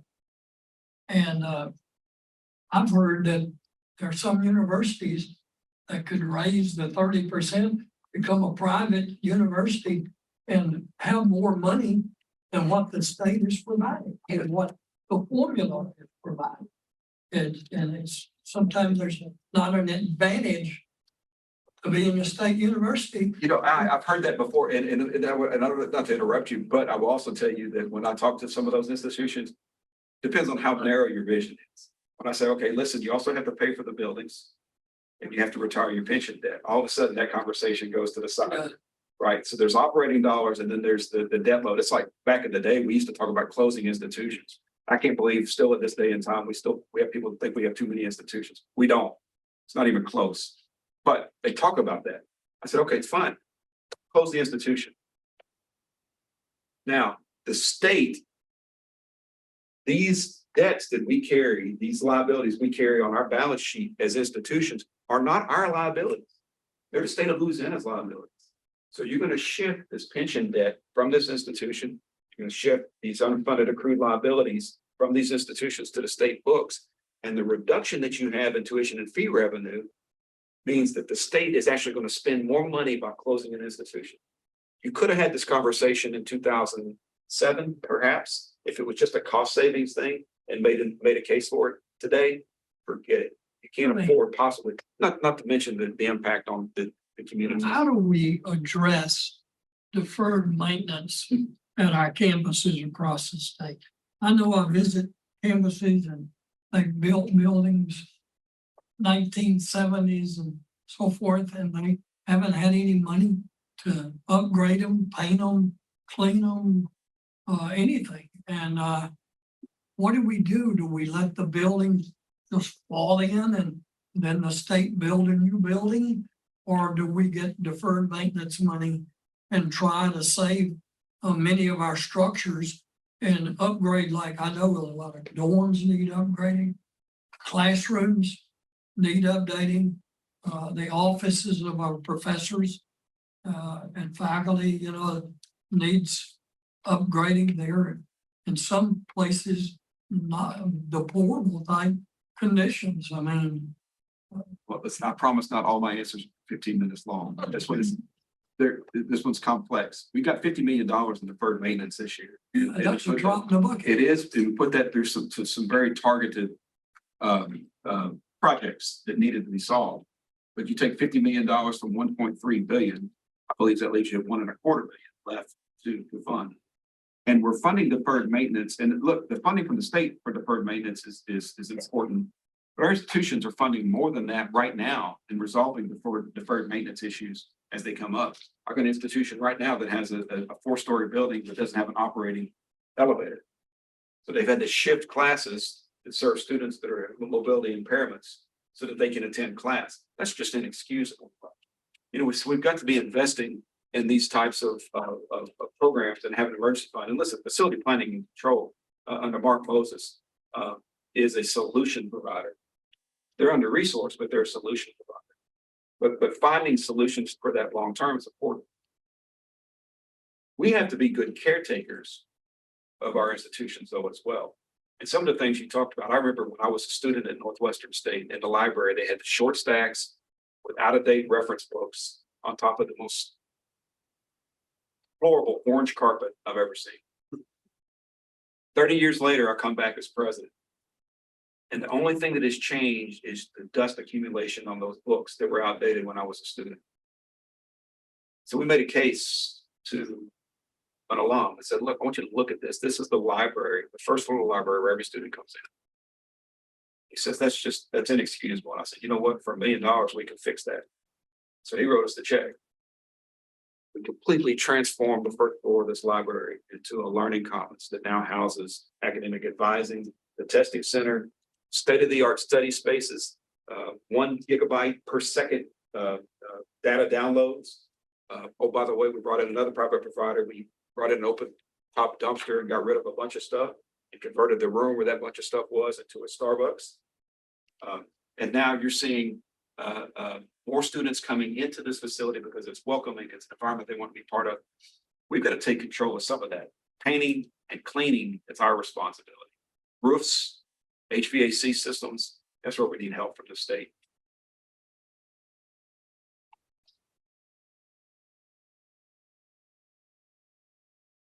Got time for a question or two more. We have them.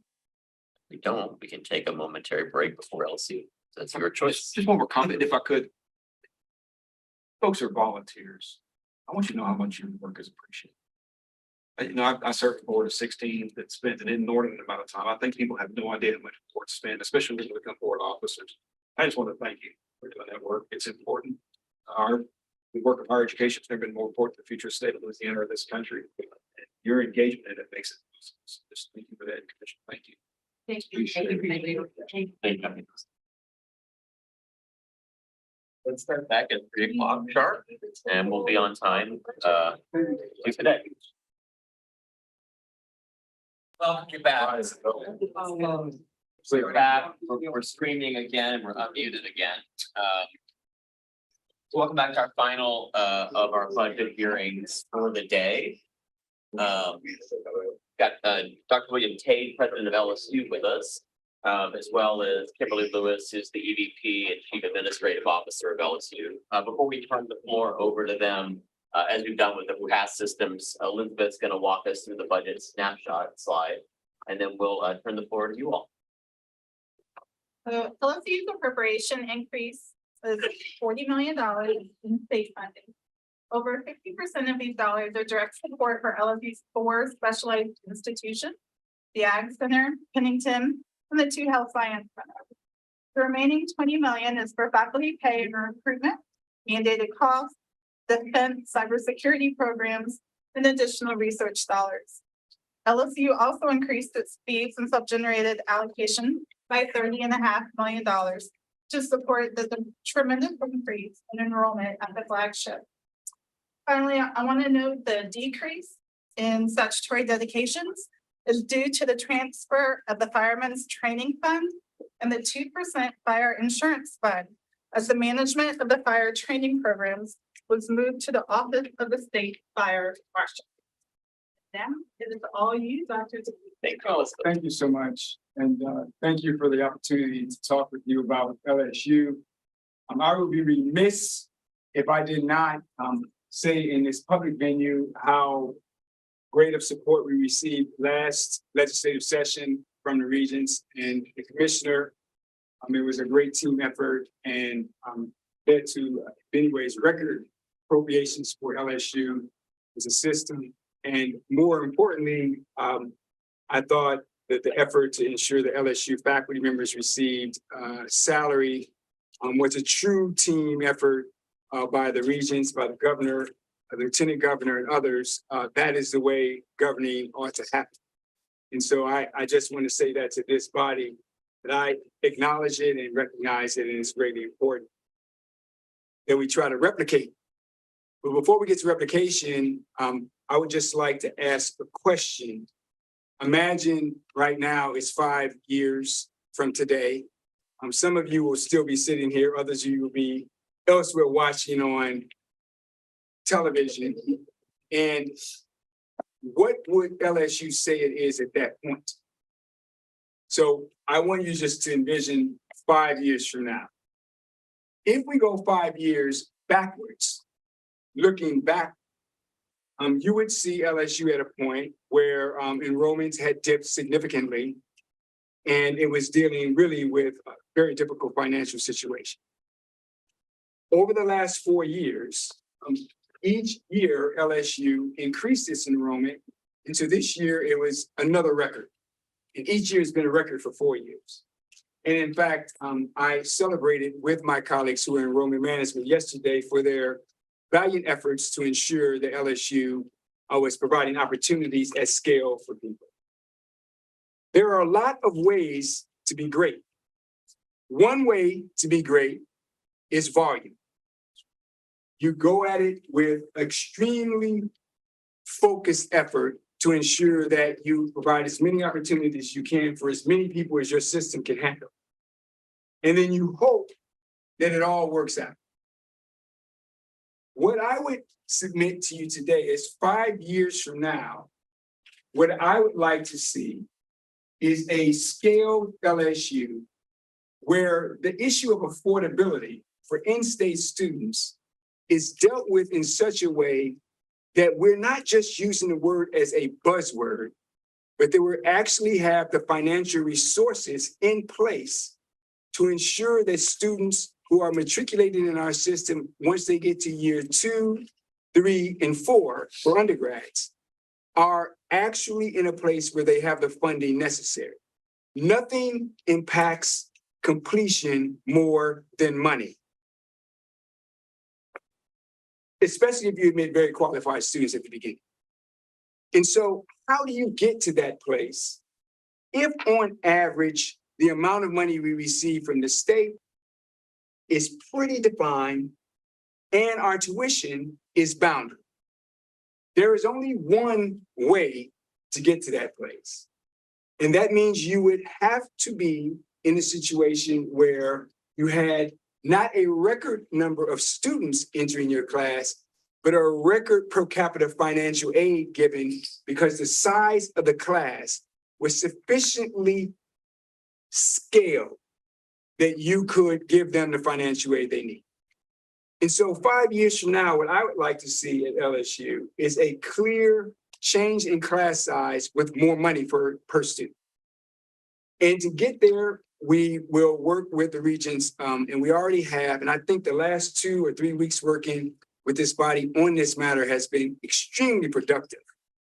And we want to scale what we have in terms of our incoming class for undergraduates in such a way that our financial packages are competitive. And there are only 3 institutions based upon the research that I've done that actually have very large out-of-state population. Why do I mention out-of-state? Because largely the in mobility or the mobility in state is driven by higher ed. LSU is one of 3 institutions where there's actually students from out of state who come and matriculate. Grambling and Southern are the other 2. I know I'm from Chicago. Every counselor I had when I was in 12th grade said, go to Grambling and Southern. And that was a long, long time ago. And so my point is there's marketing for those schools and LSU is in a similar situation.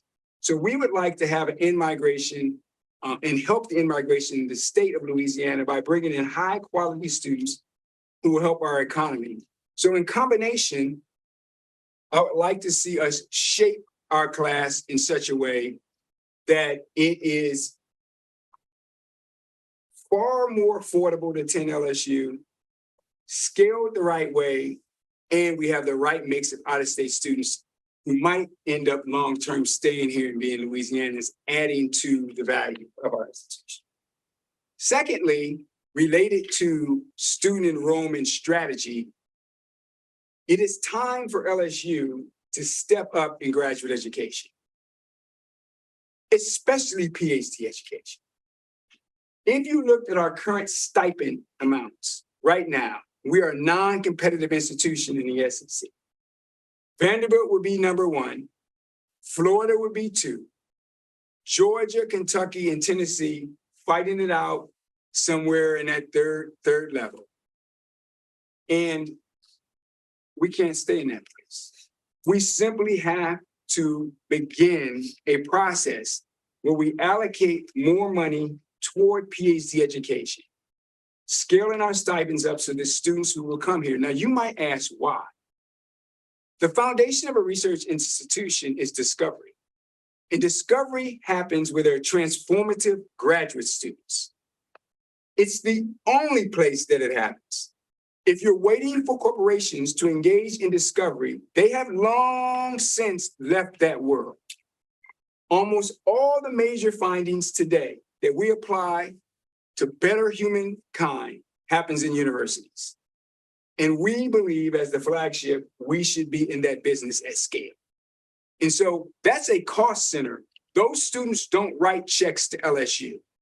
We give them full tuition waivers or stipends, and we give them stipends to live on.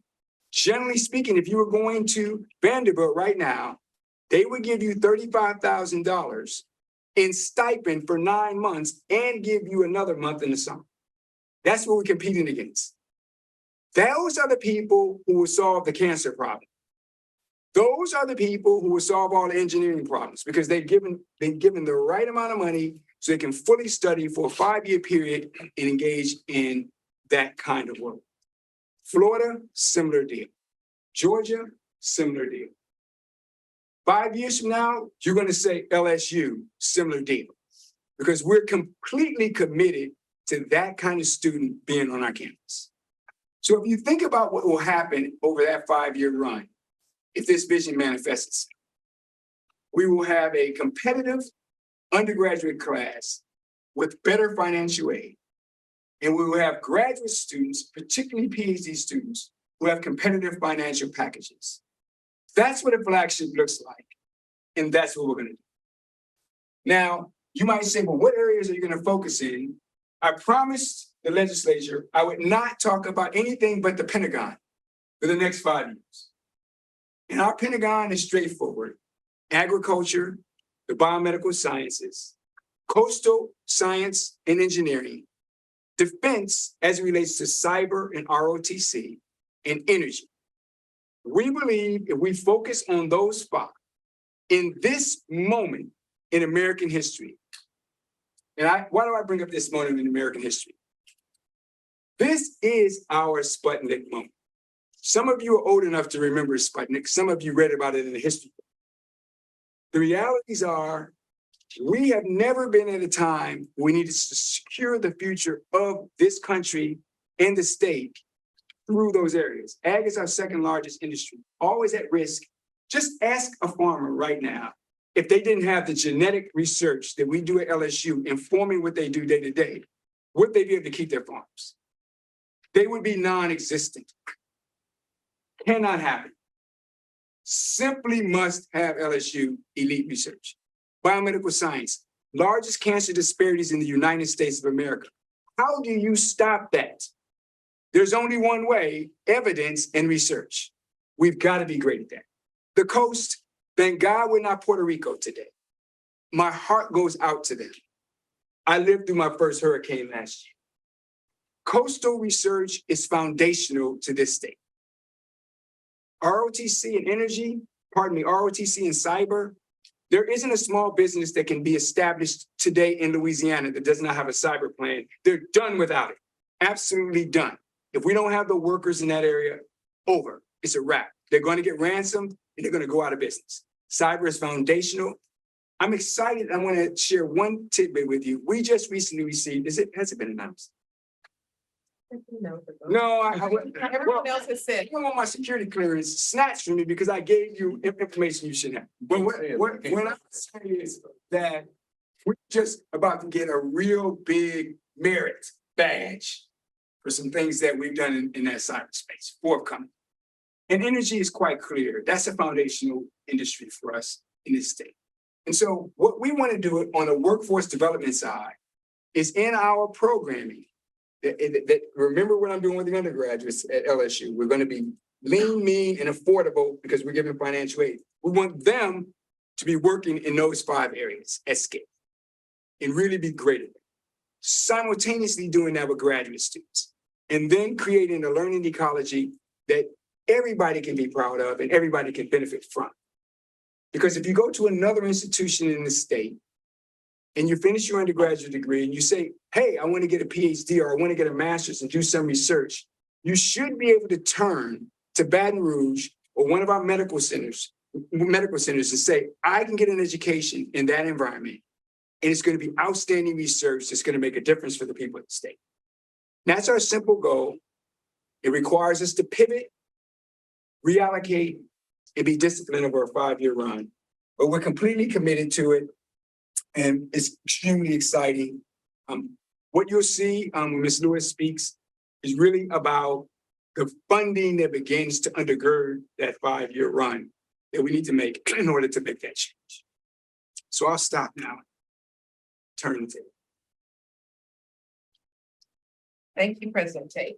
I think he went through everything, but I didn't mention the money.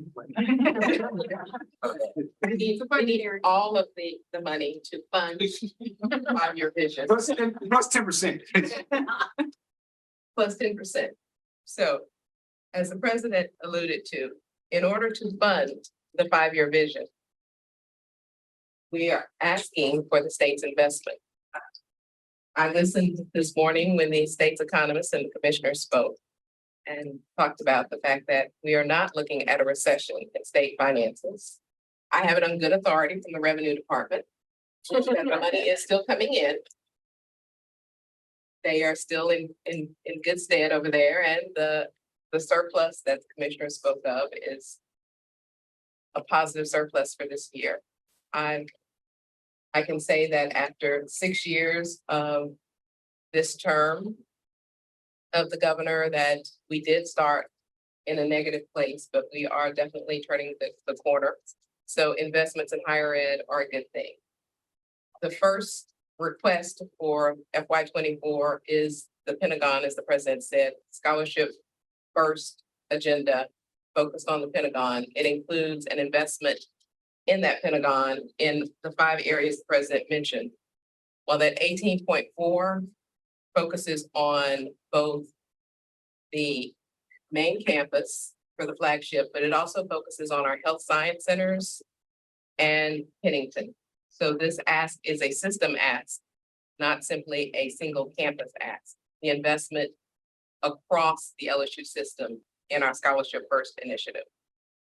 It provides for funding in each of the 5 areas, a set amount to do investments in infrastructure for labs, for scientists, retention and attraction dollars for faculty, as well as dollars to provide the support for students when they come in. As the president just spoke about, While you provide financial packages to students, once they are here, you have to support them.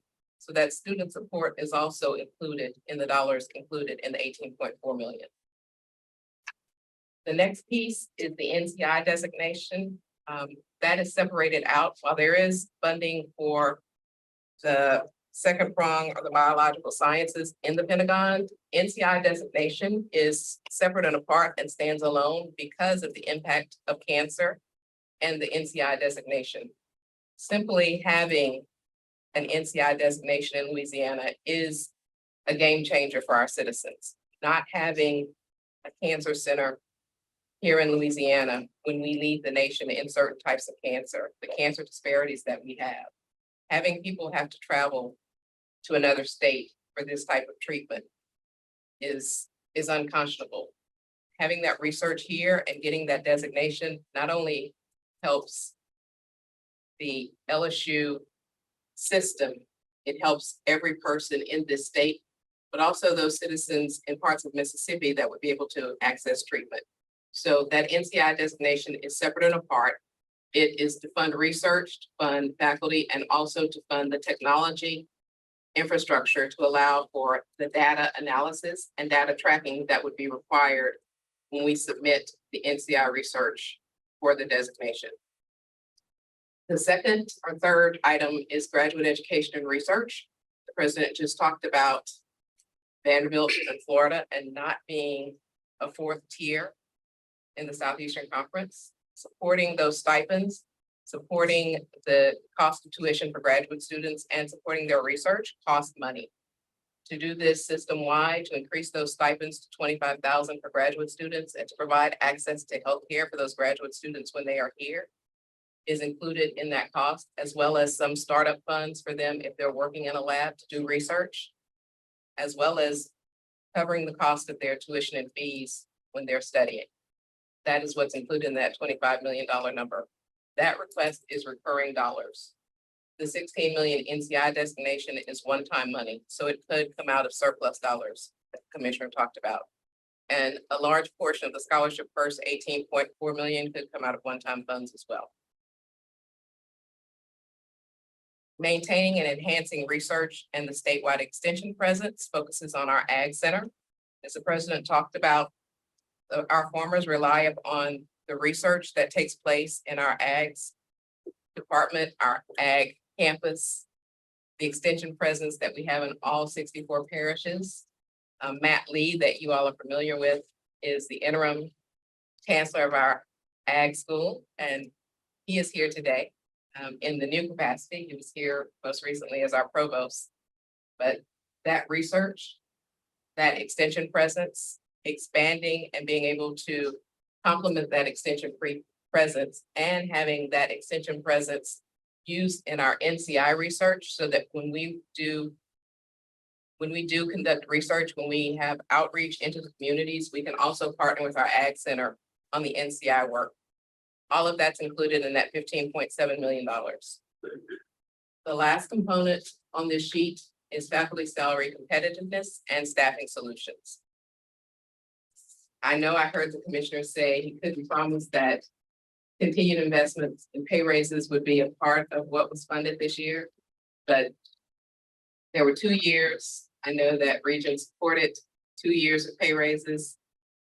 Again, 2 years, but continuing for a third year, we continue to have the SREB target within reach. Other schools are continuing to raise their pay. We continue to compete with those other schools for the best in talent for professors, best in talent for researchers. And our faculty is not just those faculty in the classrooms, it's also the faculty that are doing research. It's the faculty that are public service faculty in our Ag centers. It's all of our faculty. The researchers at Pennington are part of that faculty. So having their salaries competitive is important. And then when we talk about staffing solutions, everyone is aware in your private businesses, the impact the recession has had on employment. I also heard the commissioner talk about that earlier this morning, how state government is experiencing a problem with having workers, how we have record low unemployment, but you have help wanted signs everywhere. Those help wanted signs focus on bringing employees in at higher rates than anyone has ever imagined. For campuses in the higher ed systems, retaining employees, providing employees with benefits, training new workers, but competing for employees in the private sector when a lot of our staff are professional staff. We have accountants, we have engineers, we have researchers in our labs. Dealing with those staffing solutions has become even more dire post-pandemic because the rates, the ability to work remotely, the attractiveness of private sector jobs is all the more difficult to compete with. So those staffing solutions are also a part of the ask. And it is system-wide. And it is not just a Louisiana perspective. This is something we're seeing in higher ed institutions around the country. We participated in surveys, we participated in conversations with peer institutions. And what we are hearing from everyone, there are certain things that people are seeing some success in combating this, but you have to look at ways to provide alternative working arrangements. You have to provide alternative solutions for promotions that do not involve people having to become supervisors. No one wants to supervise or be responsible for anyone anymore. And you have to look at new ways to bring people in that provides for career progression and training and professional development that all cost money. And the development and professional development are things that we have to look at investing in our talent. So as we develop talent for Louisiana to prosper, we have to develop the talent within our institutions. So those are a sampling of our system needs. We talked about these are our academic and research priorities. Just to touch upon the economic impact of our research enterprise. Each campus has an impact through its R&D expenditures. The LSU main campus of 167 million, and these are FY21 numbers. We don't have FY22 numbers calculated just yet, but the main campus at 167 million, the Ag Center at 84 million, Pennington at 45, the Health Science Center in Shreveport, the Health Science Center in New Orleans, both of those combined at right at 45 million together. And then LSU, I'm sorry, those two combined at 65 million together. And then LSU Shreveport, 462,000 for a total combined impact, almost $370 million for the system. Can I add something to that? Yes, Don't Mr. mind. President. Thank you for referring 1 second to me. So I read nothing but negative news constantly, 100% of the time. If the Advocate is watching, yes, I'm talking about you. Every student newspaper article, all the systems, if you pick them up, 95% of the information is negative. The negative instinct is overwhelming in journalism. They cannot help themselves. I want you to take this $368 million number and put some perspective on it. Because if this was Princeton, we would have more research dollars than them. Or we would be right there head to head. If this was Dartmouth, which is an Ivy League school as well, we would exceed the research dollars there. I hear nothing but negative. But the reality is, this is $1 billion of economic impact, and that's not even counting the kind of things I talked about with ag and the things that happen with the farm. It's not counting the lives saved because of research at Pennington and in our medical centers. None of that is even in the economic impacts. So when we say we want to have a different vision 5 years from now, this is what we're talking about. Because I want to come back here 5 years from now and tell you, no, we're past Princeton.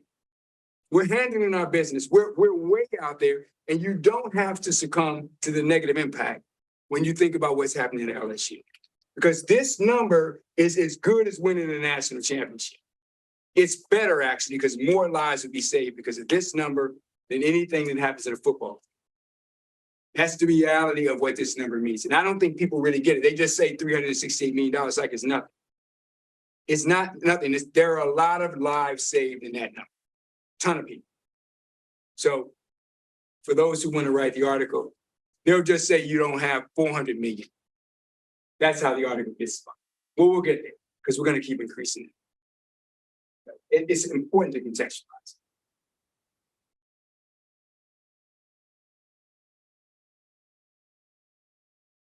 And moving past our research expenditures to some other needs for funding to continue providing the type of education and to reach the needs of our students. We have embarked upon the implementation of the student information system. The student information system is system-wide. It impacts all of our campuses except the health science centers.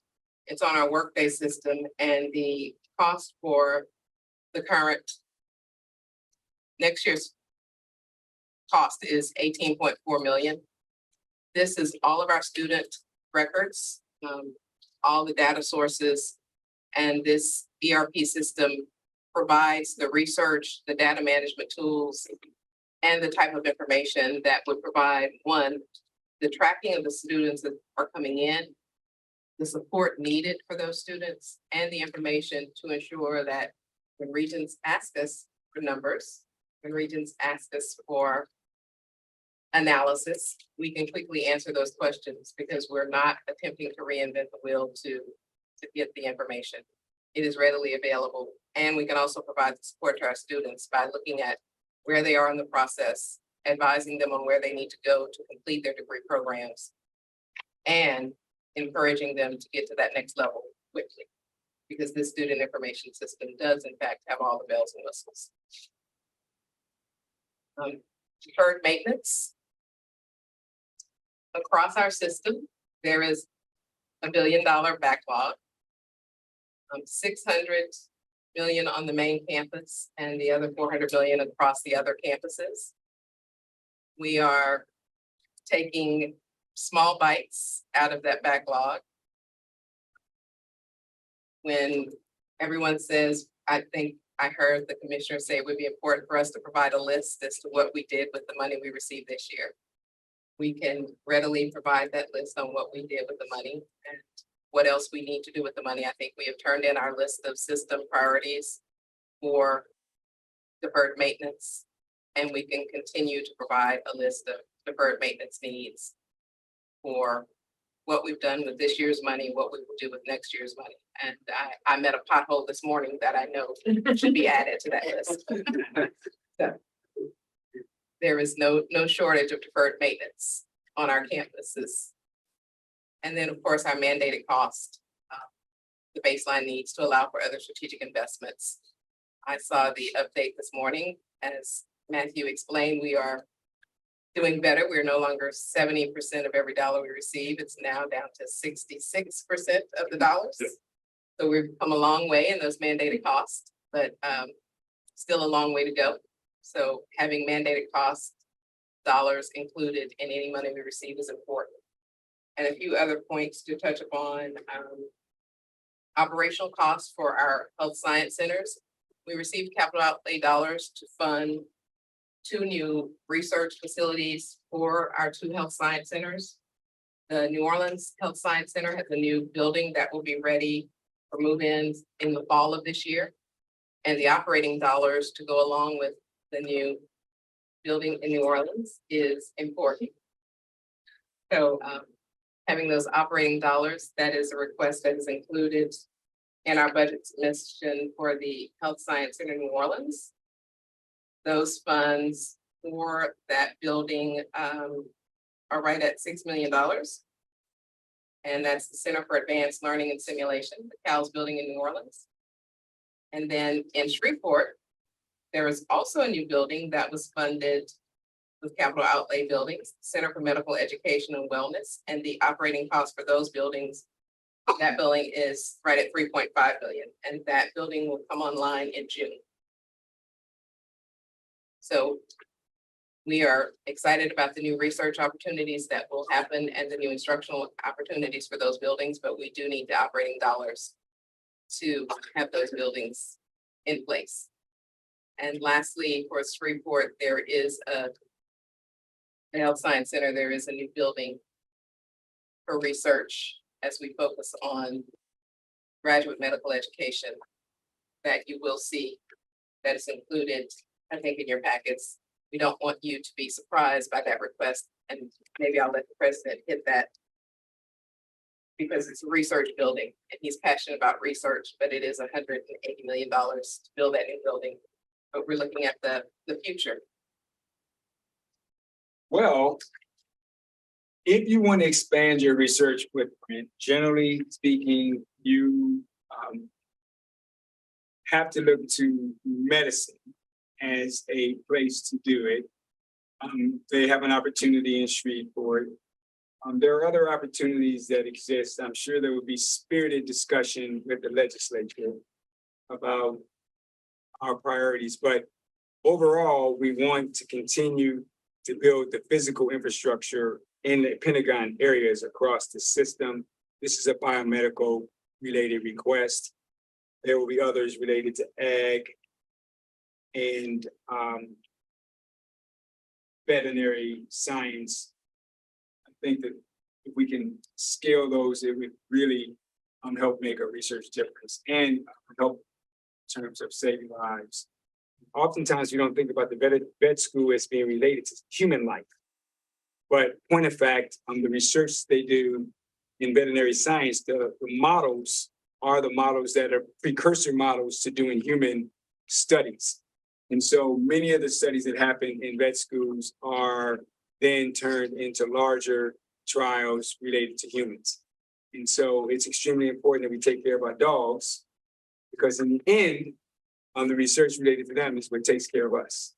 And so all of that fits together in what we want to get done and scale out in terms of the Pentagon. So the Shreveport request is very similar to what the other requests would be. Everything's going to be Pentagon related for quite some time.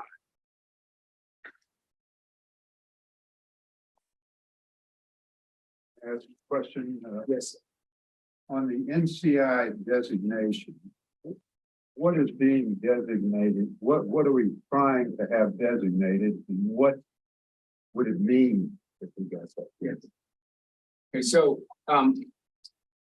there's a couple ways I can explain this. The more straightforward way is that cancer is a very slippery deal, right? I mean, it's a very difficult mechanism to control. And in order to understand how to control it, you first have to do some basic science research and then translate that into research that you can try with humans. And then you would then follow up and try to do population science research. You know, how good are we doing with people in population? We have a chance at LSU in our system because we do basic science research in laboratories. We also do very good research in clinical settings where we can do real trials on applications of what we learned in basic science. And we're building the infrastructure in population science to follow people into society and better understand how we can impact their lives. The designation is given to people who are outstanding at doing all three and applying that information to saving lives in the medical settings. And only a small number of places get that designation. Many provide great cancer service. I always have to be careful. We serve people with cancer well here. But what is distinct about the places that have NCI designation is they have ongoing research programs that are connected all across the United States that are informing outstanding medical care. And they're just driving the solution. Think about Sputnik. They're the group that's driving us to being able to eradicate this disease at scale. There isn't one in the Gulf Coast. There isn't one in Louisiana. We don't have any of our institutions with NCI designation. So as Ms. Lewis alluded to, when we track patients who have needs, they will leave the state to go to an NCI designated environment to get their care. Because they know it's what's around that is the best possible evidence in real time. The doctors that are doing that research are also the ones who are your clinicians, or they're very close to them. And so they have the cutting edge ability to solve the cancer. What we're making a commitment, this is our moonshot deal here in Louisiana. We're saying that we want to have an LSU institution, namely the New Orleans Medical Center, get NCI designation. And then what we would do is work with other entities in the state to graft them into that designation. And in the end, 5 to 7 years from now, it may be a little longer, but let's take a 5 to 7 year window. We would have multiple institutions that would be positioned to have NCI designation, which means the quality of care is going up in a dramatic fashion. That's the end game goal.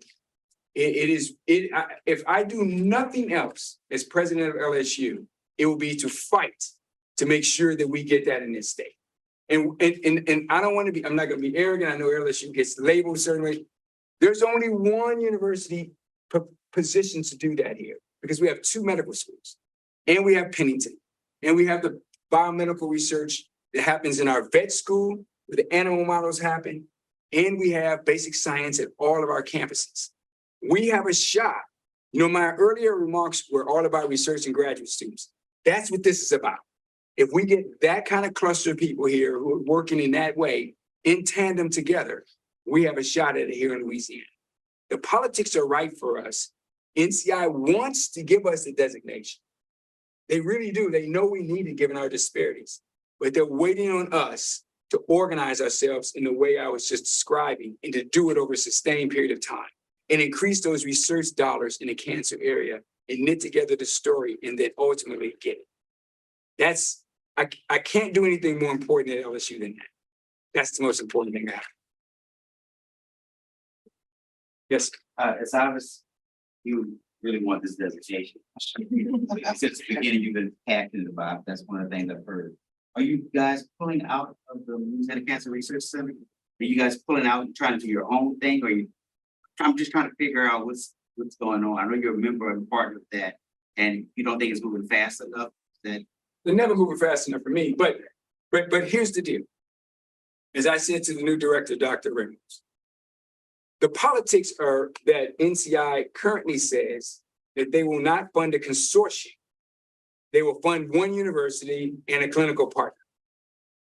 We're the one university and we have a clinical partner. Now, if NCI changes their mind, maybe Dr. Ramos is a better politician than I imagine. And he goes up and convinces them to take a consortium. I'll get there any way we can. But in the meantime, I have to run the race based upon the politics and the policy in front of me. Not a hope and a prayer that somebody in DC is going to change how they decide to designate.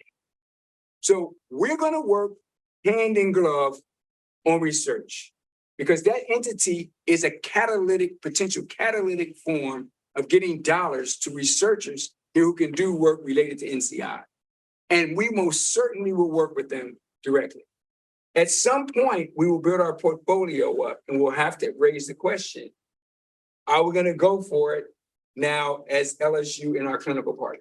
If we get to that point, we're going to say yes, and then we'll graft everybody in, and all of this will be really a win for everybody. So whoever gets there first, LSU is going to be right there with them because you have to have LSU in this deal. But I'm not sure that the strategy that they've been operating on and the way they've been thinking is going to get them there. Because the NCI has said point blank, they're not going to fund the consortium. And that's what that is. if that's the case, the state will waste a lot of money. No. You should never say that. You can say it, but you shouldn't. So what I'm saying is that money has been going to researchers who have been elevating the scholarly traditions. It's extremely important. It's extremely important. I 100% support it. It was really a great idea. It's just we have to now narrowly get focused on what the current politics are in DC. And if we do that, collectively, everybody that's been a part of that consortium will get NCI designation.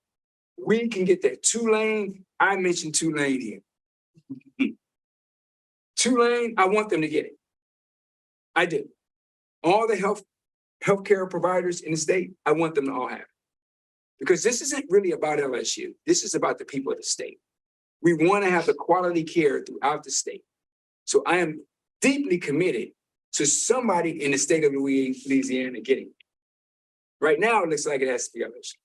But if Tulane beat us there, I would be happy. It's not a football game, it's life. We're saving lives. I think it's just extremely important, though, that you understand, we're going to be singularly focused to get there. And everybody in that consortium will have access to getting the designation if we get there first. 100%. I need to understand a little bit better. I'm just confused. I was just confused because I know you guys have researchers and doctors there working. So now you sort of like you asked $60 million to do it by yourself, but I just want to make sure I understand exactly. You know, the idea is obviously to cure cancer and get the best research possible to do it. And again, whoever gets there first, I don't want to spend money in two places. Well, let's think about it like this. A diverse portfolio is the right portfolio in the search to cure cancer. It really is. We can't give enough money for the research to solve the cancer. If my father, I would take every dime I could get to it. And so that's why I'm passionate about it, personally affecting my life. And I think in this state, it's affecting more lives on average than in other states. And so we have to double down. If you looked at the total amount that we put in it, in relative terms, we're still not putting as much in as the places that actually have NCI designation. We're far behind. I mean, this is why we're asking for additional money in this context. And the money we give, by the way, so you know this, the way we're distributing money, the teams that are coming together, we're not limiting them to just LSU teams. Some of the money is going to go to LSU Tulane researchers because it doesn't matter who solves the cancer problem. We just want to solve it. We're just trying to do everything we can to seed money into the Louisiana Research Ecology so that we can get answers to these problems. So it wasn't a waste. It hasn't been a waste. And I would say it's actually has even greater potential now. I think Dr. Ramos has the right ideas and we're going to be able to run together to get there.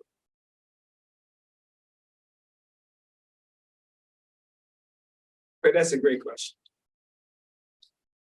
Dr. Tate, can we talk a little bit about the enrollment at Flagship is on an upward trend, it seems. Record breaking.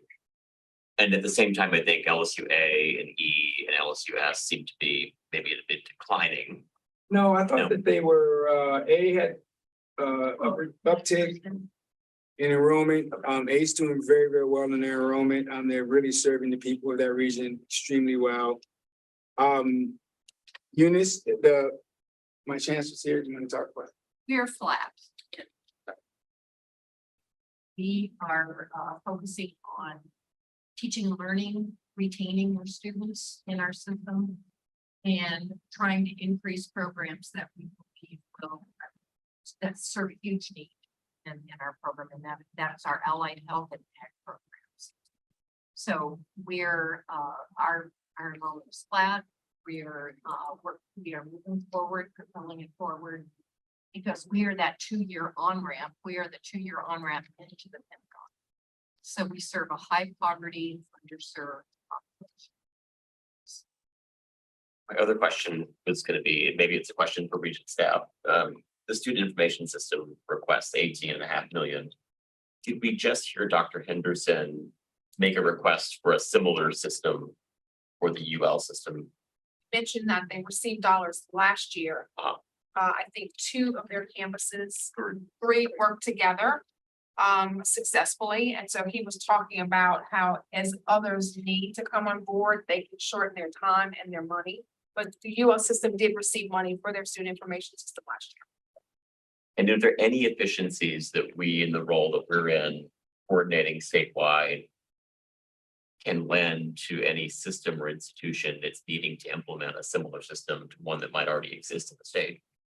I think the power to convene is always important for us to share information about what has happened, how that has worked. And so I do think there's value there since they've just gone through that. I think you all are 1 year in. Is that correct? This is our second year. So the sharing information is important. Obviously, strong student information systems are critical, as Kimberly mentioned, not just to share timely data with Regents, which we would greatly appreciate, but also to have early warning systems when students are off track so we can get them on track more quickly. And does that system, in the way it's built, do we provide input in some way into the things that we want to hear and be reported on regularly, Commissioner, that are building toward the 2030 goal, right? Are the master plan goals that we're looking for built into that reporting mechanism from the start? Or how do we make sure we're best coordinated with LSU to do so? So Trista can speak to some of that because they have a data group that meets regularly to talk about the data needs and where we are with that. So I'm sure he's more aware than I about that, but Tristan, do you want to speak to? Yeah, so we have Commissioner said, so we have a data group from all of the systems who come together. There's an annual reporting schedule that provides that data feed that comes to us, which then allows us to be able to run reports that allow us to inform around the 2030 goals. Yeah. Thank you. Do we have a system, some consolidation plan? Think about ways to reduce capital costs that is inventory all of the IS systems across to do a master consolidation. That's sort of what I'm getting at here. Do not. We certainly need to have that conversation. You talked also about capital outlay department as well. Sort of just statewide review and analysis and how do we think about economies of scale and those things. So that is something that Matt did not talk about. And with dollars tight, obviously, it's important that we think about all the efficiencies. Dr. Tate, you talked about in this 5-year plan, creating, and that's the goal I have real issues is improving our state's economy and our public welfare by keeping our brightest students and attracting these high quality students from out of state. Our last meeting and for tomorrow, we're talking about some of the bridge programs. How do you feel like we get from where we are right now to the high quality students coming in from out of state and LSU being that beacon where people who are looking at Texas and Georgia think of LSU as on that plane? Well, if we thought about it, because everything is based upon brand and ranking, what I proposed in that strategy is you get smaller. You get smaller and you have, let's say your financial resources are flat. Per capita, your financial resources would go up, which by definition would move you up the rankings. So in essence, you don't have to get better, you just have to get smaller because the perception of better is you have more money to get the students. That's the way it's scaled now. So the reality is if we took fewer students and had better financial aid packages per student, we would move up in US News and World, which then gets you more people interested, which then makes it more competitive to enter. And more people want to be a part of it because we have something to offer. If you simultaneously enhance your research footprint and begin to engage in discovery at a higher rate, more research dollars and the like, your brand goes up as well. And so this kind of shaping is how you end up being where the University of Florida is today. Top 5 public universities in the United States. Is that, I missed that part of the goal. So I didn't realize part of the strategy would be to shrink. So I said scale, I'm very careful with my language, I guess. But you would scale the size of it based upon your admission criteria and your financial ability to support students. And that would get you into a place where you have more financial resources per capita, which on average will move you up in general ranking schemes. It's not a run for rankings, it's a run to be better at providing resources to the students that you admit. That is the commitment that I am saying over the next 5 years we want to do. And there's only one way. We already know, I have the former revenue secretary next to me who reminds me regularly that in the next 5 years, those revenues are not clear at best and could diminish. And so if we're going to stay flat on the revenue side, then I wouldn't want to continue to break records in enrollment because that would lower our per capita ability to provide resources to students. So if we know we're going to be flat, Would not. it would not. Yeah. I mean, we would be giving them less than we normally would give them. So now if we know we're going to be relatively flat, then if we curved this way, which would be on a downward slope, I'm now able to give on average more money to each student, which is much more aligned with the affordability rhetoric. And it legitimately allows us to, I just think, be a better place to study. It's going to be smaller classes. It's going to provide us a richer opportunity, especially if we accentuate our research footprint for those students to engage in undergraduate research. All that would come together and marinate, and in a 5-year run, you'd have probably the optimal size. I'd still be coming here fighting to get more money on the financial aid side. I'm never going to stop that. But we would have fewer students, and that way we could give more per student in financial aid, which I think would be better. Other schools would probably try to do the same thing, and that would be great for the state. Would you think, given that scale that you're talking about, you would keep completers? It also would increase your completion. So I'm saying, Because what ends up happening, the reason you leave school after year 2 is not because your GPA, it's because you don't have the money. But if we have more money per student over time, then we're more likely to have higher completion rate, which also coincidentally moves you up the rankings. There's a method to the madness. If you put it all together, it really would be quite special. So your higher completion rate, but everybody likes you right here with our 2030 goals. Yes. For our school. Thank you. Okay. I guess Dr. Tate, along those lines, if this is a 5-year plan, the applicants to LSU that would hope to be graduating potentially in 5 years will be applying next year, let's just call it, right? So this will have rather immediate effect if you've got a benchmark where you're trying to scale the class size to in 2027. It'll affect students, prospective students next year, roughly speaking. And so in as much as we want to keep those students in this state as much as we can and provide them support in this state and get them into institutions in this state where they aspire to be, what coordination do we need to be doing as regents and with the other systems to be sure that those students who you will not have a place for essentially are matched up with other institutions that they aspire to be at, and those institutions are prepared to take them in the next 2 and 3 and 4 and 5 years respectively as incoming class members? Well, now you just add, are you an economist? No, I am not. Oh, okay. I'm Now- really smart. Now you just asked a serious econometric question. Because the assumption, I think, is that if we were smaller in terms of the enrollment, that they would trickle down into other places. But absent coordination, I have no reason to believe that. So let me help. I don't want to go there today, but I will say this. That must happen.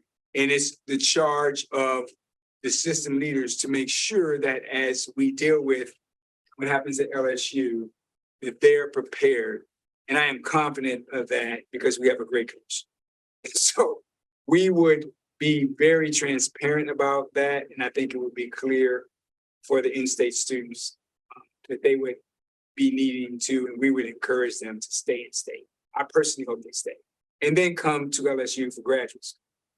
Is that number that you're trying to scale down to for undergrad? Are you scaling down?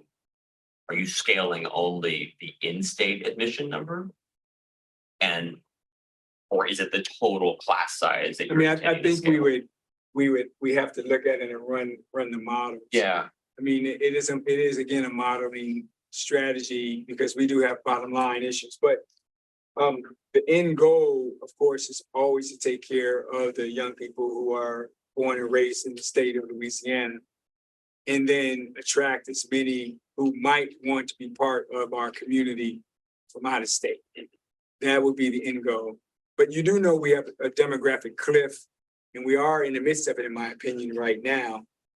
So we are losing numbers in terms of historical numbers that we've had for traditional 18-year-olds who would come to a place like LSU or the UL system or two-year college system. So there'll be fewer of those students anyway. So we probably were going to see some natural level of getting smaller and thus needing to pay attention to out of state. And when you talk about out of state, I mean, truth be told, you mentioned it already. Grambling Southern, for the obvious reasons. Yes. But LSU, in terms of pulling from out of state, is a national brand, more so than the other university that we have, right? So is that, I mean, obviously that's gonna, that you're saying that's playing a role in decision that you all are making in terms of moving in that direction. Yes, I mean, I think we do have a brand that resonates in other states, in particular Texas and Florida. They know what LSU is, and many of those students aspire for the experience. And so we do have an option, and the good thing is those two states have huge immigration population. So there is a great opportunity.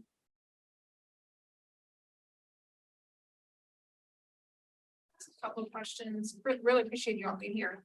First, on the, I think you're at 113 million requests, separate from your deferred maintenance and your operating costs. So maybe 120, 130 perhaps.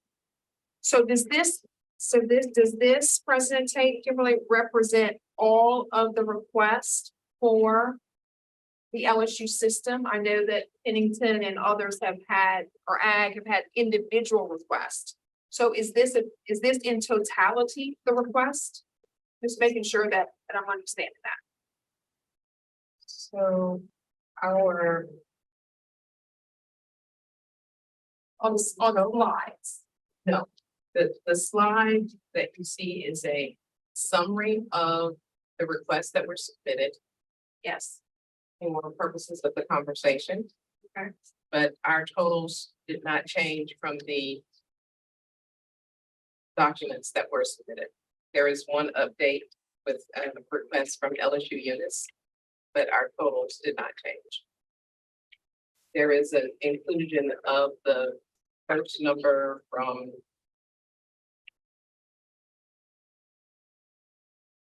the summary slide. The first slide includes a total of the numbers for the scholarship first piece, includes the numbers for all the campuses for scholarship first and NCI together.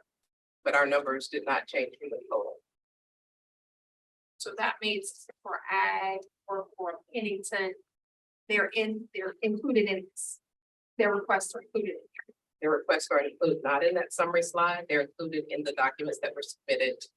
I see. So there are additional requests. We did not change our numbers. Oh, total. Slide. I see. I correct. Our total number did not change. I see. You lumped together. We lumped together. All in. Correct. Okay. On the scholarship first agenda, following up with Regent Davi's question about student success and Summer Bridge. So you have a specific request for Summer Bridge. of $1.8 million for next fiscal year. Correct. Is that in the scholarship first? Are you thinking about scholarship first as student success? Correct. In the Pentagon? It's in the middle of the Pentagon. It's in the middle. So the 1.8 for Summer Bridge is within the scholarship first. Correct. Okay, I got that.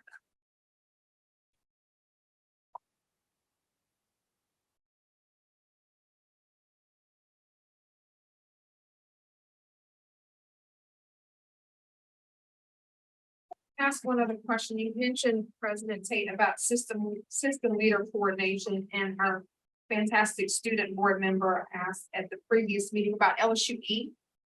And so I want to make sure, as we think about Bridge and as we think about supporting students who are coming in at different levels of preparation or at different levels of support, how are you thinking about your own community college as an effective on-ramp for students who may not meet your admission standards in flagship, but certainly would benefit from participating in a community college as they transition into where they want to go? Well, since arriving, I have viewed them as a gem because of their ability to get completers over and above what's traditionally the case in two-year schools across the country. And they've done so with physical infrastructure that warrants renovation and replacement. So last year, we went immediately after replacing their STEAM infrastructure, because that's where the Pentagon lies, in that area of the STEAM. And we're hopeful that that will manifest itself, and that capital project will result in the physical infrastructure that they need. They have a very much student success focus. We have not organized a campaign per se to say, if you are not eligible to enter LSU Baton Rouge, consider Eunice. And I'm not sure my colleague would be able to support that if you got thousands of people to show up. Do you have that? Because the dorms and things of that sort, we're not really organized that way. We have been in prior years. Yes. But there has been a change in the past 2.5 years.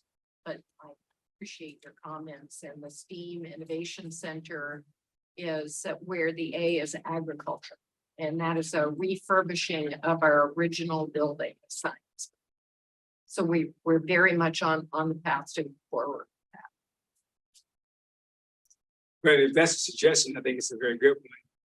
I mean, but I would also want to encourage the students to matriculate wherever they can, keep the cost parameters down, just stay in Louisiana, and get yourself ready to come to one of the 4-year schools.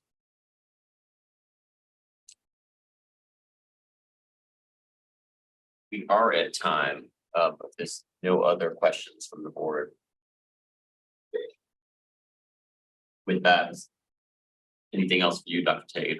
We're just gonna clarify. I know there were a lot of questions about our resident and non-resident piece. Sure. Our incoming freshman class, or the class that just started, is 32% non-resident. So as we focused on that. 32%, as we focused on residents versus non-resident. How big? Freshman class is 31,000, total class is. Undergrad class is 31,059, and I think freshman is just 7,600. 7,600. 7,600. Yeah. Dr. Tate, Ms. Lewis, thank you very much. Thank you for all. joining Really us today appreciate and your enthusiasm. Thanks to all the systems for the presentations today. As a reminder, we do meet tomorrow to review and consider acceptance of the operating budgets we heard. And we will begin our meetings tomorrow at 8:30 a.m. starting with board development. Where are we tomorrow, Commissioner? Downstairs. North Dakota. We're in North Dakota tomorrow. 8:30. So we'll see you in North Dakota at 8:30. Thank you. Thank you.